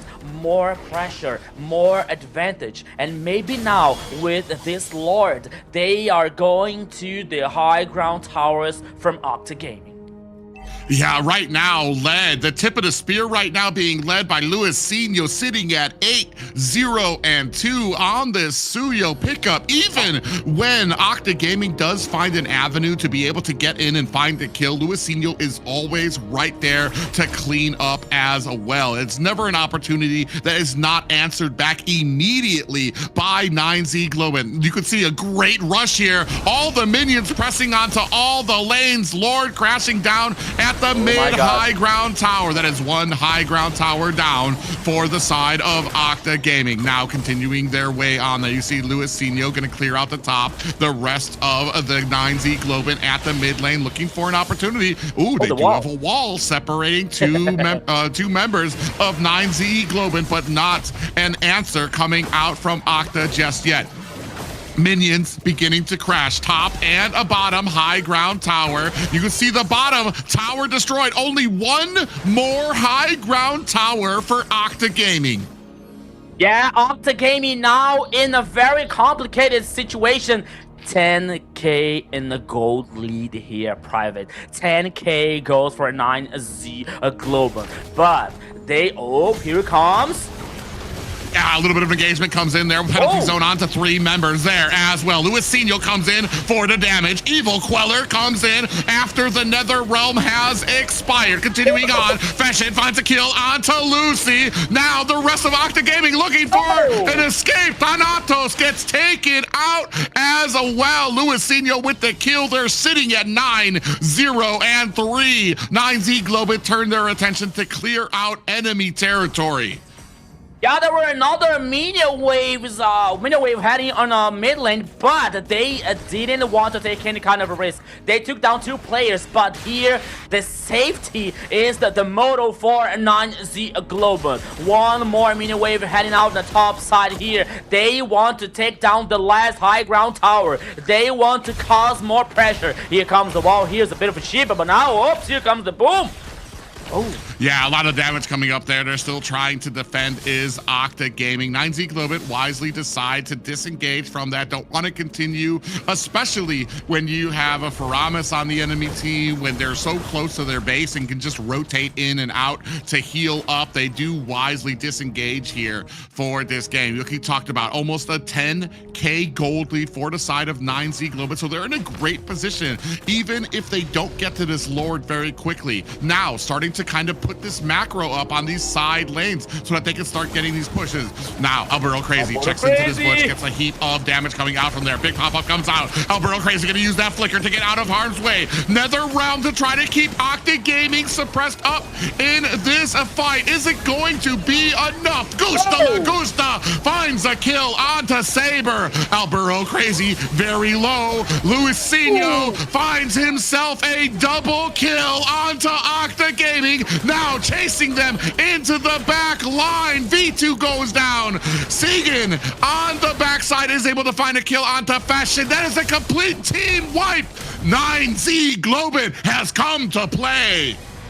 On the second match of the day, 9Z Global dominate everything and makes a question for Octa Gaming. Octa Gaming, do you bleed? Yes, they bleed. 9Z brought their A game today. They were not kidding when they said, yeah, we gotta bring it. We're gonna bring it tomorrow for sure. And here they are. They started off strong and kept it going. And like, what, Luisinho? He got 9-0-3 by like 15 minutes. And Fashion, no, why would you let Zushin free? See, this is the reason right here why she should be banned. And time and time again, it's always proven and it still happens. I don't even know. 9Z did wonderful here. Yeah, not just that, but I feel like we will.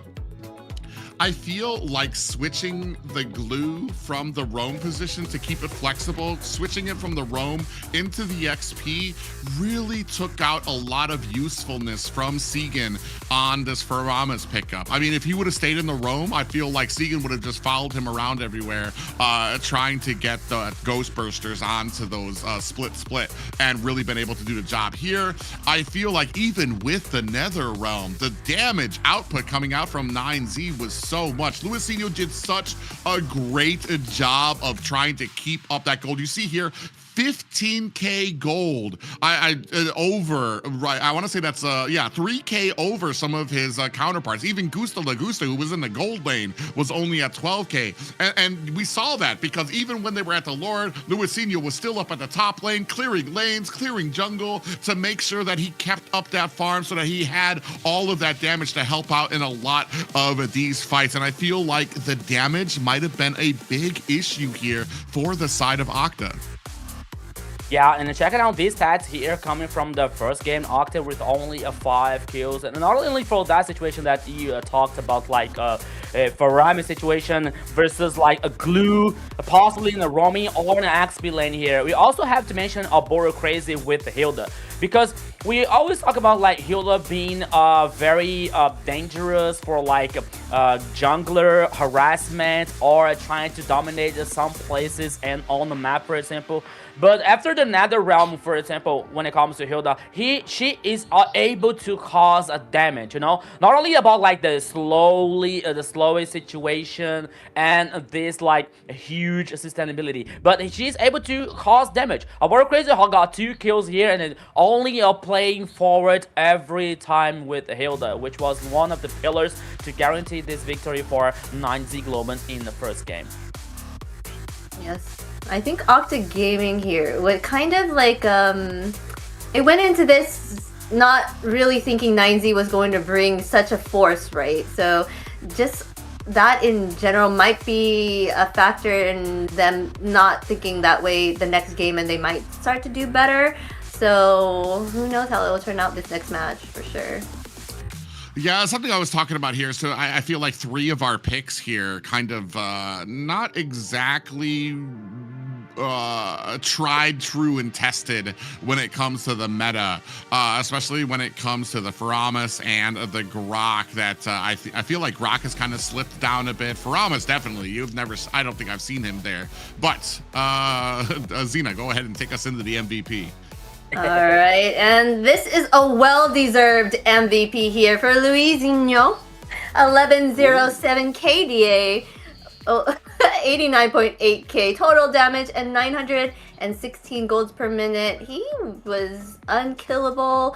He was there making all their kills. He was at the right place at the right time. He was doing it all. Yes, the undefeatable, the unkillable here. It comes to Luisinho with the Suyo getting the MVP on the first match. We were talking about like during the game, like on the first Lord situation, he like getting the top side, like pushing the mini waves, and was trying to figure out what was happening. But then all of a sudden he was like on the team fight, joining the team fight, guaranteeing like 2 kills for 9Z Globen, which was really, really important, especially with this damage dealing all the time, you know, this mobility that Suyo has. Yeah, so that is a really, really nice situation for 9Z Globen to get the first victory so far. Yeah, I mean, there was a big focus paid down to Gusta Lagusta and a lot of his picks, but I feel like that was the only thing that was protecting them from Luisinho popping off there. They kind of left him open, ignored him, gave him a very, I want to say, Suyo is just one of those picks that scaled so well with a jungler's mechanical abilities. So if your mechanical ability is up here, Suyo just really suits it with his mobility, his abilities to get away, the defense that he has, and the damage output from him is almost unmatched with how fast he can scale and farm throughout the map. And farming is exactly what he was doing. I feel like some of those first few fights, I feel like he wasn't really even a part of. He was just kind of like focusing, and I've seen this a few times, especially even in the Philippines when I see it, where there's a few early engagements that Suyo isn't really a part of because he's just trying to gather as much farm as he can. And once he gets the power and item spikes that he needs, he's gonna come in super heavy-handed. Yeah, and heavy-handed he did. Those swipes were taking chunks off of their lives. Did you see that? At the end, I was like, I don't even want to like try to block him. Just one swipe from him takes away almost like half of your life. You're like, whoa, I'm gonna die.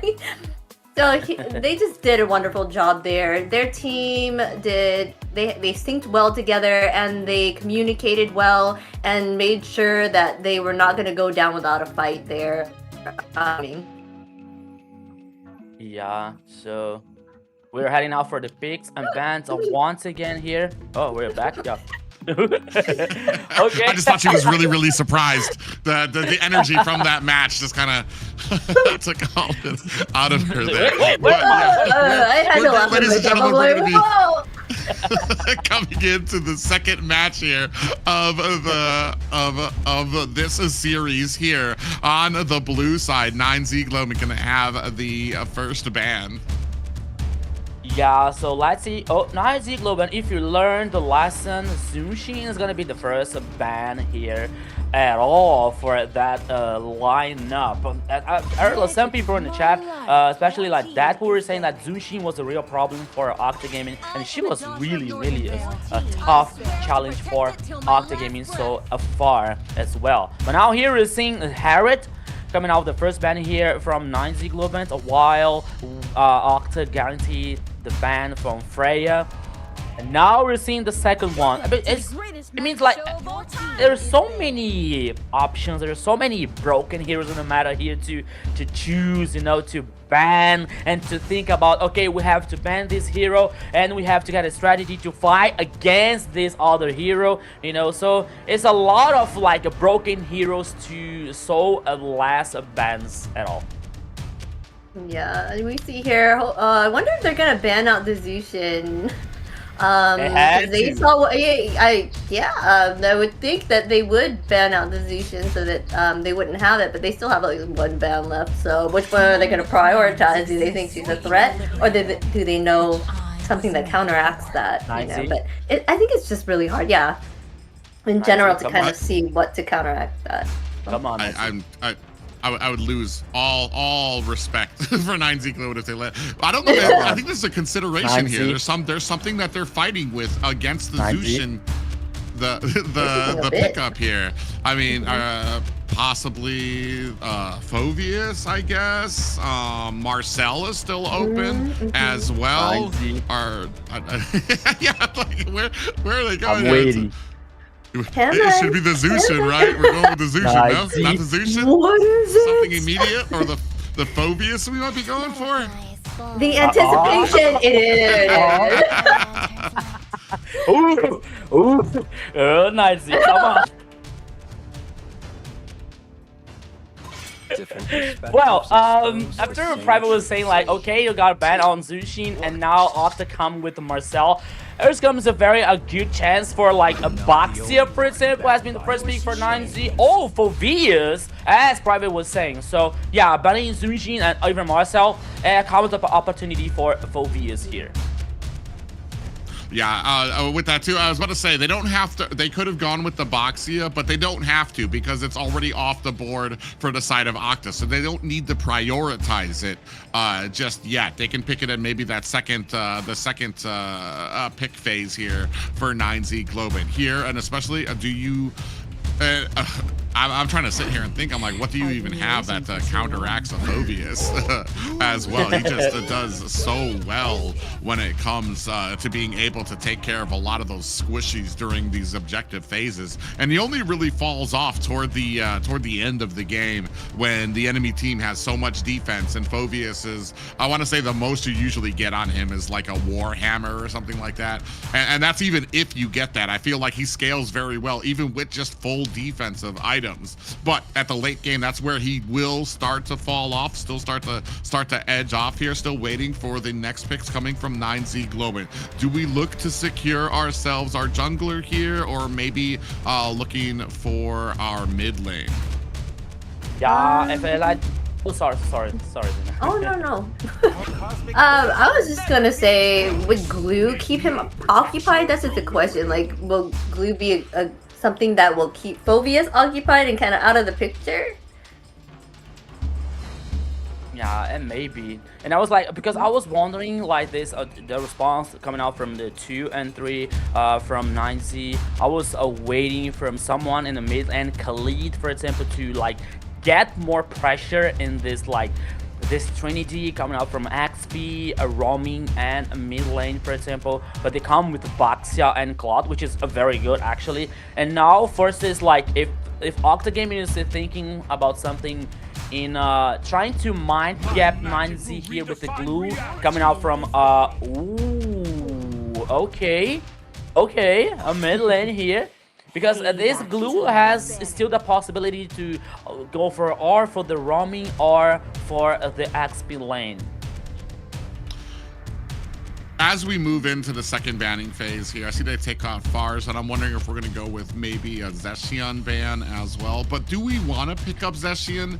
I know it's got a great combo with the Claude, but I feel like we're really kind of lacking in the early game damage department here when it comes to mage options on the side of 9Z Cloven. Gord, that's going to be a huge amount of damage. I feel like Gord has probably been surprisingly successful. I haven't looked at his win rate just yet, but I'm pretty sure every single time I think about when he's been out, he's actually done so much damage that I feel like it's been surprising for a lot of opponents. Not just that, but he's got an immense amount of control to just spam out. I believe it's his is it his first ability, that the little bouncy ball that comes out there? Like he can do that basically like every 6 seconds, and you're just like dodging them left and right. He can be very annoying for sure. They look like they are trying to ban out a lot of the mages here on the side of Octa, but there are a lot still up there for everyone to choose. There's Lunax, Lilia, Zetian, like you said. They are target banning hard the mid lane. They're like, what mid lane do you got? So they totally banned out the Lilia right there. Yeah, the Lilia was the last ban here, and now 9Z focusing on jungler and also in the mid lane. But now we got the Gord on the mid lane coming out from Octa Gaming here, so maybe one more banning coming out from the jungler. Maybe Fredrin could be a ban here coming out from Octa Gaming to avoid this problem when it comes to like longer team fights and this resistance to trying to guarantee these objectives. Turtles and Lords, for example, that could be oh no, Kalia. All right, okay, so they're buying that a glue is heading for the XP lane. Yeah, well, and then plus with the Gord on your team, I feel like that was probably either the Cho or the Kalia was going to be the option that Octa was going to be looking for. Something that would disengage, that would be able to grab one person, bring it back, while your team would be able to absolutely just dish out as much damage as you could to them. So I like the pick off of the Kalia there too. Alles, I believe this is going to be the first. So the initial Alles pickup for MCT AMER South. I don't even think it's been picked up in North yet. So it's the AMER overall, the first Alles pickup. I feel like they need a good frontliner though. I mean, Glue can be, but he just mostly likely just takes the one person away from the team and not really be an actual frontline for Gord or carry here. So they're gonna have to pick something, I feel, that's very tanky or that'll be able to handle all that. Yeah, and one thing that I gotta be honest with you guys, like after the revamp here coming out from Alus, I didn't see much of that hero. You know, maybe he might probably here heading for the jungler. He has a huge amount of damage coming out, especially for in a high DPS here. So let's see what's going to happen. I was thinking about like Gato Chacha here, especially when it comes to a Gord, for example, when heading and jumping in the back line here with the ARG, the Avatar of the Guardian here coming out from Gato. And now Valier as the last choice from a 9Z Global. So both mages here has no mobility. Okay, Valier has only like the disengage system, the disengage situation. Okay, that might be good for 9Z Global here, like finishing with Lapu Lapu on the XP lane. Glue is heading for the roaming after all the things that is happening. Yeah, ladies and gentlemen, this will be game 2, 9Z Global. Octa Gaming continually, I mean, they don't feel confined by whatever structures the meta has in there. We're going to have the Alice out there. Like we said, I kind of, to lean on what you said, Alice, a lot of people consider him just not with it when it comes to the meta right now. Even with his revamp out there, I feel like a lot of junglers have kind of steered away from him. They just feel like there are better picks out there. Yeah, so both composition here now when it comes to 9Z Global with Luizinho, with the Boxia, Chin with the Fulvius, which has high potential here to get like the backline with the carry, for example, or Gord. But it has to be quick because after like the 20T core coming out from carry, for example, she can cause a lot of damage. So like this ultimate might be not a good idea for Fulvius in the mid or late game. But now, ladies and gentlemen, welcome once again to the Land of Dawn. This is the second game from 9Z Global versus Octa Gaming. Octa Gaming only lost maps for Entity 7, but now they lost for 9Z. So 1-0 to 9Z so far, Private. Oh yeah, okay, I was about to say, I thought that they actually got that buff stolen away from them. Speaking of which here, Thanatos DZ in a little bit of trouble here, looking for an escape from Alburo Crazy. Saber there to provide a little bit of help. Thanatos in trouble on the backside. Coming in, Gusta Lagusta finds the kill, but might be paying for that with his life. Is able to use the BMI, but V2 putting the finishing touches to reply. 2-1 in favor of 9Z Globant.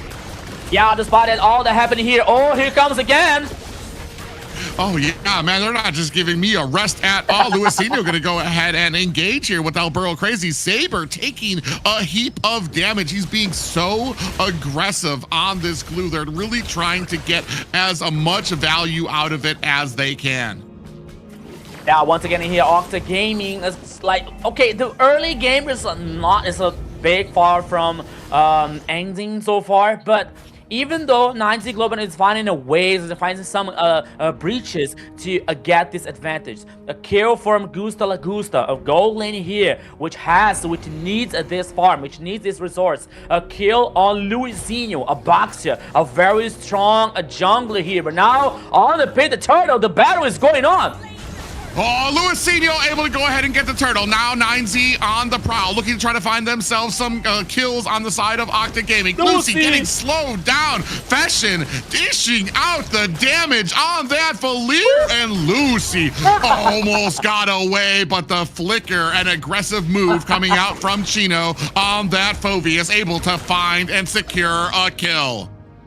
They say that this a flicker aggressive one, and it causes more damage, you know, not only for escape, but if you try to find a kill, this causes more damage. But now V2 can be in trouble.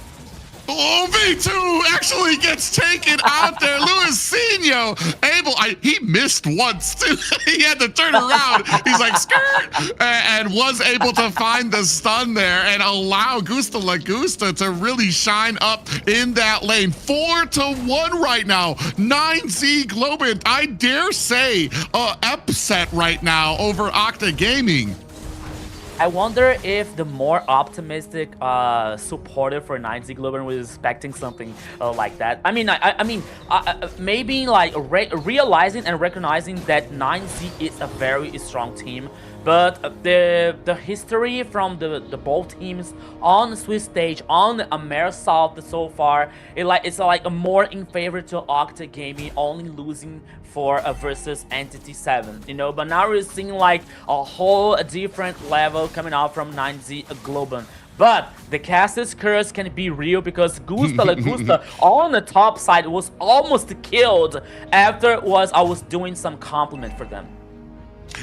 Yeah, but I think he had set out that that BMI to just in case he had taken some damage, so he just wanted to clear out the lane, get that so that he can possibly get himself a rotation. You see here now already going down to mid lane to kind of keep those stacks up as well for his team. Next turtle is up, and 9Z Global in a great position to be able to take this down without any answer coming out from Octa Gaming. In fact, they're going to go ahead and try to find themselves a kill here. A flicker coming out there from Fesh and Chino looking for the escape as well. Oh my God, they're going to go ahead. They're going in with the demonic force. Chino is not saying no. Out comes the Avatar, the Guardian. Down goes Saber and Thanatos as well. 6-1 for 9Z Global. 9Z Global, what are you doing here versus Octa Gaming? So far, the goal lead almost heading for 4K here. Not only for 4, is more than just a little bit more than 2,500. What am I doing here? Oh, my math is not so well. But the fact is, 6 kills so far for 9Z Global. Chino, a monster here with these Phobias. 3-0. Gusta Lagusta playing solid, you know, causing damage, especially with the blazing duet. 9Z Global with the perfect synergy so far, playing so well together, especially when it comes to the respond to the initiations coming up from Octa Gaming. Oh, what a crazy. Yeah, Albero Crazy comes in against 2 members of Octa Gaming. A little bit of an upset at mid. You can see a little bit of a fight kind of breaking out there, pushing coming out from Fashion at the mid. As we join down at the bottom, Chino and Lucy kind of duking it out here. Chino still having a decent game as well. A good job of either side of 9Z Global when it comes to these objectives. Next turtle, though, is going to be up at the top, which means that 9Z Global, when it comes to Chino, he's going to have to make his way across the map very quickly to get there, so he's joining in on this fight. Now you can see 9Z Global making their way up there. 8 seconds left on this Lord. On the bottom you can see V2 has picked himself up a Demon Hunter sword already. Segan picked himself up a Sky Piercer, but he's already got a death, so we're just waiting to see if he's going to be able to make use of this. Oh my God, the demonic force coming out from there too. From their Saber in trouble. Might be long for this world. Gusta Lagusta able to find that kill. Avatar the Guardian slams down onto Thanatos, looking for an escape. Albero sitting there just trying to be the front line for his team. V2 senses that as we have the blazing duet on to this tower. Octa Gaming is down by 7 points, 9-2 for 9Z Global. Off screen, I think we missed it though. Fashion did get killed by the Gourd. Yeah, but now here in the bottom lane, 2v2. Yeah, Thanatos gets taken out of there. Albero Crazy with the kill there. 3 members from Octa Gaming coming down here looking for the kill. Albero might be in a little bit of trouble. Does get taken down. Segan with the kill there. Just as I was talking about, is Segan going to be getting the value out of this Sky Piercer? He comes out with 2 kills from out of nowhere. Yeah, so now here the second kill from Sagan and the glowing one now. So it is not even the end for Octa Gaming. They still have the potential and the resilience here to come back in this game. But 9Z Global is playing like, I don't know, man. It's like something magical happening here on 9Z Global's composition and lineup so far. I mean, they are really good. You know it because you are listening to me always talking since the first day of the tournament. 9Z is such a good team with such a good players. They are not fitting well playing together. But now, my friend, it's a whole different story here because 9Z Global is on fire.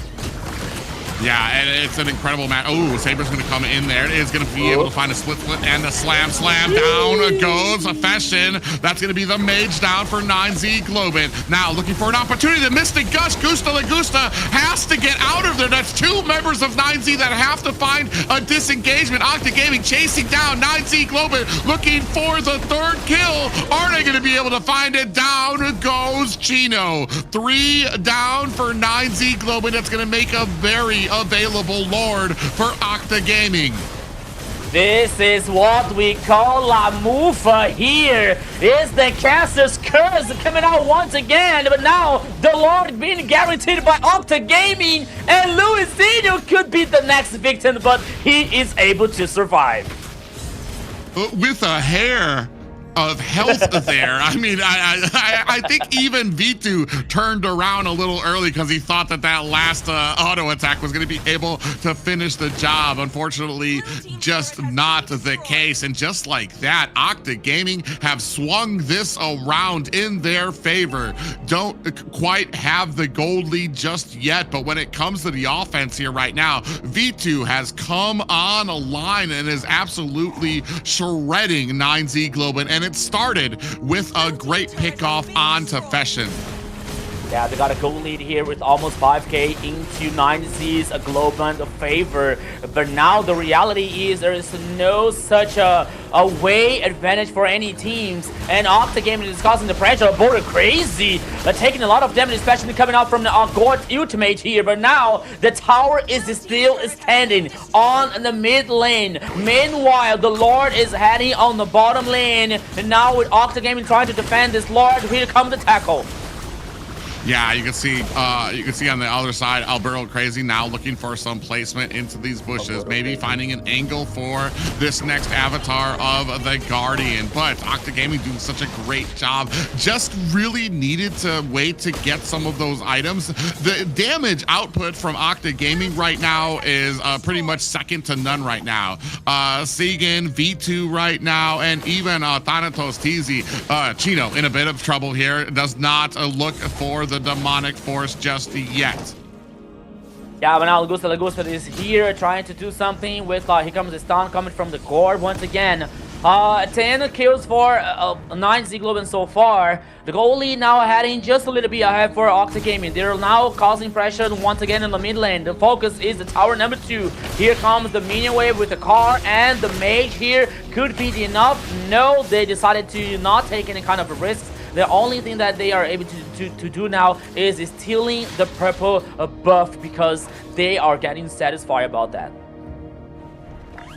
Yeah, you can see there in the damage dealt, Segan, V2, and Lucy, top of the damage charts. That's 3 members of Octa Gaming there. Second one coming up, only Fashion, who was shut down. Gusta Lagusta still hasn't been able to get the items. Oh, now, as I say that, he does have the 3 items that he needs. And unfortunately, I want to say an 800 gold lead there, looking for V2. So I think he's looking for the Malefic gun to start getting himself some of that range, which is going to be a huge problem for 9Z Globin coming up.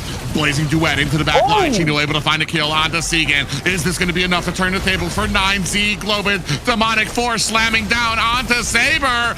Immortality has been proc. Fashion able to find a kill onto Lucy. Thanatos looking for an escape. A flicker out. Coming out from Saber, and 9Z Globin do not look to try to keep and continue on with that engagement. Instead, turning their attention to the mid lane to push that out, and now gonna set their sights onto this Lord. Yeah, the Lord here is immediately started by... Oh, Gusta Lagusta! Oh my goodness, the Thanatos is taking a lot of damage, but now here comes again! Oh yeah, Blazing Duet comes out there and trying to put the damage onto Gusta Lagusta. Segan able to find the jungler of 9Z Globin. They don't have a retry, but Gusta Lagusta doesn't need a retry. Able to find the kill onto the Lord, while the rest of 9Z Globin look for a disengagement. Yeah, what? Also, Why do you need the retribution when you have Gusta in your composition here with Claude to guarantee the Lord when they lose the Luizinho, when they lose the jungler, when they lose the retribution? But even though Octa Gaming take this opportunity to take down the tower number 2 and the mid lane, they now are like delaying the Lord. 9Z Global is trying to defend, but this Lord is already taken down. But now might be the respawn coming out from 9Z Global. Here we go. Yeah, looking for an angle in here. I don't think Luizinho wants this fight just yet, as the rest of his team trying to push onto these lane right now. At the top, oh, they lose a tower. Octa Gaming, unfortunately, lose a tower up at top. V2 tried to get back there quick enough, but just was a second or a hair short to be able to stop it. And right now, 9Z Global reclaiming. It's such an even game right now between these two. It's just going to take on who goes down first. Are they going to be able to find Fashion? Are they going to be able to take down Gusta Lagusta? And those are the real questions. Segan, on the other hand, on the side of Octa Gaming, I'm looking to see who he's able to find that stun, and then secondary Mystic Gush coming out from him. Yeah, I mean, like the last minutes was in favor to 9Z Global, but still they still haven't taken down the first tower in the mid lane. So Octa Gaming still have this comfortable situation about a map, a domination, all in the high grounds for a 9Z Global so far. Gusta Lagusta is causing a lot of damage now after like getting 4 kills probably after the Trinity core, and now he is trying to split push on the side here when it comes to the bottom lane, but he plays safe. That is Gusta Lagusta. He doesn't take any risks unnecessary here, but now Thanatos, here comes the flank. Yeah, but he decides against it. I was actually kind of curious, like, what are you going to do there once you get the engagement there? We're just going to try to duke it out with the entire team.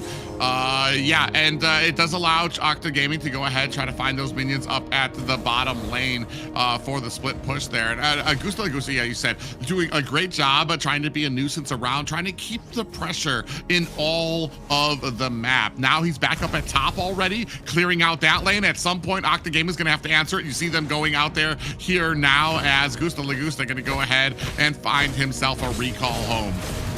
Yeah, recall home, but now here in the jungler, that might be a party coming up from the two teams.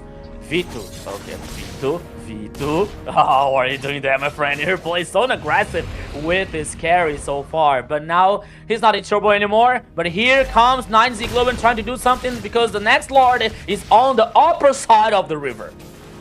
Yeah, and you can already see turning tail, Gusta Lagusta trying to come in so he can join them. Chino does go ahead, activate that demonic force. Is it going to be enough? Coming down onto Lucy's head. Do they have the damage to be able to take him down? Chino with the kill onto Lucy. Segan finds a kill to reply to Chino. And now we saw the Avatar, the Guardian, used to get Alburo crazy out of harm's way, and a tower taken down again for Octa Gaming. And now trying to get force their will here at this next Lord in the front line. Luizinho trying to be on the front there. Ooh, actually going to use that Winter Crown. Blazing Duet into the back lines. Is that going to be enough? See, Saber still has that immortality, uses it so that he doesn't die to that Blazing Duet. Saber going to have to use that flicker to get away. Now Luizinho still trying to get a good look at this Lord as it is reset by Octa Gaming. Now you can see the macro beginning to push onto the side of 9Z Global, and unfortunately the Claude has to answer. Luizinho looking for a win. He's able to find the Lord and dies with it. Only heroes get to go to Valhalla, and that is where Luizinho is going after capturing that Lord for his team. What in the world here?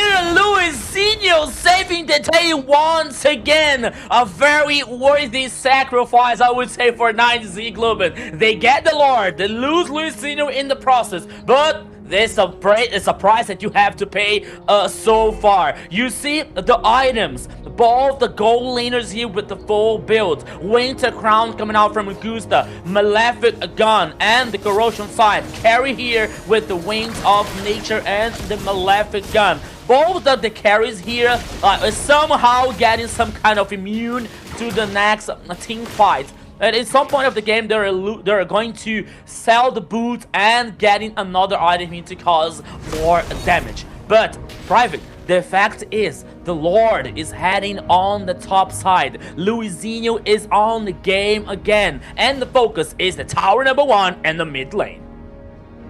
Yeah, you can see right now, big split coming up here. Gusta Lagusta focusing onto the bottom lane. Now, finally breaking through that mid lane. Wow. The Guardian lands up into the back lines. Is this the fight that they want? Gusta Lagusta able to find a tower at the mid lane. Saber taking a heap of damage. Down coming the... Oh, waiting for the demonic force. He doesn't. He actually just slips a Saber back a bit, but does not. Oh, a stun with the Mystic Gush.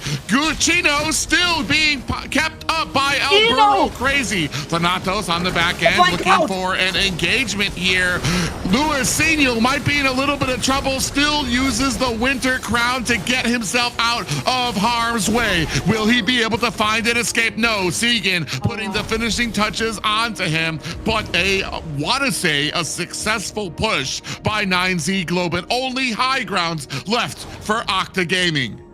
All I can say here, and my heart can't stand it. What a match here. And we're talking about the second one so far. Only high ground towers for both teams are here. 40 seconds left for the next Lord, while Luizinho has still 25 seconds here to go back in the game again. Both teams are like trying to find the flanks. We're trying to cause this damage. Oh, Thanatos TZ!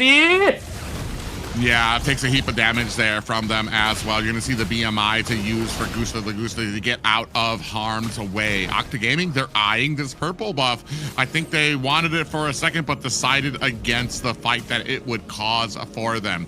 Oh, big little, I want to see some hiding going on up at the top of bushes. You see Octa Gaming trying to wait in position there for it. I think they want to be able to kind of latch on when they go for this purple buff, hoping that maybe one of the squishies will go for it. They decide they don't even want it. They're going to go ahead, head right for this evolved Lord and start it immediately. Pulling it out, Lucy getting vision, getting that information for his team. On the backside, Thanatos TZ looking for a way here, a way in on the backside. Ooh, Luis does find, he has the Tortoise Pusins out as well. Lord, very low and dragged out by 9Z Globin to try to continue out this fight.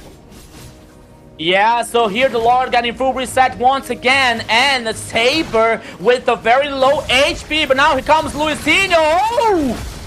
Yeah, a big slam onto V2. Is that damage going to be enough? Gusta Lagusta finds the mage. Down goes Segan. Demonic force slamming down. Immortalities have been procced. Saber gets taken out by Gusta Lagusta. Lucy is not long for this world. 3 members slamming down against him. But at the base of 9Z Globin, they have to find a defense there, as Thanatos was looking for the back door into it. Luckily, Chino was right there alongside Alberto. Crazy, ladies and gentlemen, game 2 going to 9Z Globin. 9Z Globin on the second game here. What a match once again. And now the reality is 2 9Z Globin, 0 for Octa Gaming. Jeez, what a battle. 9Z was going strong in the beginning with 6 kills by 5 minutes, dominating the performance there, and they were bulldozing their way until like mid-game they started losing momentum, and then Octa started taking control of that map and keeping it for, even though they lost 2 lords, they still kept control of that map. But it seems like they weren't able to keep it going there because 9Z did something and was able to take it all up there at the end. Man, when it comes to the gameplay there, 9Z just really coming together well, understand the pickoffs that they need to get. And I have to kind of talk about Octa Gaming and what we are doing here with this draft. I feel like the last 2 drafts for them I'm finding it very hard to find out like what the direction we're trying to look in for victory here is, and why we're kind of reaching so far outside of what we thought, like where the meta is in certain picks, especially Aulis, which I want to say since his revamp, but even before his revamp, but even more now after his revamp, a lot of junglers has steered away from him. Just don't feel like he provides enough as a jungler, enough pressure to hold, or the damage he can do, or to hold a lot of these objectives. Yeah, so when it comes now with this second game, the option here from Octa Gaming about like choosing Aulis, it's a risk, you know, like they decided to take. Despite many on other meta heroes on the jungler that we were about to see so far here in the tournament, but for Octa Gaming here, like they started bad in the early game, so like they was like very behind. But they still had the resilience to come back, you know, even though like with the guard here, like being so focused all the time, many times, sorry, to for Vios, for example. But even though they were like very strong, especially in the mentality, but 9Z Globin. And all the things that only I can remember what Gusta said yesterday on the interview. So they are really good. So we have to be better if we want to win, you know. And they are being better in this game so far. When you see in the highlights here, like the second match being so like tied up all the time, especially when it comes to Gusta being so safer, you know, like using the blazing duet in the specific times, using the Dexter hologram to be like getting killed most of the time, because he knows that he is one of the damage for this battle. That was the steal from Luisinho. Just jumped in there, but he knew he wasn't going to be finding himself a way out of there. And Lucy even tried to stop him, tried to get in front of it, but it just wasn't enough to stop him from getting that retribution. A great fight for him and his team. And let's take a look at our MVP here. Of course, it is Gusta Lagusta. Dominant mechanics, smart positioning, and clutch impact. Everything came together for this MVP performance. 417 KDA, 70.8k total damage, and 752 golds per minute. He was killing it, even stealing the Lord without having a retry. I mean, he did amazing. Oh yeah. Go ahead. Oh, go ahead. No, I was just gonna say, like, yeah, stealing the Lord without the retry, when his jungler went down, that was a huge thing, and I feel like those were the two opportunities that Octa Gaming would have been able to really secure and really turn this around. But Gusta Lagusta and both Gusta Lagusta and the jungler able to find those opportunities. Never say never. Went in there to be able to make sure and maintain the offensive power that they were having.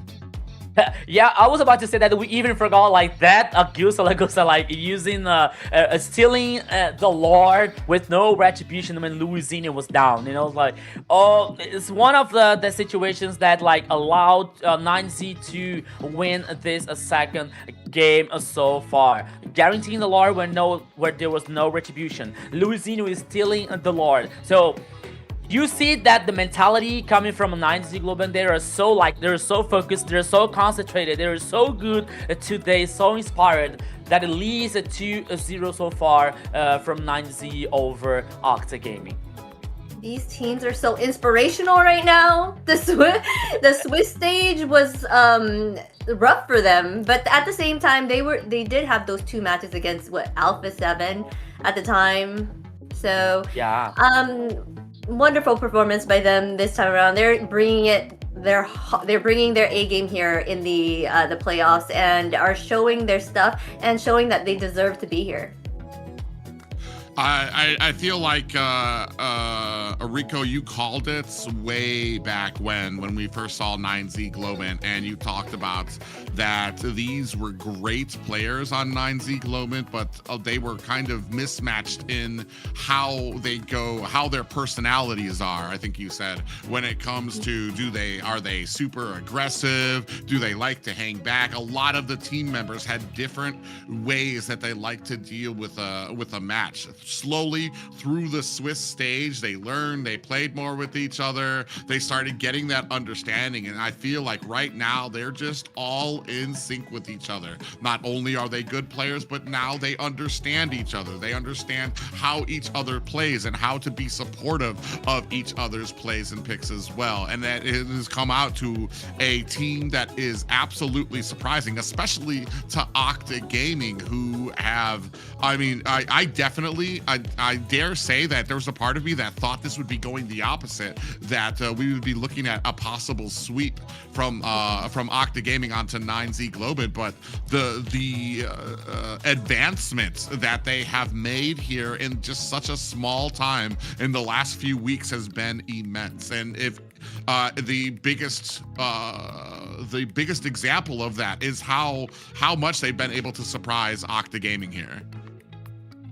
Yeah, and some people were saying like, okay, maybe 9Z Globin wasn't so lucky on Swiss stage because they faced Alpha 7 twice and they lost to them. But they also lost to Titan Esports, which was like eliminated by them yesterday, you know? So we can say that they, as you were saying, Private, they were evolving on the Swiss stage at the rest of this tournament so far, you know, not only like, okay, we got bad luck because we faced strong teams, but no, even though they were like evolving, playing as a team, as Gustas was saying yesterday, like, okay, we had some troubles with the jungler connection also, so we trying to figure out how to solve this, how to fix this, and they like actually, at least as we are seeing here, they are able to fix it. They are fixing a step by step, you know, like a time by time here. 9Z Globin is evolving as a team. This time enough that we always used to say here when it comes to Mobile Legends, when you don't have enough time to like get this synergy to work as a team as well. But 9Z Globin here, it's a special case because they are evolving during the tournament. Yeah, I was about to say that yeah, 9Z did have that issue where they weren't able to speak with their jungle, and the Private did say communication is key, and it's proven here that just that little bit of that they weren't able to even talk with their jungle to see what he planned to do can make a big difference in their team synergy. And here it's living proof that now that they have that, they are able to, this could be a possible sweep against Octa. They went ahead and started banning Harley here and the Freya. I want to say too, where were the bans going on the side of Octa? It was mostly the marksman for game 1 too, because they were trying to, like I said, they were paying respect to Gusta Lagusta. The second banning, the second game, I felt like there was a lot of those mid bans that came out from the side of Octa Gaming, which is curious to me because you're focusing, when you're drafting, your focus is on a particular person, a particular player and their hero pool, rather than the composition that you're able, like, how are we going to enable our composition? And that's not, you don't do that by just like trying to nail down Gusta Lagusta's hero pool, or you don't do that by trying to nail down Fashions hero pool. You open up other picks that might counter what they have or what they're going to be picking. And here, for some reason, it feels like we have like a different strategy or mindset when it comes to some of these drafts.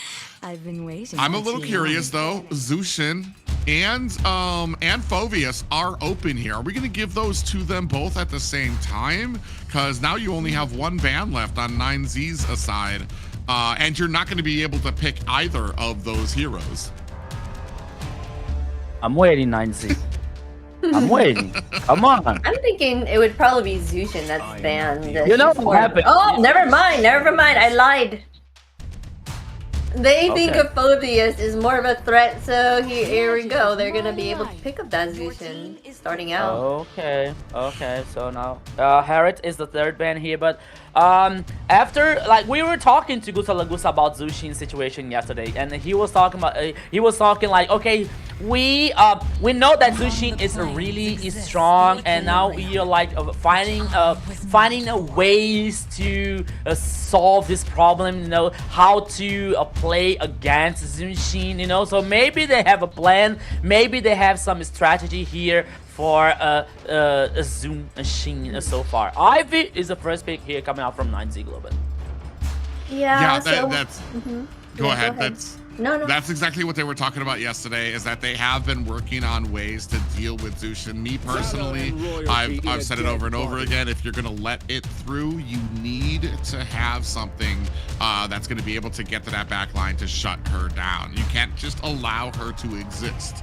Of any of the heroes, she is the most dangerous when it comes to just being this offensive power against your team. Ooh, and I feel like Octa, they're very secure. They understand that they have Zushin without the ability for 9Z Globin to pick it up. So they're going to be very patient before they even snatch that up. Here, they have the Sora out there. They pick up the Sora because Eve is out there. So they know the Valentina isn't going to show up unless they put the Valentina into the XP lane. I feel like that just leaves it open for 9Z to ban it out now. They won't be able to pick up that Zushin, but at the same time, right, you said Valentina's out there, so they might want to pick her up instead for the fact that she is Sora's counter. But then they wouldn't even choose it here as well, because they already have Eve, so... Okay, Grok and Guinevere here, so roaming and a jungler, possibly jungler here on 9Z Globant's composition so far. So a very interesting combo coming up like from the Tectonic Charge and the jump and the Requiem Violet here on that execution from a 9Z Globant. Even though you still have the real world manipulation as a support for that kind of situation here from a 9Z Globant. I'm curious now to see if Octa is gonna choose Zushin now, or like they have another plan for not breaking Zushin, and maybe 9Z Globant banning on the next phase. I'm curious about that. Yeah, I mean, okay, so I guess they just didn't want to use it. they're trying to dare. Maybe it's just some plan that they might see something that we don't when it comes to enabling and allowing Zushin out here, to the point that it's like, yeah, they're not gonna fall. We're not gonna fall into that that plan there, especially when you've got a good amount of control coming out from 9Z Globant here. The real world manipulation coming from the Eve, and then you've got the Tectonic Charge coming from Grok, Guinevere with her pop-up and the Violet Requiem. I mean, it's a good ability to kind of wombo combo onto each other. The last time we saw Grok, though, I felt like when Octa had him, I felt like we were lacking in the damage department. I'm actually trying to remember how much Guinevere kind of scales. I feel like she's a pretty good early game hero when it comes to the damage that she's able to dish out, but it's kind of a one person or whoever she catches with that jump or with that knock-up is who we're looking for. With Grok, I believe when you hit the T-charge, or even when you swing, when you do your ability that swings, if you hit them into a wall, they pop up. Do they pop up, or do they just stun? Just pop up. I'm not sure. Oh, just a pop up.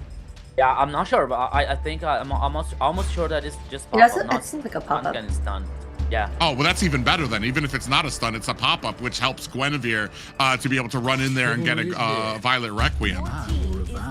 Yeah, I think Grok can also be used to kind of stop Sora's combo, right? Just throwing out his walls on him, kind of like interrupt it to kind of like mess him up, no? Like, I heard that usually heroes that interrupt Sora's combo is like is a factor in stopping him from doing what he does best. So I'm not. You mean with the T charge, the ultimate? Yeah, just anything that will interrupt his combo, like his combo. For me, I think I'm pretty sure Sora, especially when it comes to shifting skies, or I forgot what the punches that he can lay down there. I don't think he's targetable during at least during the shifting skies. I know when he gets into the air, I'm not sure how targetable it is. From what I remember, the whole reason that he is so powerful is because when he gets into the air, you can't target him, and he's going to be able to kind of lay waste, and you have to be able to kind of either spread out or find a way to stop him. And it's gonna be curious to see what or how they go about stopping him. Yep. Now they're just gonna go ahead and ban out the Zeus, and they're like, "You don't want it? Fine, we'll take it back."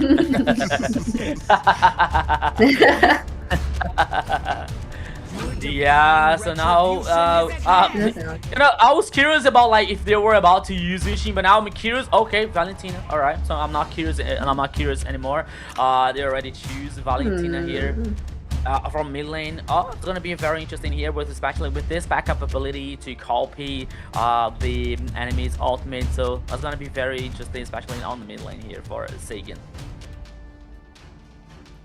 Yeah, I think that Valentina's a good pick because she could steal Yi's ultimate, so it kind of gives them that additional CC, right?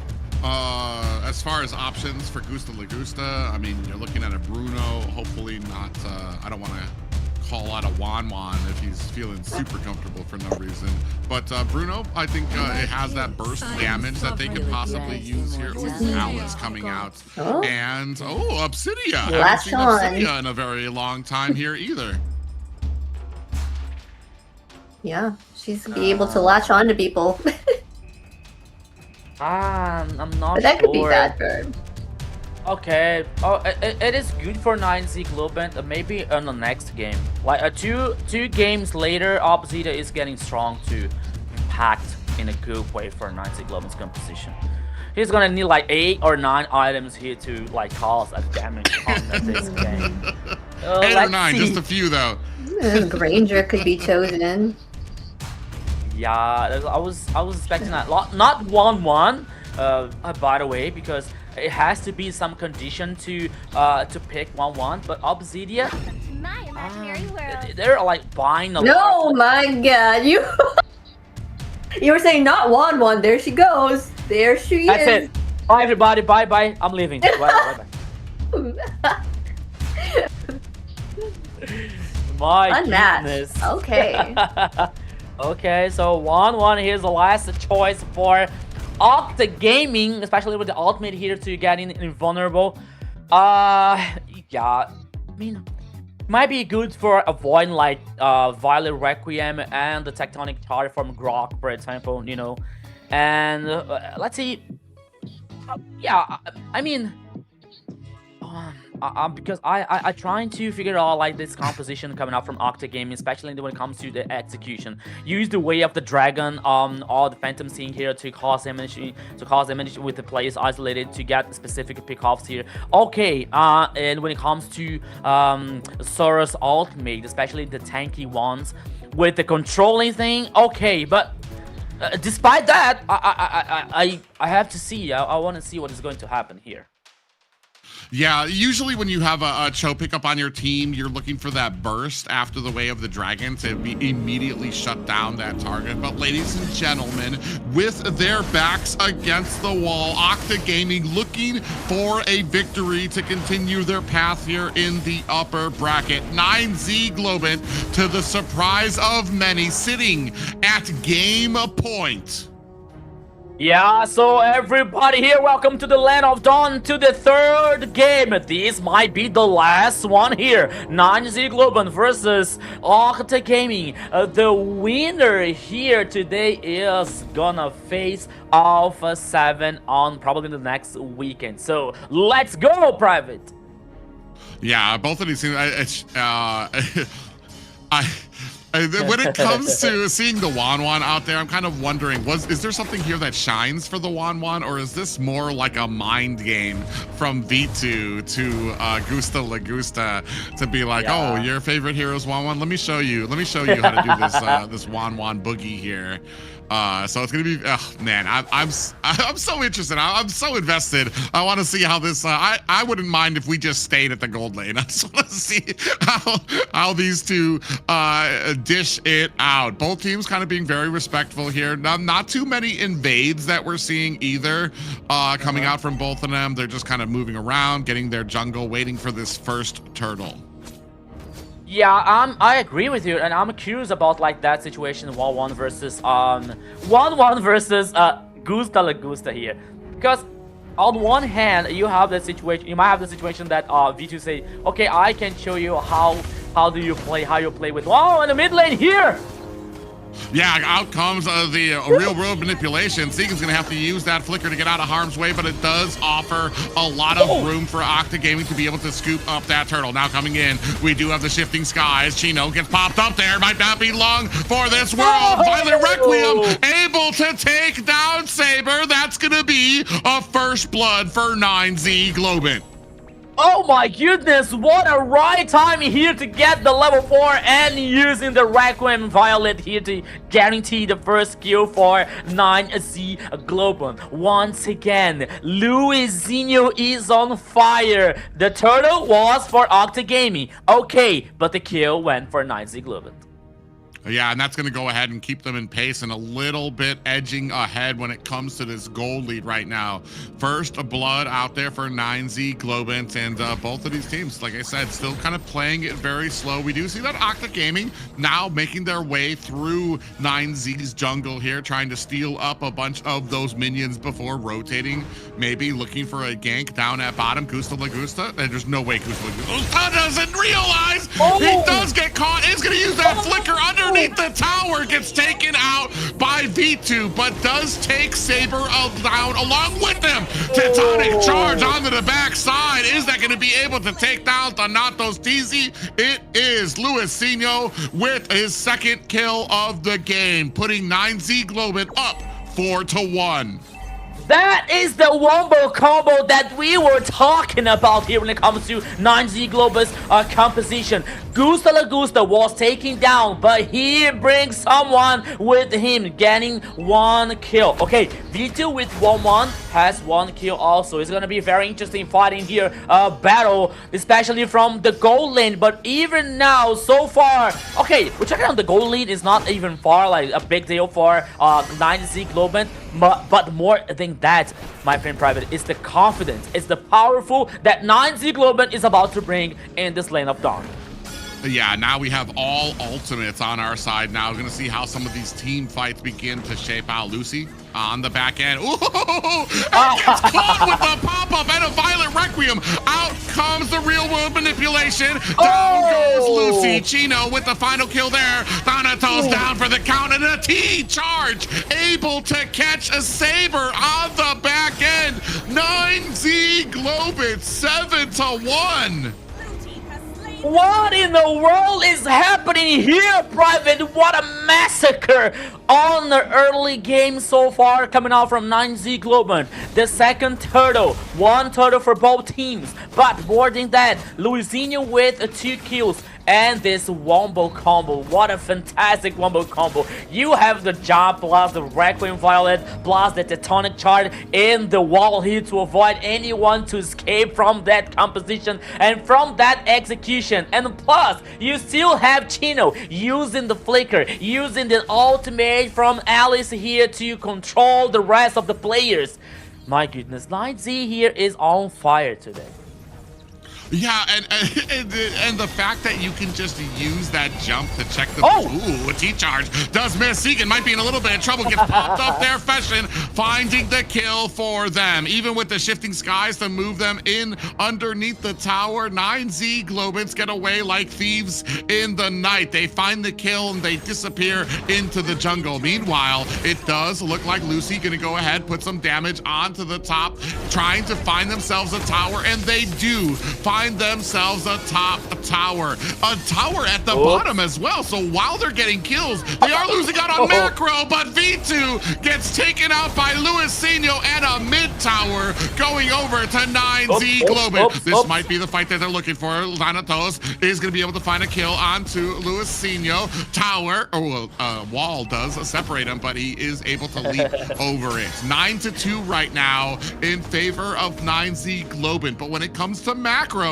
I feel like Octa Gaming is actually hanging in there. Yeah, when it comes to macro here, Octa Gaming, they still have this leverage, especially coming from the side. No tower in number 1 and the bottom and the top side here, but now once again Chino could be in trouble. That might be a 2v1 on the top side. We are not seeing that.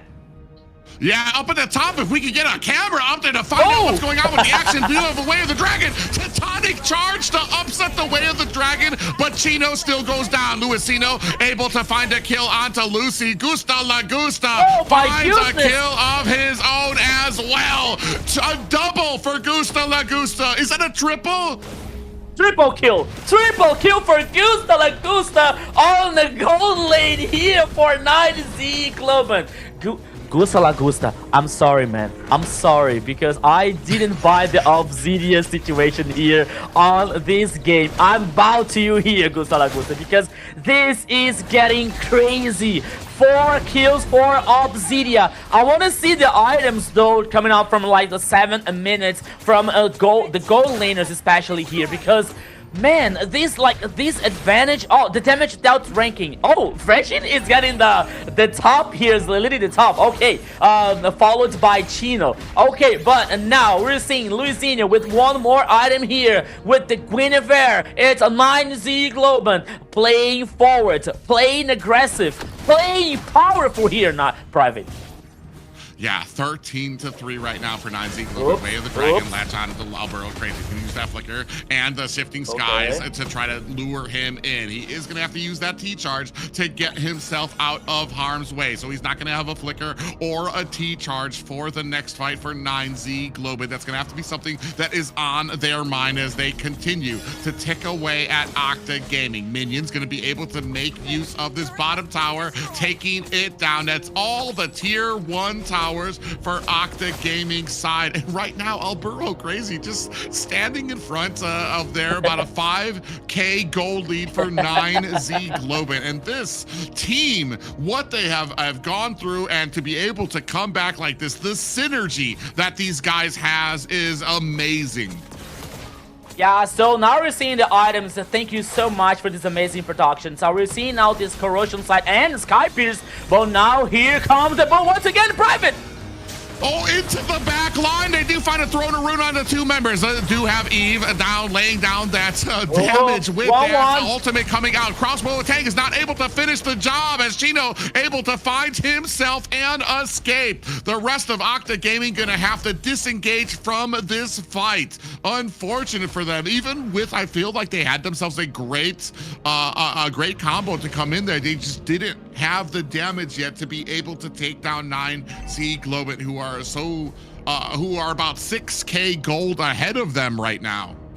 Yes, I agree with you, but one more thing here, Private, that could be worse for Octa Gaming, because I'm going to see on a delay here on the broadcast, but I think that the 2 players from 9Z Globin, they trying to get the hard engage on the mid lane, while the rest of the teams were fighting on the purple buff. I believe that if all the players were playing together on the purple buff, or even here the real world manipulation plus the Chino with Alice was trying to look the players on the mid lane, but the rest was in the purple buff. That's why they only got 1 kill versus Octa Gaming. But it's so far, Albero Crazy so confident. Oh, here comes. Oh, look at that big T-charge as well. And down goes 2 members of Octa Gaming. Thanatos looking for an escape on the backside of Violet Requiem is going to be able to take down Saber with the help of Gusta La Gusta. Private.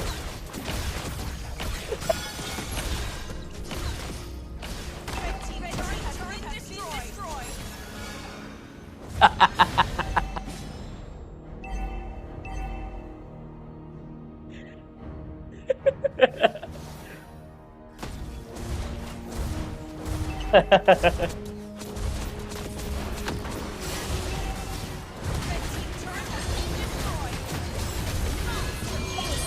once again! Oh wow, that is amazing. We're getting all robotic because we're having so much fun here.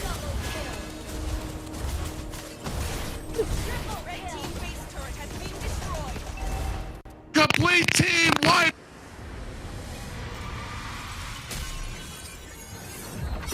Take my energy, take my money, take my everything here. 9Z Globant 3-0 fast clean versus Octa Gaming. Wow, what a show! It's a sweep, and 9Z has brought it. They're at this point, it's a whole nother team. The way that they're doing things and acting, 13-3 and killed by 7 minutes, and then they just dominated the map. Even though they were losing that macro at the start, they regained it. It didn't matter. they were just unstoppable. They put that pressure onto Octa and that aggression, and Octa just didn't know how to answer to it. I feel like the combination the combination of the Tectonic Charge and the Violet Requiem, a huge deal for them to have to try to deal with. Especially when you came in, there was just one after the other when it came to the control. We saw this when it came through the Giraffe. This is a huge amount of control that you're going to have to deal with, not just with the Grok, then Chino being able to come in through the back end with the Throne of Ruin, another stun that you guys had to deal with. Here, 22-3, this is kind of unfathomable for the team. 9Z Globant, who had one of the roughest starts in the early Swiss stage here. All of these players have come together to form this a tight and cohesive unit here that absolutely blindsided Octa Gaming.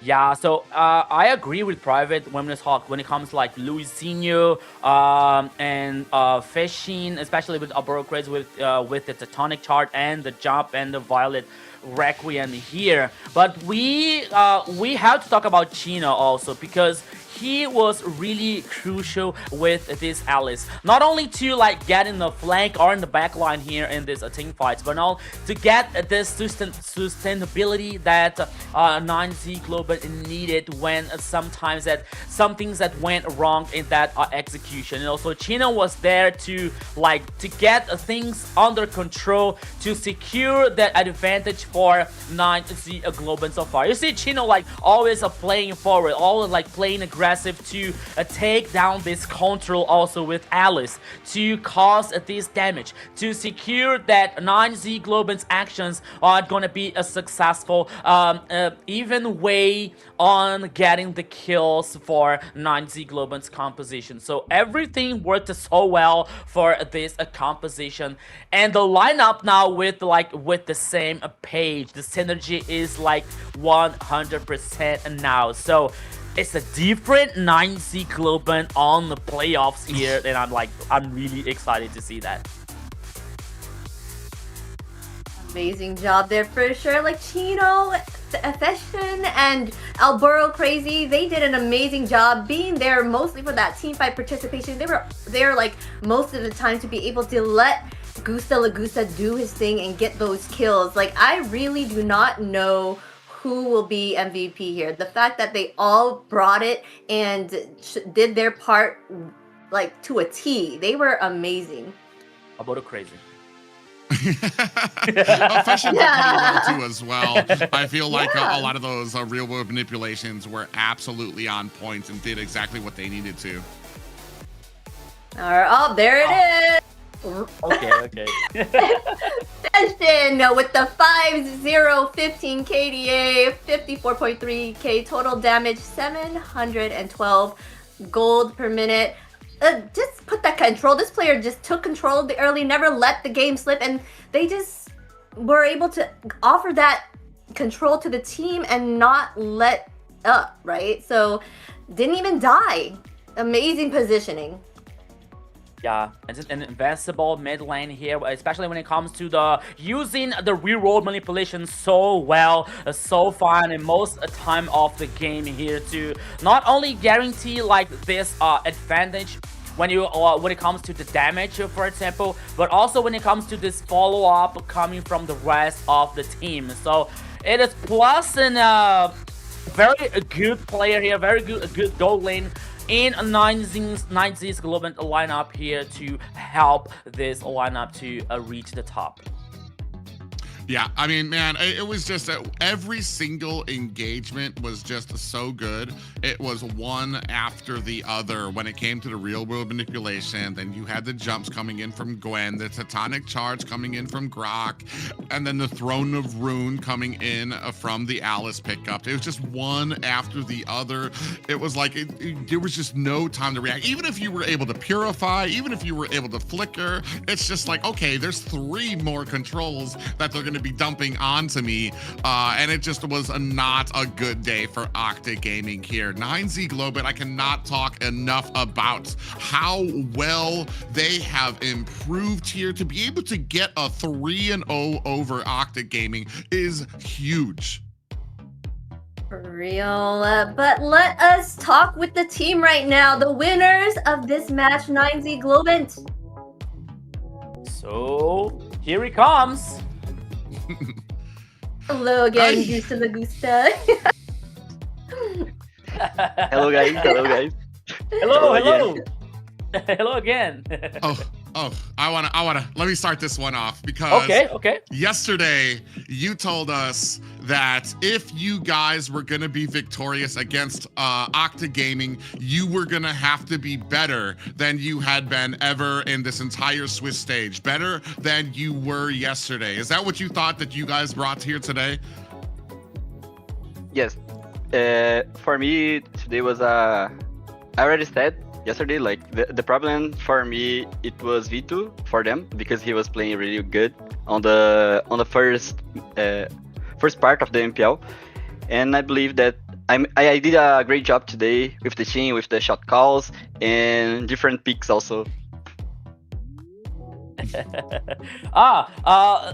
Let's talk about the last game here because I have a question about that. So we were talking about like, which hero is Gusta La Gusta about to bring here? First of all, I want to say I'm so sorry about that because like I was like the one that say, okay, Obsidian, maybe 2 games after she's strong to cause damage in this game, but Gusta La Gusta, you were on fire. But the question is, when you saw 1-1 on the other side coming up from V2, what did you think about that? So, versus me? Are you serious? Yeah. When he picked the 1-1, I thought I said for the team, guys, it's okay. I know how to play against her, and she's not a problem for us. Of course, she's not a problem for us because we had Ive, Grok, and even in my ultimate with Obsidia, it was really okay for us to face 1-1. It was not a problem. I said for them, it is okay. I'll play against him, and I know how to counter her. Yes, I figured it's one of your favorites, so for sure you know how to counter. So once they picked that, I was kind of like, I don't think that's a good idea, guys. But so were you expecting this outcome? You guys to sweep Octa like this? Yes, because we are working so hard. We are working so hard every day, every Saturday and Sunday. We are preparing for it, for that part of the MPL. You know, we had a bad start, but now we are strong. Yeah, you guys are doing an amazing job out there for sure. I just have to say, I have to congratulate the confidence. That just says how much you guys have been practicing to, especially, yes, this is something that we've been going over through the broadcast, is a pretty shaky start when it comes to the Swiss stage, especially, and Rico has been the first one to let us know. He's like, man, all these players are so good. All they need to do is learn to work together and they're going to be unstoppable. And that is exactly what you kind of have been showing us here throughout these the playoffs here, that you guys have learned. You guys now have the understanding. What do you think was the biggest hurdle personally for you guys to kind of get to this point? What was hurting you the most? I think it was the personality of the players because we never played together. Like, I never played with all of them, and they also. And it was the problem, the personality, how we fit with each other and how we talk with each other. I think that was the main problem on the team because we just have 3 months training, practicing. Okay, so Yeah. you're just working on that synergy for sure. Yeah, and Gustav, after this big victory against Octa Gaming, where is gonna be the celebration? For today, I believe nothing because it is Sunday night. I go probably sleep. I go to sleep. That's your celebration. It's like I get a rest now. my rest, that's my rest. Fair enough, fair enough.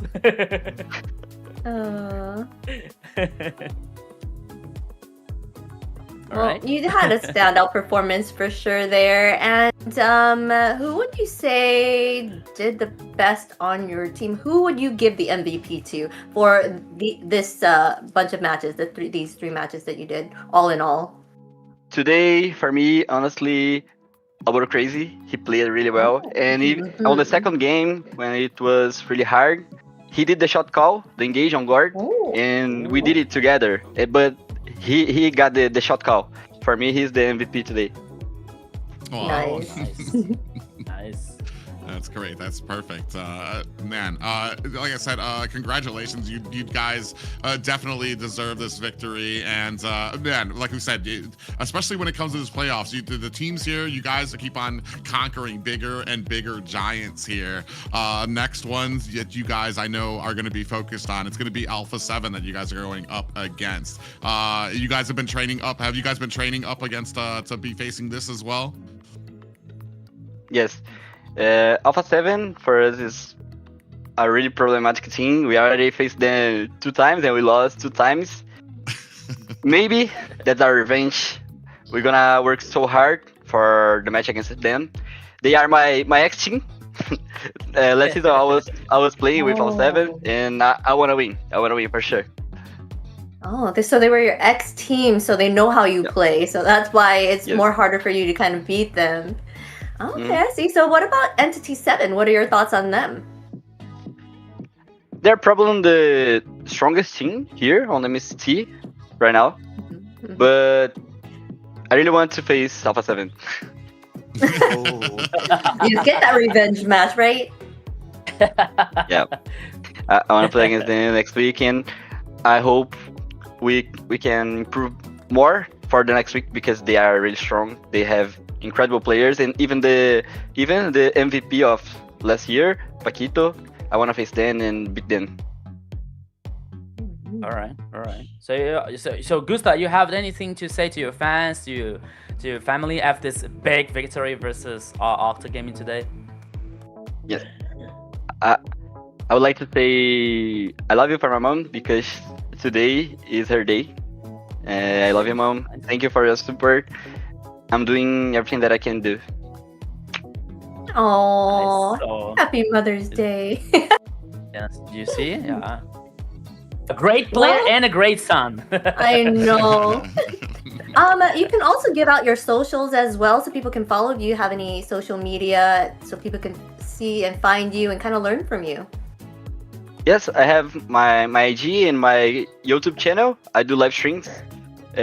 Probably tomorrow I'm gonna do live stream because it's my day off. And my YouTube channel, guys, is G Gusta La Gusta. I do every day I can do live streams. I do a lot of hours and I talk with a lot of people. And then I hope you guys watch me there. Thank you. Oh. Well, so you guys, let's see what other questions do we have for our player here, Gusta La Gusta? Well, I mean, one thing, I guess, just kind of a basic thing for when it comes to a lot of teams and what you guys have had as growth. You guys have been in the ins and outs, the bottom and the top of when it comes to your performance. What do you think is the most important thing for a team that wants to be successful in pro play here in Mobile Legends? For me, it's patience. You need to be patient. And like you need to know you're gonna lose is really hard, but if you want to improve you need to lose. That's the problem, that's the point. and you need to be patient and believe on the work and on the progress. Yeah. Okay, so out of these matches, what do you think, like learning from their matches today, what do you think is something that you can improve on yourself? Like have you seen anything that you've done wrong in these matches? Yeah, probably my macro yesterday. I did some mistakes with Cloud, and then I did a review with my coach today, and I need to improve that better with some heroes. All right, that's good. You learned from it. Well, thank you so much, Gusta Lagusta, for chatting with us. We appreciate you talking to us again. We will see you on the stage again. Bye. All right, take care. Bye, Gusta. Good night. I have to hand it to you, Rico. I remember day one, before we even saw these teams, I think me and you were kind of going over, I wanted you to try to help me out when it came to some of these teams and like what they're all about. The first thing you said about 9Z Glowmint was how strong they were, but they were probably going to be on different wavelengths when it came to their personality. And that is a great call out, because that's exactly what he said that their problem was when it came to it, and for them to be able to fix that, that's just a huge call to have that's just kind of like that's what I love to see when it comes to casters of the region who understand his teams on such a deep level to be able to kind of pick that out there and show what it takes for them to be successful. Yeah, and it is a very it's very funny though, because some of them like are really used to like talk, you know, like with Gusta Lagusta, for example. I get used to like watch some of his streams. You know, he's a very compromised one. He only plays on the gold lane on Marksman. Well, with Marksman, you know, it's very difficult to watch him playing with Freya, to playing with some fighters, for example. No, he plays with the Marksman. You know, he plays with the Marksman. He helps the community. He plays with the passion Mobile Legends, you know. And when it comes to Luisinho, I watch him like playing a lot of teams. He is a huge promise here on the South region, you know. And when I saw this team together for the first time, like in the last split, I was say, oh my goodness, so they are going to rock it. They are going to like beat it everyone here on the MPL Latam Season 4. But they were like in the middle of the table, you know, like they were average, and it was like trying to figure out why this was happening. And then when I was realizing that, when I knew that the other teams, like the other players, they didn't used to they were not used to play together, and also okay, so maybe here we might have some kind of an issue between the personality, because like someone has his own play, play style. So, yeah, they did an amazing job there. And like Rico said, check out Gusta Lagusta Women. We have the MWI qualifiers, open qualifiers right now. Open registrations are from May 2nd through May 11th. So Gusta Lagusta is a good gold laner for you ladies if you want to pick up some tips and tricks from him and get in on this MWI. Yeah, I know there's a lot of ladies interested, especially in North America and the US. We've got a ton of teams already trying to put it together so that they can get through these qualifiers. And who knows, maybe your team might be the next one that gets qualified for the MWI, and the next one that we see up on the main stage. Yeah, ladies, so you got a lot of inspiration coming through your mind here to have you the chance to be one of the players in the MWE here, especially with the open qualifier. So join it. Yes, for sure. And we cannot bring this to you without our sponsor, runestone.gg. Go check them out as well, ladies, or everyone else as well, because you can get your data and analytics from them, and you will get your gameplay more on that top notch, right? Yeah, go ahead and stick to runestone.gg if you want to get all the information for a lot of these picks, equipment, and things like that have to do with the game. Runestone.gg can be your source for everything that concerns gaming. Yeah, come on, checking your stats, improve your gameplay level with Runestone. Come on, what are you waiting for? So this is your cool chance here to improve your gameplay level. Yes, for sure. And let us take a look at the brackets after these matches. We want to see where everything stands. And here we go. What do we have here?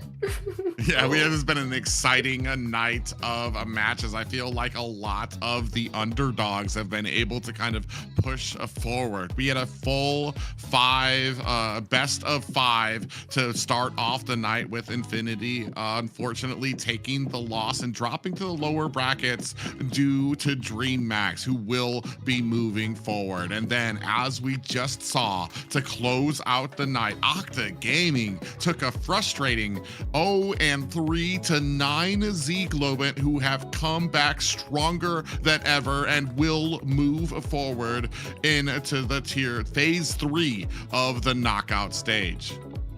Yeah, so things are getting wild here. So we're gonna having Entity 7 versus DreamMax, Alpha 7 versus non-Z Globants, and so the losing team is gonna face Infinity and the Octa Gaming for the next stage. Yeah, it looks like they're gonna have that rematch that they've been wanting against Alpha 7 here. They seem like they got it together this time around, so... But like Gusta Lagusta was saying, they know how he plays, so maybe they know what to do to keep him on that lower end. But if the other parts of the team pulls up and brings their A game as well, this might be a hard time for Alpha 7. Yeah, but let's go ahead and take a look at what we're going to have for next week as well. Yeah, what do we have next week, guys? Starting on Thursday?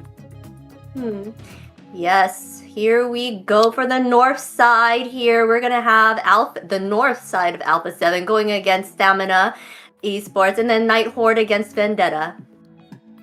Yeah, two best of 5 series is there that I'm excited to see, Rico.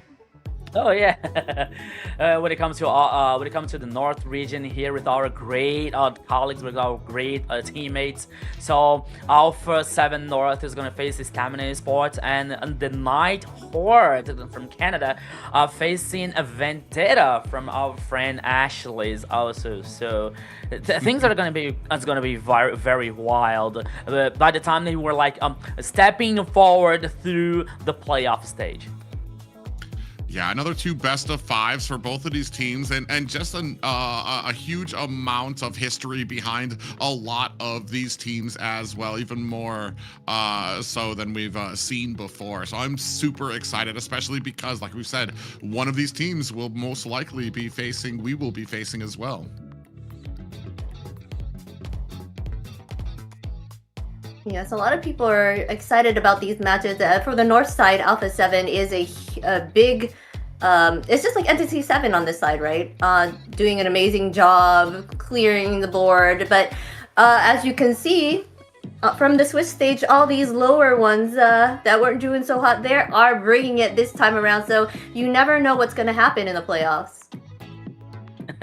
Yeah, so you never know what's gonna happen, but you are about to know everything that is happening on the MLBB scenario and ecosystem here if you are watching and following us on MLBB Esports on Kick, Twitch, X, Instagram, Facebook, YouTube, and TikTok as well. So everything that you can know here on MLBB Esports, and also our social networks, Private Dancer, Dinner Lily, and Rico. No, it's gonna appear here our profile.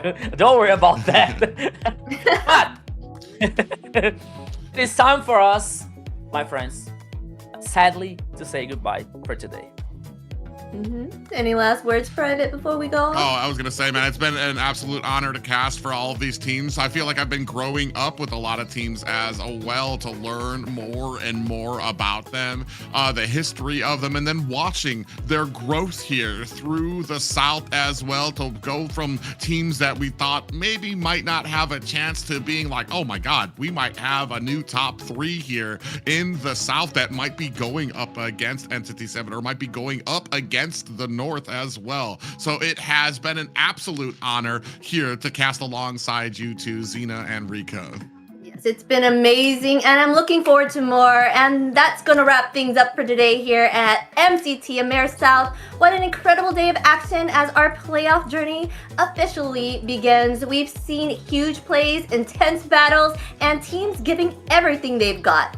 Until then, thank you all for watching, and we will see you next week. You guys have a wonderful week. Don't forget to drink water, okay? Let's go. Goodbye. Hydrate.